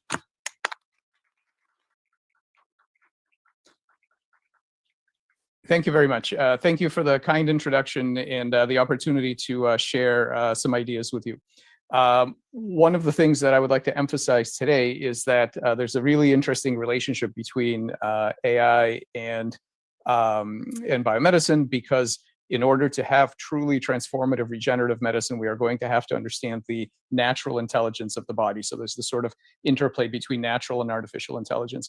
And if anyone is interested in following up, you can find all of the primary papers, and you can find me at these two websites. So one of the things that is commonly known is that living systems are multi-scale. In other words, we have groups of animals function in collectives and swarms and societies. They are made of individual organisms, which are made of organs and tissues and individual subcellular components and genetic networks and protein pathways underneath that. But what's less commonly realized is that this is not only structural, but actually functional. That is, every level of a living system solves problems and exerts a kind of intelligence in some particular problem space. And in fact, all intelligences are collective intelligences. We, of course, are bags of cells, really. And it's very important to understand how this kind of multi-scale competency architecture is can be managed in regenerative medicine, in synthetic bioengineering, and so on, because there really are computational layers all the way through. So the way I see it, and what we do in my center, is to bounce back and forth between machine learning and biology. First of all, to use machine learning to try to understand and control the biological endpoints, for example, for medicine, and conversely, to use what we learn from the biology to create novel kinds of AI architectures that are based on much more fundamental and not necessarily neural principles. So the main points that I'm going to try to give you today are these. That first, I'm going to spend some time talking about the biology, actually, to try to paint in a different light what it is that we need to understand. And these are very significant knowledge gaps about something that's important called anatomical homeostasis. And try to convince you that actually biology and biomedicine is at a much earlier stage than one would think, based simply on the progress in genetics and stem cell biology. I'm going to claim that fundamental advances in new medicine is only going to appear if we understand the decision-making by cells and tissues. Not only mechanisms, but actually the algorithms of decision-making.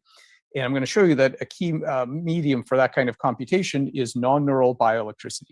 This is it's basically a new kind of epigenetics, but it's a very important software layer of physiology that sits between the genome and the body, and we need to understand this. And we are working to crack the bioelectric code, which will enable a huge class of electroceuticals for all kinds of new applications in birth defects, At your biofield, your aura. cancer, and synthetic bioengineering. So basically, the whole talk boiled down to 2 sentences is this. I'm going to show you that, like the brain, your body tissues form electrical networks. And these networks make decisions about dynamic anatomy.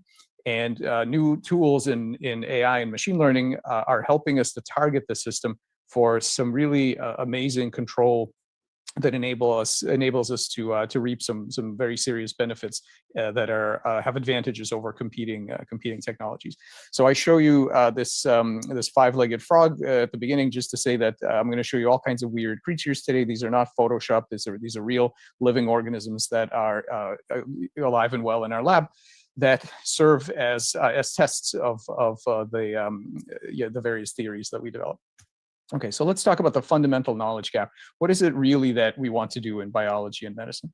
Consider what the end game might be of all of our activities. So at some point, someday in the future, you should be able to sit down at a computer and draw, right, the anatomical layout of the animal or plant that you want. So to really specify the structure, the large-scale structure of what you want to have, and not at the genetic or biochemical level, but actually simply draw the thing you care about, which is the shape of an organ or an appendage or whatever it is that we need for medicine, whether for transplantation or directly in the patient. You should just be able to draw it. And if we knew what we were doing, we would have a piece of software, which I call an anatomical compiler, which would take that description and convert it into a set of stimuli that would have to be given to cells to build exactly that shape. So here I've drawn a three-headed planarian, a three-headed flatworm, and here is the three-headed flatworm that would arise if this thing was able to tell me what to do to all of the cells, what stimuli to give all the cells to get them to build this. Now, why is this important? Well, if we had something like this, basically all of the problems of medicine, except for infectious disease, would disappear. So if we knew how to tell groups of cells what it is that they should be building, we would be able to resolve birth defects, traumatic injury, cancer, aging, degenerative disease. All of these fundamental problems hang on one basic thing, which is that we really need to be able to convince groups of cells to build whatever we want them to build, healthy new organs. Now, so let's ask this question: how do collectives of cells know what to build? So this is a group of embryonic blastomeres shortly after fertilization, and this is the. This is an hour-long video, but beginning of it there kind of gives you the idea of what they're going for. Cross section through a human. If you want to watch a little more of it, this incredibly complex order, right? Everything is in exactly the right position, orientation, the right shape, the right size, next to the right neighbors. It's an incredible amount of order. And so we ask, how does this group of cells build exactly this every single time? And so where is this information? Of course, immediately we're tempted to say DNA, it's in the genome. But of course, we can read genomes now, and we know now that it is in fact not in the genome. There's nothing in the genome that talks directly about any of this. The genome refers to proteins, so it specifies the micro-level hardware that every cell gets to have. It doesn't say anything directly about the shape, the size, the symmetry of the body. So we have this important question. If we wanted to repair a piece that was missing or damaged, we wanted the cells to rebuild it. What would we have to do to these cells to get them to do it again? And as engineers, we would like to know, how far can we push this?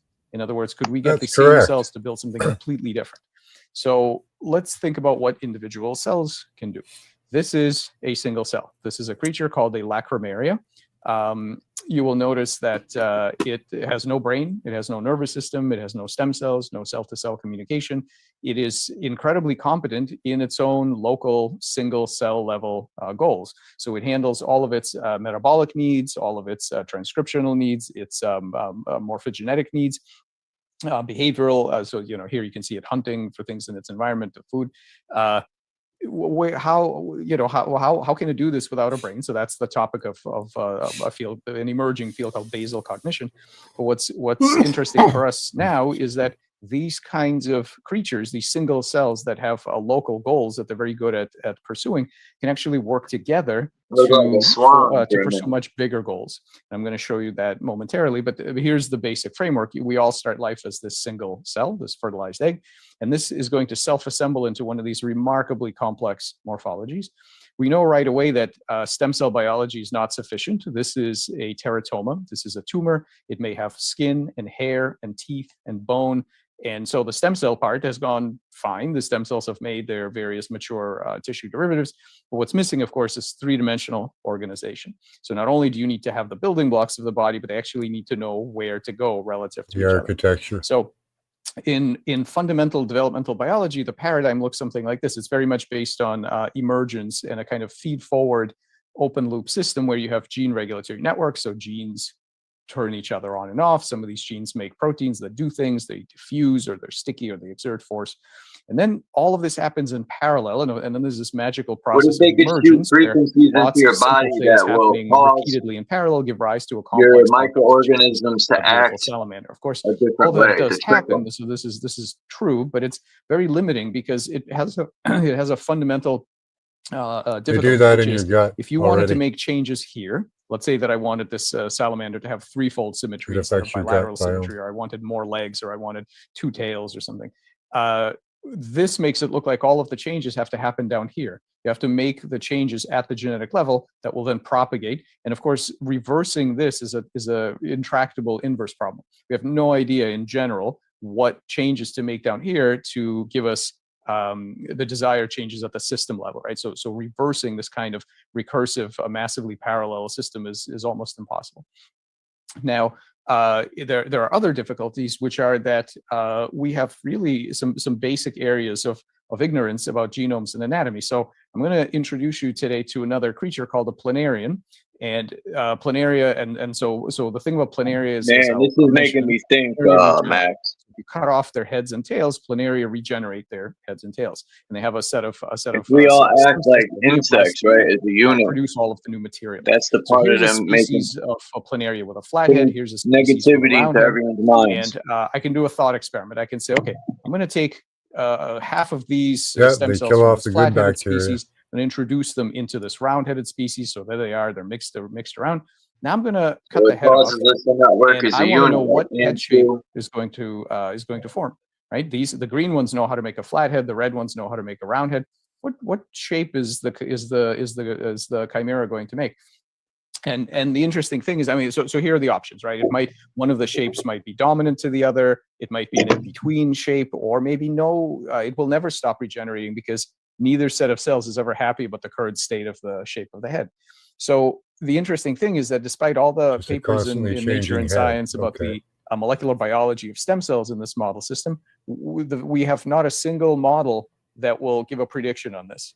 Okay, because while we understand pretty well the individual molecular events that guide individual cell decisions, we have very poor understanding of what guides large-scale anatomical level decisions. And so how this collective is going to decide what head shape it's going to make, we actually have no models that make predictions about that at all. So overall, where things stand are that we're very good at manipulating the hardware, so cells and individual pathways, proteins, genes, but we're really a long way from form and function, and so control of form and function. And so what I've argued before is that basically, if we kind of think about the journey that computer science took, that went from this is what programming looked like in the 40s and 50s, where you literally had to rewire the system physically in order to get it to do something different. And now, of course, why don't we do this, right? When you want to switch from Photoshop to Microsoft Word on your laptop, why do you not get out your soldering iron and start soldering away? Because we've realized that if the hardware is good enough, then you can control it by experiences, by stimuli, right? By reprogramming, not by editing the hardware. And yet all the biology and biomedicine is down here right now. All of the most exciting advances are all about, CRISPR, genome editing, changing promoters and protein engineering. It's at the micro level hardware. So this whole journey is open to us in biology. We are just at the beginning of this.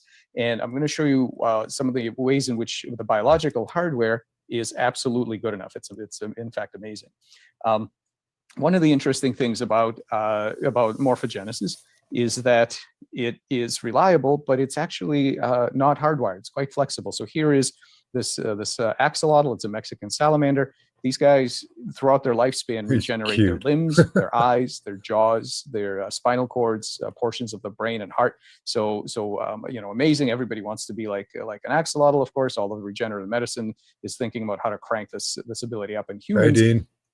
But the most amazing thing about it is that if you, for example, amputate a limb here, in fact, you can amputate it anywhere you like, it will grow very rapidly. It will make exactly what's missing, and then it stops. That's the most amazing part. How does it know when to stop? Well, it stops when a correct salamander arm has been produced. And if it's cut here, it will grow this much. If it's cut here, it will only grow this much. So it's context sensitive.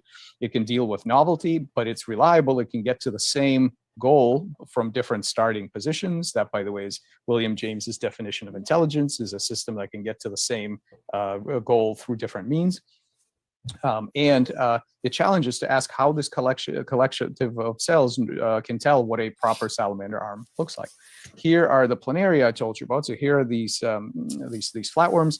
They have all kinds of internal organs. They have a true brain, lots of the same neurotransmitters that you and I have.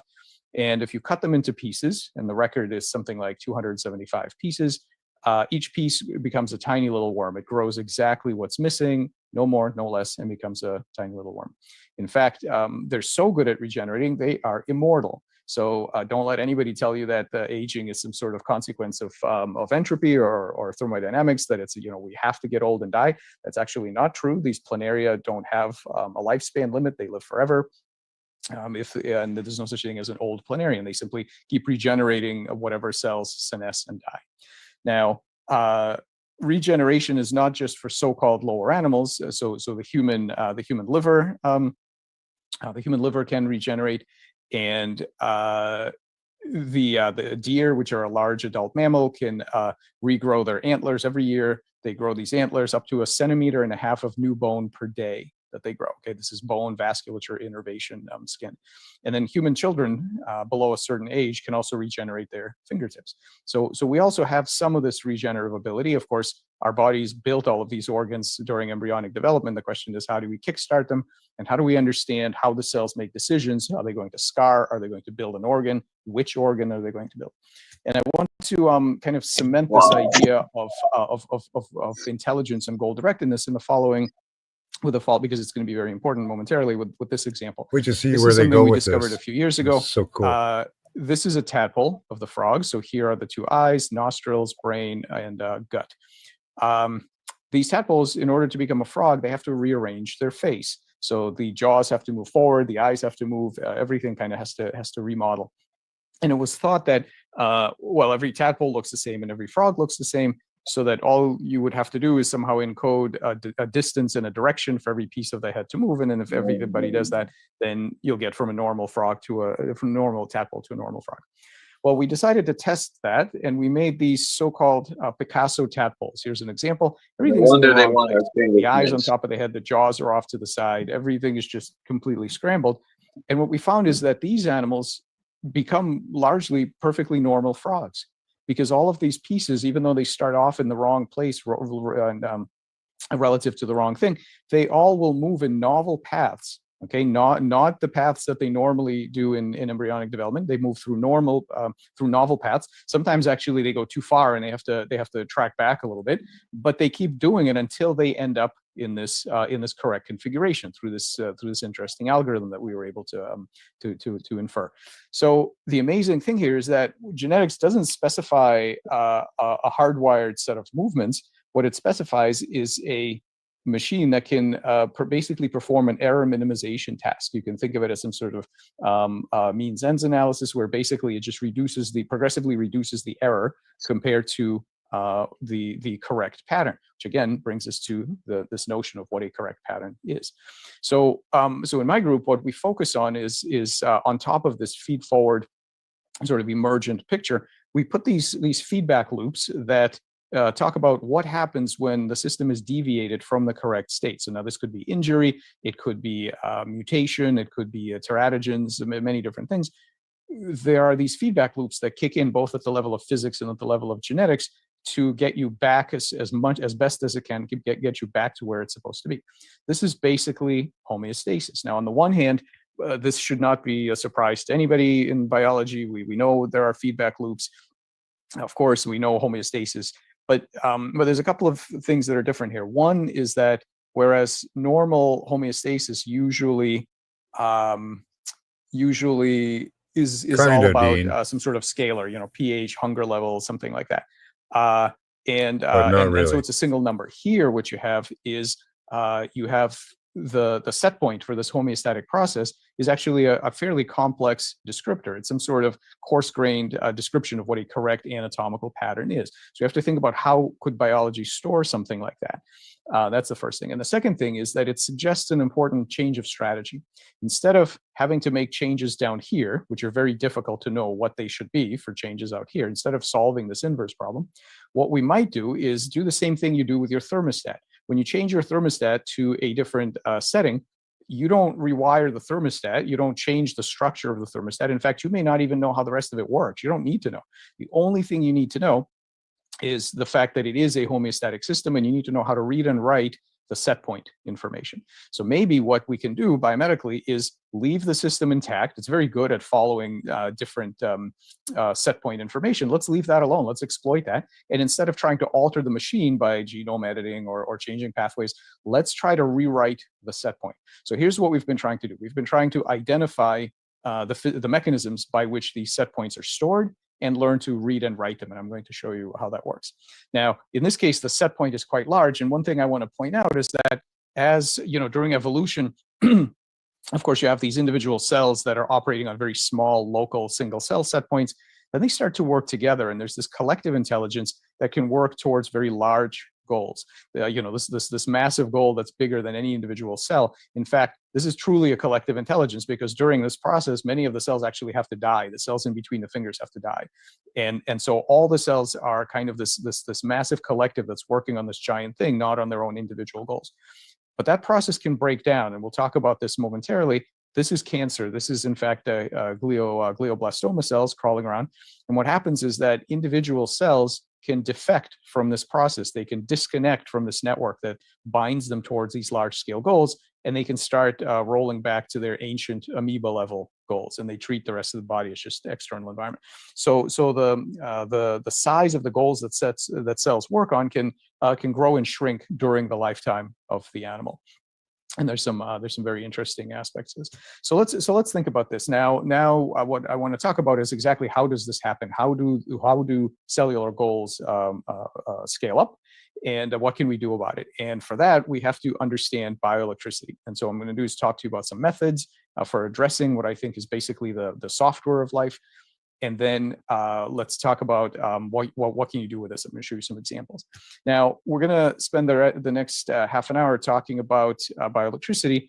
And I want to be clear, it's not because I think that bioelectricity does everything in the body. It's clearly one layer of all kinds of interesting signaling modalities. Of course, there's chemical gradients, biophysical pressures and tensions, extracellular matrix, all kinds of things.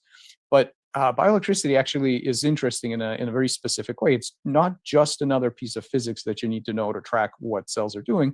It's actually giving us access to privileged access to a computational layer, a layer where decisions are being made about what happens, not just physics, but actually computation. Now, we took as our, in looking at this, we took as our inspiration the one system that is uncontroversially known to be able to scale up from individual cells to large scale goals, and that's the brain. So in the brain, you have a collection of individual cells of neurons, and they can keep memories and they can pursue goals and so on. So how does the brain do this trick? Well, there's hardware, which is basically each individual cell has little proteins in the cell surface called ion channels.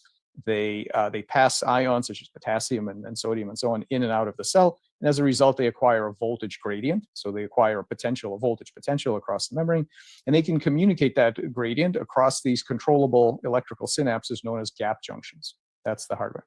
The software, and you can see it here. This is imaging. A beautiful imaging by this group of a zebrafish brain, a living zebrafish brain, thinking about whatever it is that zebrafish think about.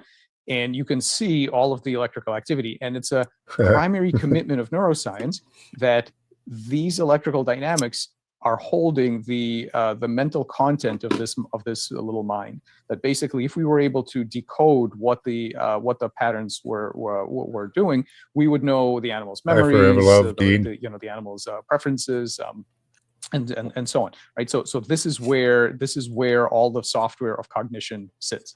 Now, it turns out that the brain did not invent this kind of architecture from scratch.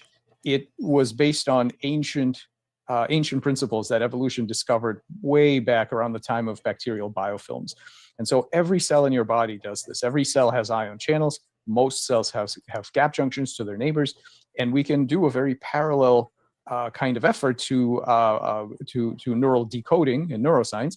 And we can do somatic decoding. We can say, I mean, here's a voltage-sensitive fluorescent dye showing you the electrical activity of an early frog embryo. There are no neurons here. There's no brain yet, but already the cells are communicating electrically about who's going to be left, right, anterior, posterior, and so on. And you can imagine that if we understood how to decode, how to read and write this information, we would have some amazing control over growth and form. And so the first thing I want to do is I want to show you the tools that we use to kind of measure first to measure and characterize these things. So this is the voltage sensitive fluorescent dye, which allows us to see all of these things in real time. And then we do a lot of computational modeling and simulation. So once we know what the channels and pumps are in each cell, we can ask, where do these patterns come from? I'm going to show you a couple of examples of these patterns. So this is one called the electric face. So here's a frog embryo trying to put its face together. It's in time lapse. And what you see is this is one frame from this video. The depolarized regions are lighter here. And what you can see is that already before all the genes come on that are going to dictate where the eye is formed, where all the other organs, already this tissue has decided where everything goes. Here's where the animal's right eye is going to be. Here are the placodes. Here's the mouth. This is already, and I'm showing you this as opposed to other patterns because this is the easiest one to decode. I mean, it literally looks like a face. Right? We call this the electric face. It literally looks like that. We know that this pattern is absolutely functionally instructive, meaning it's required for normal development, because if you interfere with it, you create Picasso tadpoles. So you can move all this stuff around, move all the gene expression and all the anatomy by changing this electrical pattern. So this is a normal pre-pattern required. And of course, there are human channelopathies that have craniofacial defects that are due to disruptions in this process. Now, there are also pathological patterns such as this, where we introduce a human oncogene into this embryo. Eventually, it makes a tumor. Eventually, the tumor starts to metastasize. But before that happens, you can already see the bioelectrics traces of these cells disconnecting from their neighbors. In order to become individual amoebas that are going to metastasize and proliferate, they have to disconnect electrically from their neighbors that were binding them into a collective that was able to store large-scale goals, such as form a nice chunk of muscle or skin or something like that. Okay, so these are interesting. It has to have its own biofield then, so we can read them. Now we have to be able to write them. So we basically just stole all the techniques from neuroscience. We do exactly the same thing. It's very interesting. The question is, the tools cannot tell the difference between neurons and non-neural cells. They work exactly the same. Being down from the stars. Our notions of what neurons are and how fundamental that distinction is. Exactly the same. Planets have an effect on how we're formed. So I can take a piece of skin or liver or anything else And I can control these electrical synapses by opening and closing them. So this is the topology of the network, who talks to whom. Or I can directly set their voltage by opening and closing these channels. So I can use drugs, I can mutate the channels, I can use light in terms of optogenetics. What we don't do is any electrical field application. So there are no electrodes, there are no electromagnetic fields or waves, nothing like that. What we what we do is use molecular physiology to target the very components that are used by people get homesick, right? Electrical where they were born. And when you do this, a very interesting thing happens. Pretty interesting. Some examples. One example is at the single cell level is this. I told you that when electrical connection between cells and their neighbors are lost, this is the first step towards tumorigenesis. And so here, what we do is we inject a fluorescently red labeled oncogene into this animal, and of course it makes a tumor. And just gave you the cure for cancer. But here it is again, blazingly strongly expressed, in fact, all over the place here, not just here, it's everywhere, and there's no tumor. And there's no tumor because we co-injected another channel, this happens to be a chloride channel, that forces those cells to be hyperpolarized and to be connected, electrically connected with their neighbors. So even though the oncogene is cranking, the cells are not going to go off and form tumors because they are electrically coupled to a network that overrides their individual cellular goals to proliferate, dedifferentiate, and metastasize, and keeps them harnessed towards a large scale goal. Now, what might those large scale goals be? Well, here's one example. I told you that in the electric face, we were able to get an idea of what the patterns are that kickstart the different types of organs. So what we did was we took an ion channel RNA and we injected it in a set of cells that are going to become gut. So here's a side view of a tadpole. Here's the eye, here's the mouth, here's the gut. And what we did was we imposed on a region of those cells the same voltage that normally would be associated with making an eye in the face. And sure enough, what they do is they make an eye. Okay, so what we've done is we've convinced these sets of cells that they should become an eye. Now, the so-called master eye gene, the transcription factor PAX6, doesn't do this. It only works up here in the anterior neuroectoderm, but the bioelectrics works anywhere. You can convince any cell in the body to start making an eye. These eyes have all the right layers, retina, optic nerve, all of that stuff. And so notice a couple of interesting things. One is that what we provide is basically a subroutine call. We don't provide enough information to tell those cells how to make an eye. In fact, we have no idea how to make an eye. Eyes are very complex and there are lots of cell types. We provide a fairly simple bioelectrical state whose interpretation is build an eye here. And then the cells do the rest, basically a subroutine call. We've identified a module that builds eyes. They mimic the biofield of an eye. We want, and then it takes care of itself. So that's very good for regenerative medicine. You don't have to micromanage all the outcomes. So if they wanted you to have an extra arm, they'd send a biofield that would have an extra arm to you, through a lens that's and sitting you'd out start in growing the an extra arm. tail somewhere that we've induced. All these people going through these surgeries become male and female. They can do it electrically, probably. Modified to induce this new ion channel. It's a potassium channel. Okay, these cells start to make an eye, but the whole system realizes that there's not enough of them to make a proper lens. And so what they do is recruit a bunch of their neighbors. All these brown cells here, they never got the channel. They're completely wild type native cells. And so there's two levels of instruction. We instruct these cells, you need to make an eye. They instruct their neighbors saying, come help us. The eye is supposed to be of this size, which again, we did not have to micromanage. So that's very good. You can make, we can make the same way by inducing electrical states. We can induce otocysts or inner ear balance organs. We can induce ectopic hearts, all right, so extra hearts. We can induce extra forebrain. We can induce extra limbs, as I showed you here, and we can make fins. Now that's a little weird because tadpoles aren't supposed to have fins, and so we'll get to that momentarily. But you can see that by manipulating the large-scale bioelectrical patterns, you don't just change specific cells or cell differentiation into different cell types. This is a language at the level of organs, okay? And it goes beyond organs. It goes to whole body axis. Yeah, so organs, because they're sending a frequency. I take this worm, I chop off the head and the tail, and I leave this middle fragment. The middle fragment, 100% of the time, will regrow a head here, and it will regrow a tail there. How does it know where everything goes? Well, if you look, there's this interesting voltage gradient that says one head, one tail. Okay. Now, what we can do is we can manipulate the ion channels in these tissues to say, actually, I want two heads or I want no heads. Okay, so you can do that. We'll get into this this shortly, so you can control now. Now, one thing here is that these heads are normal and they belong to this normal species. But you can go further than this, and you can ask a species to make heads that belong to a completely different species.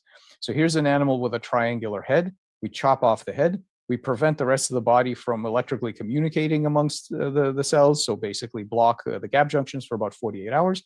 Then we withdraw the blocker. The cells settle into a new electrical state, and sometimes they settle into their correct attractor, and you get your normal head shape.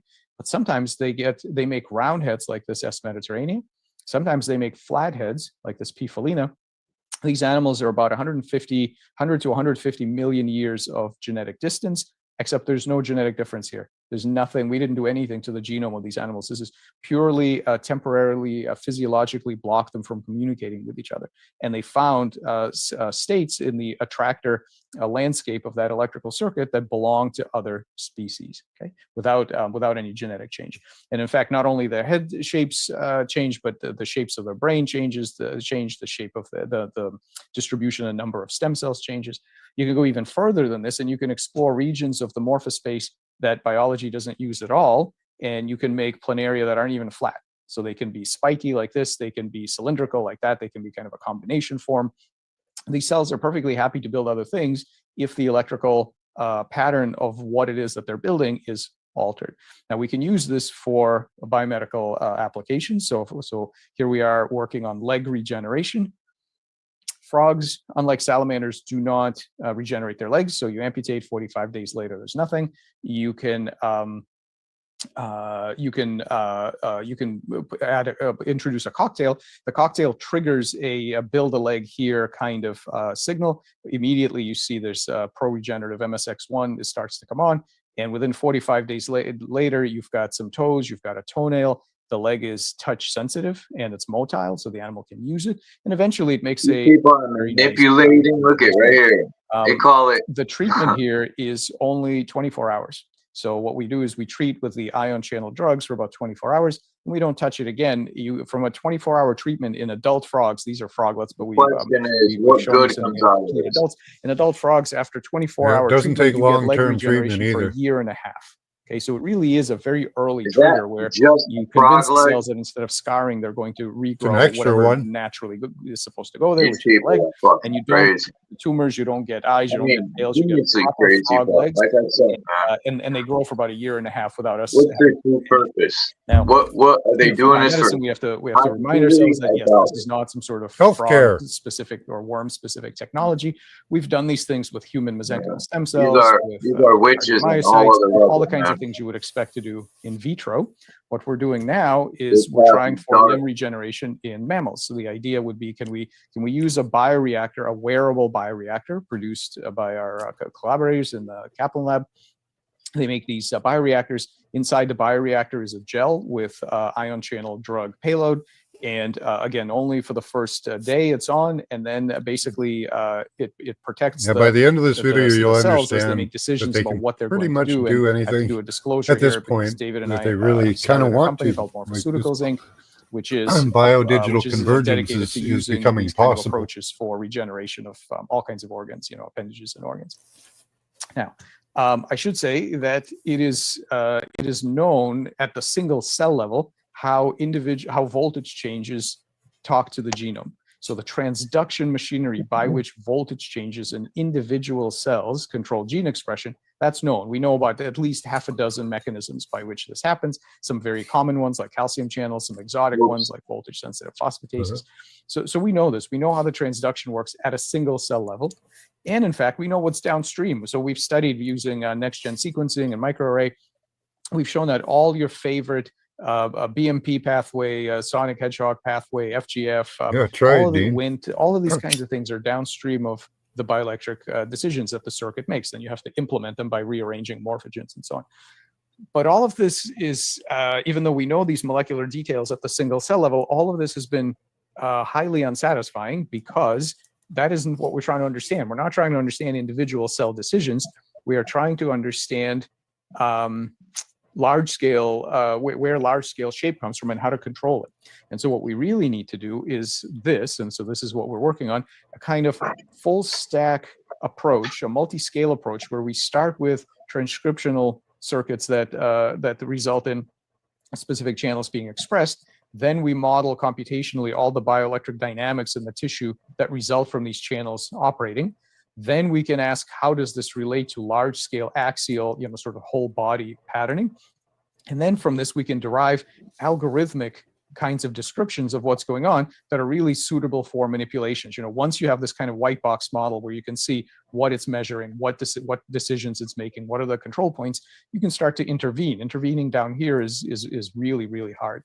And so this is a simulator called Betsy that our collaborator Alexis Pytak wrote that lets us take individual cells in a virtual tissue and model. Every cell has these networks, both chemical and bioelectrical, and then we can ask tissue level questions like, hey, when we cut it into pieces, how come every piece rescales the electrical gradient? How does that work? And so here's there's a model that could explain that. And so here's where the AI comes in. There's a couple things that we've done, and if people are interested, here's all the software. You can download it, and it's described in various papers, and you can play with it. Two things that are really important on the machine learning side. One is to help us infer models. So knowing the pieces that are in there, the various channels and transcription factors and everything else, what is a minimal model that explains the functionality that we see, that explains how it grows, how it regenerates, what shape it makes. So trying to discover models. And in fact, we've done this. So here in a few years ago, we showed how you can use evolutionary computation. So basically just simulate evolution over the space of possible models to try to match functional data of regeneration. So basically we had a system, we coded into it every known functional piece of data in the planarian literature. So hundreds and hundreds of papers, and not large data in the sense of like genomic sequencing, but actually functional data. Like we cut it in a particular way, we treated it with particular drugs, and then look, it made a head and two tails or something. And so that kind of information goes into the database. And then there's an evolutionary computation across a simulator that tries to identify models whose behavior in the experiments matches what the database has in it from the publications. Okay, so it tries to infer action, and so this is an amazing. I'm still kind of amazed about the fact that this actually came up with a human understandable model of what's going on in planaria. Human scientists have been trying to do this for probably 120 years, and the system actually guessed a very nice model of how heads differ from tails. And that's the most creative part of the scientist's job, right? Is trying to come up with these models, and then here we have AI doing that. So I thought that was pretty cool. But we're going to have to have this because the amount of information, functional information, is flooding us at a rate at which no human scientist can keep all of these things in their head. So not only do we do this for inferring models, the next step is to infer interventions. So now that you have a decent model, you can ask this question. If I want the system to do something different, how would I intervene? Where, which of these nodes and in what way do I need to intervene? And you can look for very rare kinds of interventions where most of them don't do what you want.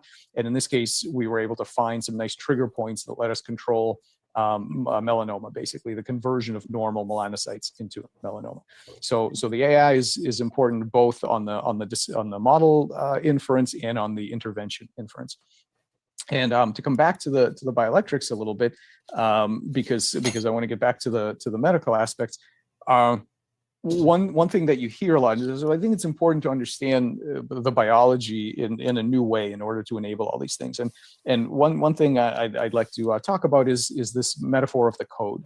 So you will often hear that the DNA is the software of the body, and that actually the cells are the hardware that interpret the software. And I think that's okay for certain kinds of things, but I think it's profoundly incomplete and limiting. And I'll give you a different metaphor to consider. What I actually think is more valuable is the idea that what the genome actually does is it nails down the hardware of every cell. The genome is just a description of what proteins, including ion channels, are going to be present in the cell. But now, once you make a tissue out of these cells, even though they all have the same ion channels, you basically have made an excitable medium in which symmetry breaking and amplification can take place. And this is now a simulation, a model of that scenario where all the cells are proteomically identical. They all have the same channel. And yet look at all this rich structure at the bioelectrical level. If you've seen Turing patterns, that's kind of the chemical version of that. Same thing happening in the brain. You can have all kinds of activity without having to wait for new gene expression to come on. And so basically you can build circuits that have this interesting property, like a flip-flop, where they can store different electrical patterns in the same set of cells without changing out the cells or without changing the proteins in the cells, much like this flip-flop that can store a 0 or a 1 via the pattern of energy flow through the system. And just by taking stock of what the parts are, you can't tell what's in it. This is why bioelectricity work is so hard. You can't kill the cell and then fix it and then analyze it. All the information is gone. At that point, you have to study the living system and you have to do the physiomic profiling. It's all in the real-time electrical activity. It's not in the proteins. So if this is true, it makes an interesting prediction that we should be able to edit the software while keeping the hardware constant. And I've kind of shown you all that already in the examples of the eye and the heads and all that. But I want to drill down to one specific example. So here's a planarian, head and tail, has normal gene expression. So the anterior genes are in the head, not in the tail. And when I cut it like this, it makes a perfectly normal one-headed worm, as it's supposed to, and it's very reliable. Now here we have the same thing, one-headed animal, the anterior genes are in the front, so that's good. I cut that and I get a two-headed flatworm. Why is that? Because I just told you that it was reliable. How come the two-headed flatworm? And it's because what we've done in the meantime is edit the electrical pattern of this body to say not one head like here, but actually two. And when we do this, sure enough, it makes a two-headed worm. Now here's the most important part of this slide. This electrical pattern is not a readout of Why don't this they do animal. this shit with plants, This electrical right? pattern is the readout of This this bigger, healthier In other fruit. words, this is not, the electrical pattern isn't what the anatomy is doing now. The electrical pattern is a stored memory, in this case, a latent memory, because it doesn't do anything until you injure the worm. It's a latent memory of what a correct planarian is supposed to look like, which gets consulted after injury. It doesn't do anything until then. And the bioelectric pattern does not have to match the current anatomy. Currently, it's a one-headed animal, and it can have this so a normal body can store at least two different ideas of what a correct planarian looks like. So I promised you at the beginning that we were going to find the set point for anatomical homeostasis. We're going to be able to read and write the memory of what the anatomy is supposed to be. This is it. And there are many more. I'm just showing you a nice simple example. We can now literally see how this tissue is encoding how many heads it's going to form if it gets injured. And that information can live in the same kind of body here. Now, one interesting question you could ask is, what happens if you take one of these two-headed animals and recut it? In plain water, no more manipulations, leave the ion channels alone, I'm just going to recut it. So now the standard paradigm would tell you that, well, you remove the primary head, you remove this ectopic secondary head. All you've got left is a nice normal gut fragment. We didn't do any genomic editing or mutation, so surely all you're going to get is a normal worm now, right? In the absence of this crazy reprogrammed tissue, you're just going to have a normal worm. And that's, of course, what you would think, except that if you analyze the electric circuit, you see that it actually has two stable points. It has one stable point at the single head state, but it has another stable point at the double head state. And so when you do this, when you actually cut them, they don't go back to normal. They continue to regenerate as two-headed animals. So this system, again, remember, nothing has been changed about the genetic sequence here, and we can change it back to normal. We can take the two heads and convert them back to normal by blocking a particular ion pump for a couple of days. So this has all the properties of memory. It's long-term stable. It's rewritable. It's got conditional recall. And it has, I'm going to jump off here. Two possible. All right. So it's at 4:20. Think about what this means for biology. The question of how many heads this thing is going to have is not something that's nailed down by the DNA. How much longer is this video? What the genome gives you is the machine that reliably defaults to a pattern memory of one head. But you can rewrite that, and not only does the 25 minutes once you rewrite it, apparently forever, but it will obey the new pattern until you set it back to normal. So that's very important. That means you have hardware that has a default behavior. I don't know how many people are listening. Oh, there's 7 layer that you listening can now. interact with if you know how to read and write that information. that does not require you to do any genome editing. And so what we're trying to do right now is to really understand how the state When I space started the video, there's only a couple people correspond to here. the different shapes. A lot of and, this was set forward especially to to merge it with manipulate paradigms out of connectionist machine aging and learning, all this stuff, where man. it's very Well, yeah, understandable that's what they how want to do. networks, Is how this is electrical networks regenerative store medicine? patterns, how they So store memories, and in what particular, they're how trying they to do is pattern get their completion. patterns When part of that detailed information enough is that gone, they can how field regenerate nets and other themselves. things will restore. This That is would be the research idea. nice done for kind the of a rich merging people. of dynamical Could systems be. and energy Could be they've already done minimization it. This and is a very old. learning and information. This Yeah. And is so I think 10 biology years has old. tons to learn They from feed us little from crumbs the here and kinds of there things that of what they've machine learning accomplished a long time ago. Okay. Yeah, let me So see in if the I last can. couple minutes, I want to tell you about where I think this is all going. And first, I just want to show you something about the rational Let's see, design when of was this so-called published? It was electroceutical. published 8 months ago. Here But is this here is the pattern of when, a frog brain, the electrical pre-pattern of a doesn't frog have any brain. much And you can information see on it. the Oh, well. important thing to see here is that there's a particular pattern here that tells the brain exactly how wide it should be. So it sets the size and shape of the brain out of this whole out of this whole entire tissue. And it has a very Yeah, the particular thing is, the bioelectrical human pattern. body, And all the thing is cells that in your this body bioelectrical pattern is critical, change over because a if that period of bioelectrical pattern goes 140 wrong, days. and it So can be you could affected do an by entire body nicotine, by change alcohol, by in various like teratogens, by half a year. mutations, all kinds of things. If that pattern goes wrong, what you get is a birth Crazy defect how of the brain. So here are every the star eyes, is here's the different, right? forebrain, here's the But midbrain, and the everyone's hindbrain. fingerprints are different. You can have a Yeah. hindbrain that That kind of means looks everyone's okay, although frequencies are different. not great. And then the midbrain is just completely screwed up. The forebrain is just gone. The eyes end up connecting directly to the midbrain. It is just terrible. So Even we the asked the eyes simple still are question: if different. we know what Everyone's the eye. correct pattern is, Yeah. and we know that the pattern has become incorrect and thus led to this defective the craniofacial But all structure, they need to do is what put would the we right have to do to change expression that? So we made a model in a biofield, and this is electric again work with biofield our at you. collaborator Alexis Pitek. And I think that's part of them dialing She and into I in my knowing group your made this fingerprints, your model iris scan, of the electrical circuit of the early brain. Yeah. And what it's goes wrong with it. knowing what And then frequency to dial into, we maybe. interrogated the model to say, okay, You know, they're studying the if shape. that's what's wrong, what channel would we need to open or close to get back to the correct state? And notice that what you can't do, so here's this bell curve pattern is what you want. You can't just raise everybody up to be at this level, because that gives you brain defects, and you can't drop everybody down to this level because that also gives you brain defects. You have to try to recover this particular pattern. Oh, That's pretty complicated. shit. But the model was looks like amazing in that it told us that there's one particular bead, channel, the fucking. HCN2, It that would also looks actually like do this. a It would woman's leave these reproductive cells down system. low. It would raise these cells up high, and it would predict that it would recover this. These Amazingly bastards, enough, man. This is and you I'm know. always shocked when Problem these models is all actually these give you something technologies that can be used works both ways. to Like fix these very Forever Love was complex saying defects. there. I think It it was actually Simba. works. I'm not Whether sure. you Somebody in introduce chat new anyway. HCN2 channels, But or you use drugs to you know, open you can use it for existing good, and you can HCN2 also channels. use it for bad. Here's a That's- normal brain. Here's a Well, defective brain. In they this use case, the bad on us and the good for them. these animals have been Yeah.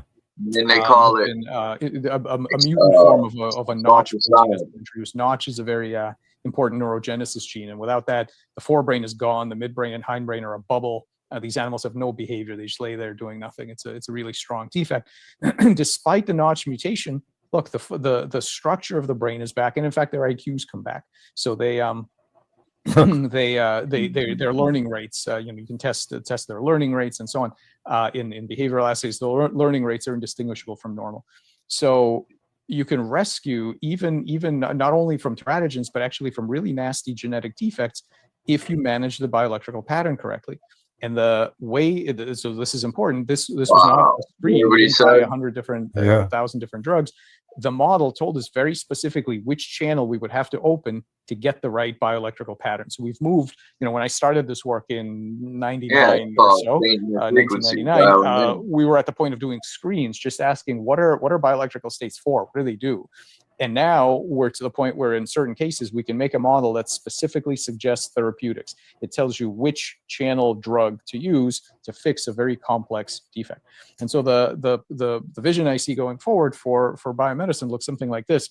Please, London. There's a simulator that Right, takes love. as input expression data which already exist from RNA-seq studies Hey, of hotspot. what channels are present in what cells. London. Those are your control knobs. Those are the things you get to tweak. Dean. And of course, what bioelectric pattern is desired for your tissue. Now, this is largely missing. This needs to be acquired. These Like Dean said, this is very physiological data sets appealing. need to be acquired It says a in lot, in man. most cases. You start Once to you have those two think pieces of about it, information, you can ask the model what channel and pump would I need to open and close very telling. It makes sense to get the now. right pattern. And then you can simply look for existing channels. Something like 20% of all human drugs are Yep. And how much of the human biofield have they got? ion channel Probably the drugs. whole thing And then by you can now. simply look for either develop new ones or look for them. And so this is, again, we've already you can go play with this a little So bit. what- We've already started on a basic Our higher framework self here would where be the frequency. it's called the electroceutical itself. design environment, where you would sit down And in you would order to pick the have cells and tissues experience you here, want, it's got you to would say, take my pattern is shape wrong, of what the do I do? physical. And this thing would actually then tell you to tell you which drugs you actually need to use. Okay, so that's kind of the vision, and all of this part is the machine learning part, because It's like we're being beamed down interrogating and those shit, models right? is not easy. You can't do it just in your head. You have to Beam do me the up, simulation, Scotty. and you have to be able Yeah. to work the Well, our simulation entire backwards or a environment's being search of some sort manipulated, right? to know what the intervention should be. So Yeah, just to 'cause close here, they're trying to here have are my this shit, and you conclusions. can't That, just let it learn there's a very what it is important and let it be, let it do its physiological thing. layer They of want to software manipulate that it. sits between the genotype and the anatomy, and it's a really tractable target You for know, new I think it's biomedicine. okay to know what it is, Evolution know how it discovered works, very early on that but electrical you signaling gotta is a change great way to things. process information, to integrate Well, this will decisions. be Didn't like fuck with it, their. it would be normal. So the fact But that they we want have to This will fuck be organs and with tissues that scale be correctly used in and like communicate the connect up to each 15-minute other cities, is a right? You'll have consequence the of that elites fact. that'll have perfect health We and now long have the life, ability and to read and everybody write some else of will these have to pattern pay memories for whatever and they get to reprogram large scale by shape, their heads, labor. eyes, appendages, If not you by want to live, micromanaging, not by gotta controlling work. stem cell We just turn properties, you off. but by telling the Why collective you can't what lose it the is that it's knowledge supposed to be of holding, and taking advantage like of the fact botany, that it is farming, a and homeostatic system. learning about And that plants. new machine learning tools are coming online as a kind of robot scientist platform to help human scientists infer I don't know. I like bioelectric machines. and I like biochemical computers. circuits from functional data,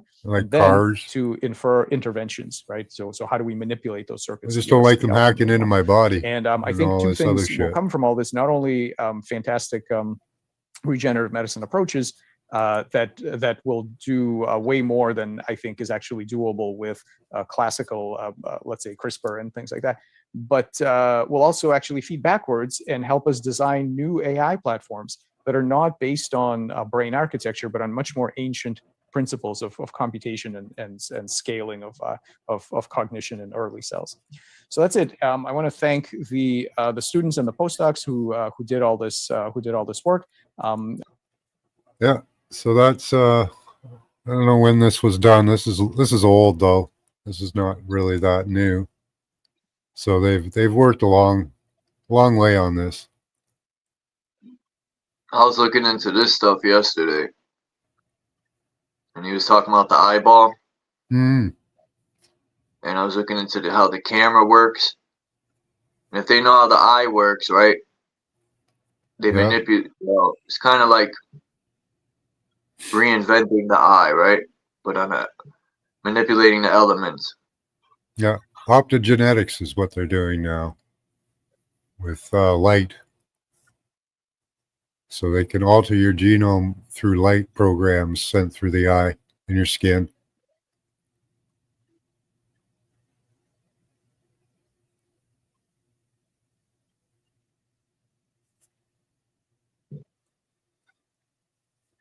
Because I was thinking, like, man, they use mirrors to reflect the light, and I always thought, how the fuck does the light reflect in our eyes? There ain't actual mirrors.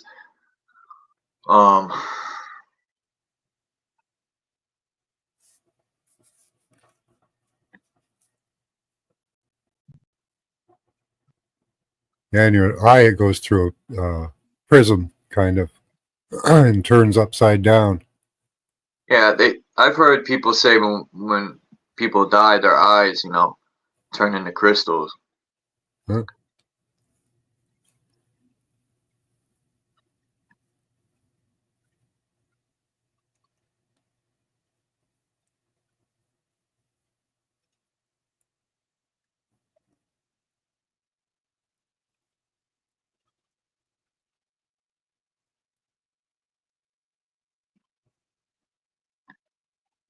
I was looking at frequencies. This is what I'm really intrigued by. Frequencies and how it manipulates the elements. And Yeah. if you That's put blood on probably it, either 432 or 528 that they're using there. and that picture, they're getting that from Yeah, wasn't it, Dean? How they can just mess with your biofield instead of actually having to do genetic changes like this CRISPR technology. That's like last year's technology. You know, now it's just electricity. what Messing if with this is your the healing frequency right here? 5201 Oh, nice. Yeah. cross. Yeah. Because look at the gods, Yeah. right? If it produces a harmonious shape, it's a beneficial one. Have you heard of or seen Dr. Emoto's water experiments, right? No. Okay. He flash freezes water, and what he does is he'll either emotionally charge the water or do it with frequency, and the water will become harmonious with good frequencies, and it'll be disruptive and kind of disgusting looking with disharmonious frequencies. Huh. It's kind of like charging the water and then making it acidic, right? Yeah. Oh shit! That 5. Go back to that image again there. See that one on the bottom right? That's blockchain architecture right there. Don't it look like the eye of a camera lens? Look. You see that? No. See Oh yeah. Yeah. The camera lens eye. No, go back to that. Go back to that. It's the far bottom left there. The far bottom left circle. Oh, left. The one with the VW, like the 369 for Yeah, that's blockchain architecture in us. It looks like the Volkswagen symbol a little bit. Yeah, let me show you that. Or Tesla's 369. See if I can find that quickly.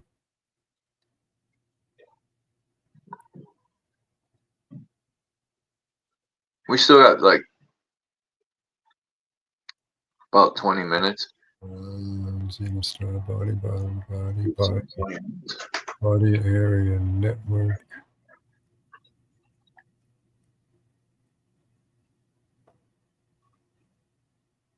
Scaffolds.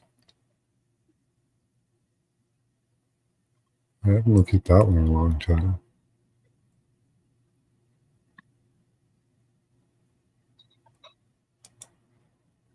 I forgot. Let me see.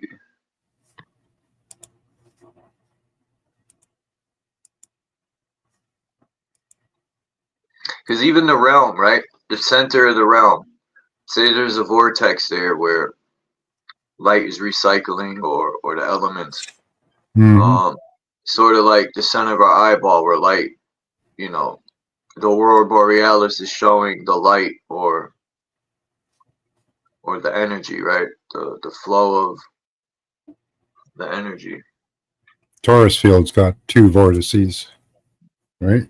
And going in and out, going.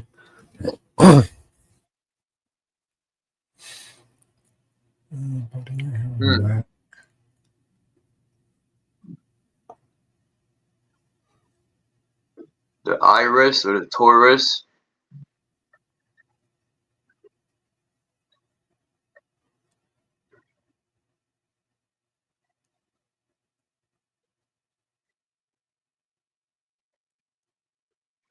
It's the iris field instead of the Taurus field.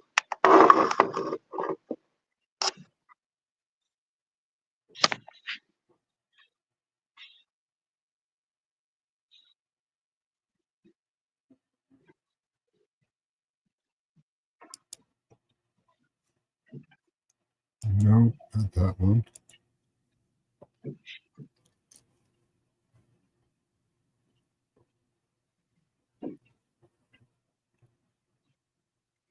Yeah, that's why they're showing the fingerprint too.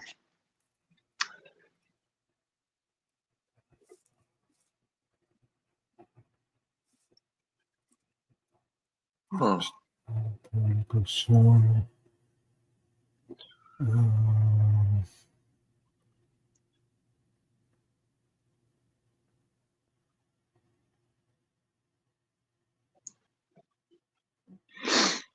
That's wild, man. When the pole ice, right?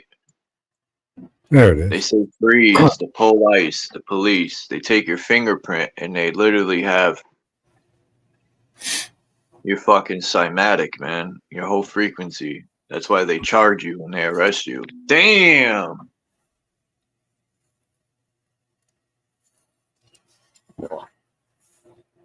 So that's blockchain architecture as it's run through the human body.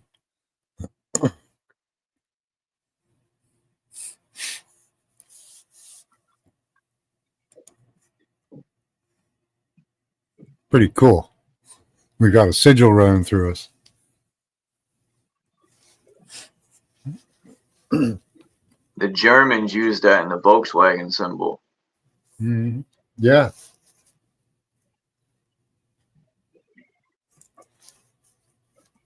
Yeah, it's a sigil, one of the sigils of Solomon, I believe. The 5-pointed star. Well, that's not, but we're the No. 5-pointed star.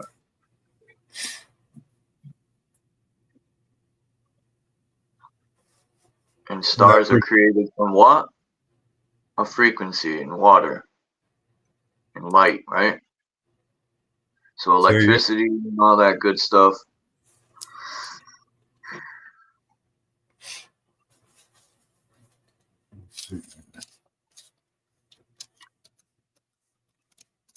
We're literally like a program.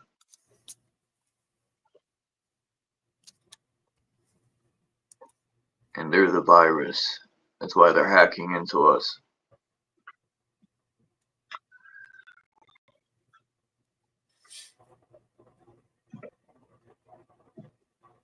Let's see if we can find one that's similar. No, not so far.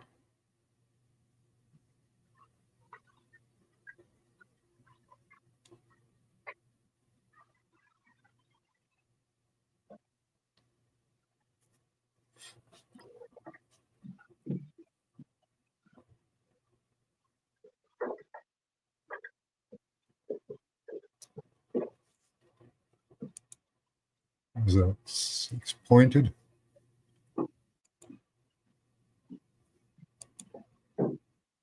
Oh, okay, yeah, it is. It is like that. Yeah, it's a 6-pointed sigil with a center point, right? So, in essence, what we're looking at is, this. Kind of, yeah.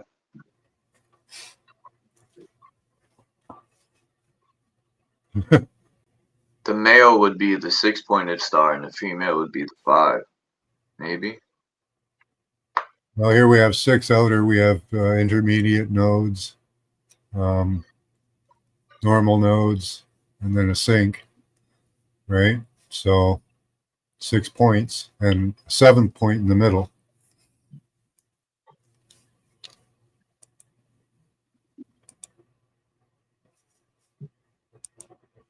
I don't know, kind of makes sense to me. We're all kind of got this sigil running through our body. Even on the face, you could do a 6-pointed star. Right?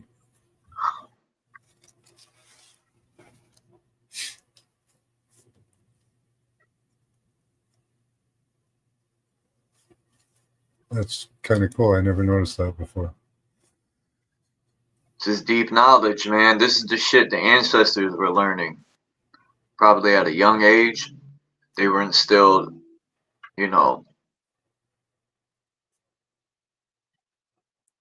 mystery schools. Doesn't that look like circuitry? Yeah, it looks like a chip. It does. Like it looks like a circuitry drawing. I used to take those would be different points of contact. Here's current, resistor, a jump over.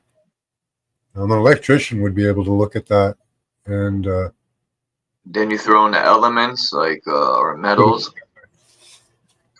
Yeah. Right. Your alchemy, your sigils, certain. That looks like a circuit. So does this, or a resistor of some sort.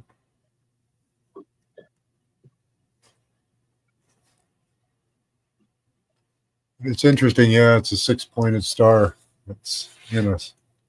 They're using. It's,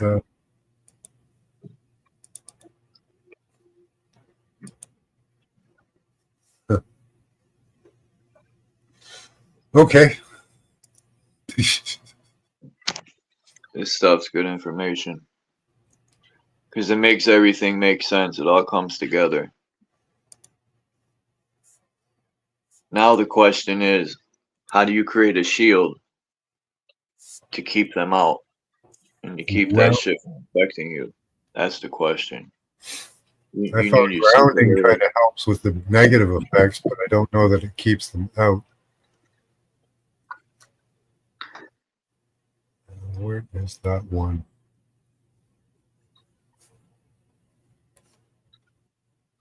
But then trying to keep them out could probably throw you off keeping out good stuff, you know? I don't know. We did an analysis one day of the Anunnaki carvings because I wear grounded bracelets, right? And we were looking at the Anunnaki carvings, and they look like people say they're watches, but they're not watches because they wear two of them. You don't wear two watches. Yeah, the copper bracelets to kind of like. So what we figured they were. All of your energy, right? What we figured they were probably galvanic batteries being used some way, in some way. Now you can use the positive charge or the negative charge of a galvanic battery. And I don't know if it was for grounding or for charging them up. Deployments, dynamic check, that's the one.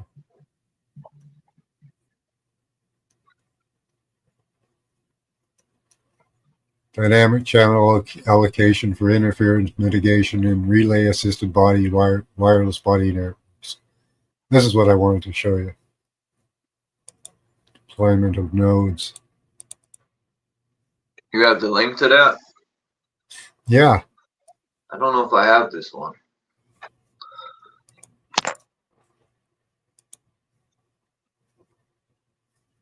I'll put it in private and public chat. London's backstage. Oh shit, I didn't even know that.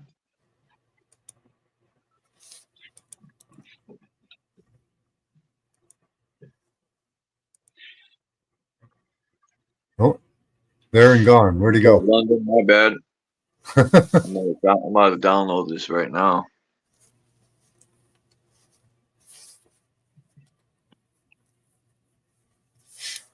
It'll work. Look at that sigil right there on the right. Okay? Each node has 5 sensors, or 3 sensors. It's really cool. Let's see if I can zoom in better.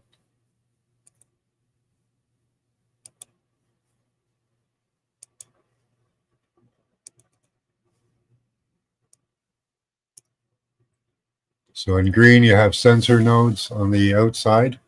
And the blue, there's 5 relay nodes, the one sync. So there's your 5-pointed star that they're running in us. So you've also got the 6-pointed architecture of actually 7. I don't think the sync counts. The sync is the same on all of them, but so you can kind of discount that. But this is the 5-pointed star, and then the 6-pointed star is in the blockchain architecture.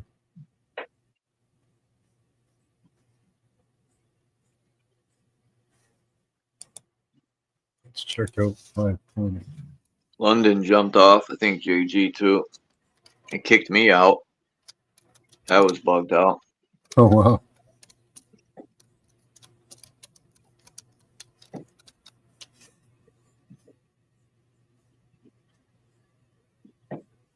Yeah, just the 5-pointed star, sigil of Solomon. So that's for images. Yeah, so they're just tuning into frequencies. Yep. That's why I think they're studying the stars too, man. We could be being beamed down, like Scotty being, you know, how they beam you through. Yeah. 1, 2, 3, 4, 5, 6, 12 pointed. I wonder how many frequencies there are. Almost infinite. Damn, they got a lot of work Oh, to yeah, do. it would be infinite. Yeah. Yeah. Well, they've gone through a lot of them, I'm sure.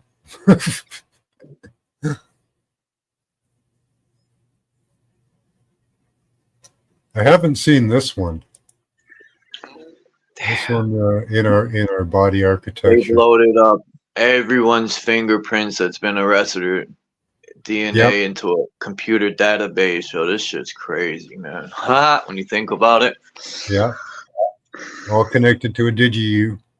Oh, these are cool. What do we got here? Wow. That one's better. No, I like this one better. Let's see, let's open that up. Well, I think about this. Maybe that's how they keep you bound here, right? And if you've never been arrested or none of that, they most likely don't have your information. Well, maybe. I don't know. I don't know what the deal is, but I'm gonna look more into this fingerprint shit. And because they say everyone's fingerprints are different. Yeah, they are. Yeah. Same thing with your iris. Same thing with voices. I think voices are everyone's voice is different. So let's see. 1, 2, 3, 2, 6, 7, 11, 6, 12, 15 sensor nodes, and 5 relay. It's time to beam up out of here. It wasn't worth taking the risk to come down here and forming a physical. This experience sucks. Well, not completely, but you know what I mean. Well, dealing with these fucking parasites is terrible. That's the challenge, right? You know. Yep. The other side is great. It feels good, all that stuff. But you know, being here, this is really where the game and this is where the game is. This is the this is the roller coaster we go on every time. You know. I feel like this knowledge freed up a lot of I understand a lot more now. Like I said, it's all falling in place. It makes sense of what they're doing. Yeah. Let's see what other trying to think what other body architecture I have. And I don't really have much else. That's about it. Well, it seems the ancestors had stopped this from happening before. And what they did was they cut the head off the snake and they attacked the main source to the grid. Right? And that's why it's called a reset. Or that's what they called it. People, right? They say it was resetted. But what if it was purposely done to stop what is happening now? That's a possibility. It seems very important to these people to rebuild and study the ancestors and figure out all these sigils could have been just chips or you know frequency signs and stuff.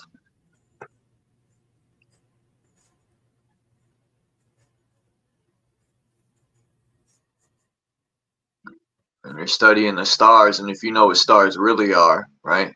They're not these gas balls. They're fucking sound, frequency, My mother always told me we all have a star, and that stuck with me my whole life. Now I know what cymatics are and fingerprints. It's all the same.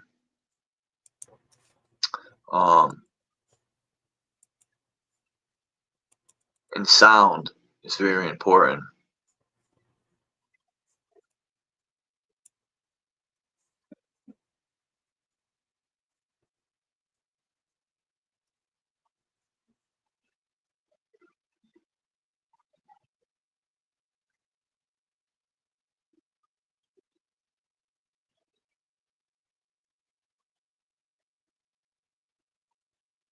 Smart cities. So this is in 2016. What a fucking, it's like the Patriot Act, these titles, right? Smart cities. What a slap in the face, man. Yeah. Place to control you and dumb you down.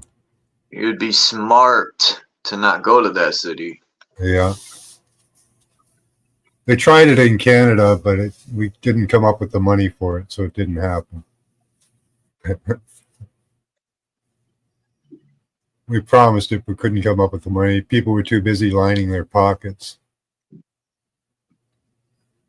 That's another thing about some of this stuff, I think, too, is that's what some of it's about.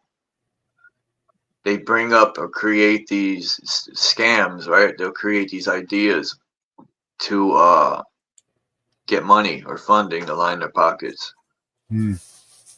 Yeah.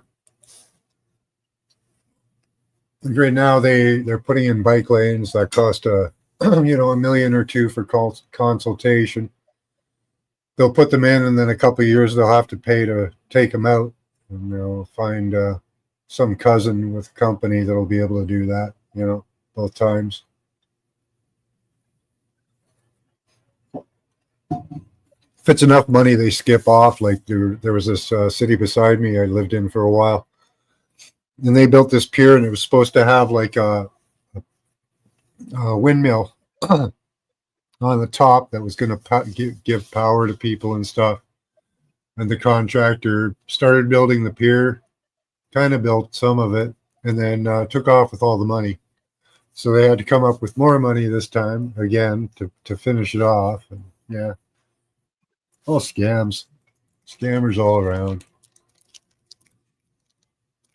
Yeah, like some people have mentioned that these offshore windmill grids are to power something for them underground, but that would be stupid, because if they were to destruct something up here, they wouldn't do that. They're smart enough to make their power grids underground where it won't be affected.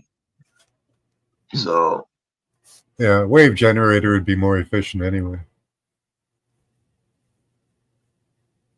Just have like all you need is a buoy, and it goes up and down and pulls a cord that spins a fucking wheel.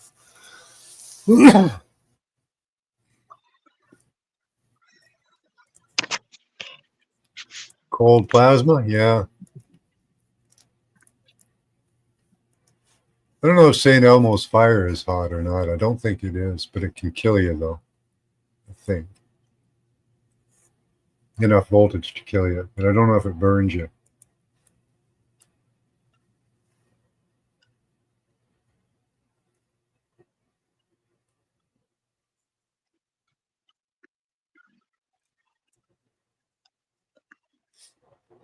I'm just now looking at the chat.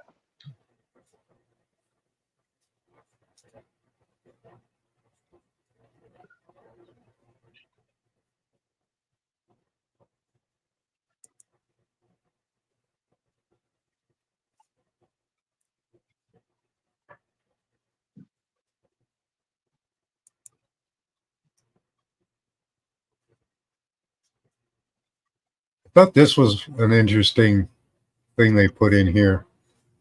This in-body wire, part of the wireless body area network. Doesn't that look like a star system? Yeah, one of the star systems, and I don't know which one. Anybody in the chat? Yeah, I think it's the Little Dipper, or one of those little or big things, because I always remember it looking like a frying pan or a fry thing you put in the fryer later with the fries at McDonald's. Yeah. That's what it looks like. Scoop. Yeah. I think that's a little dipper, but either way. Yeah.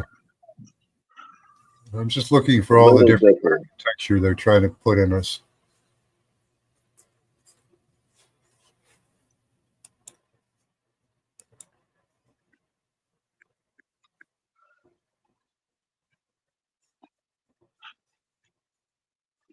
Somebody asked for the link. I just now seen that.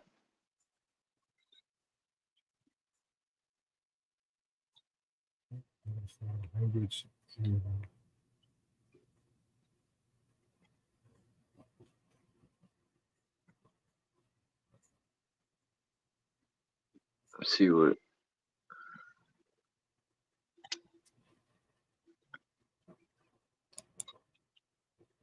This was a good, I'm gonna keep this video up, see what happens.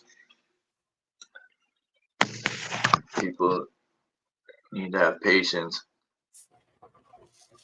and watch that video. Yeah. When you understand, like, my question, like I said earlier, is what's creating the frequencies? What's the source to all this? Maybe that's what they call God, or, you know, the ultimate programmer. That's what God is. Or gods, the programmers. Yeah. I think the planets, like we do astrology, and I think that's because the planets affect us when we're being formed, right? And then we're born. You measure that time and measure the effects against it, and we found that had correlation to some degree. I think it's because they kind of did form us in a way, like the moon pulls on the tides. I think they pull on different energies and give us some of our traits, you know.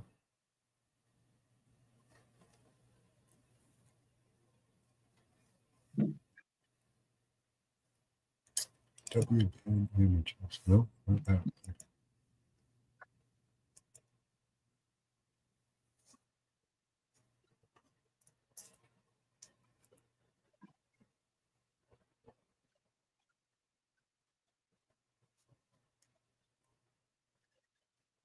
All right. Peace, everyone in the chat. All Thanks, right, Mac, for presenting this stuff, man. I appreciate it. Have a good one. Much love. You too. Peace to JG for coming up. Peace to everyone. I'll check you out next time. And I'm out like Trout.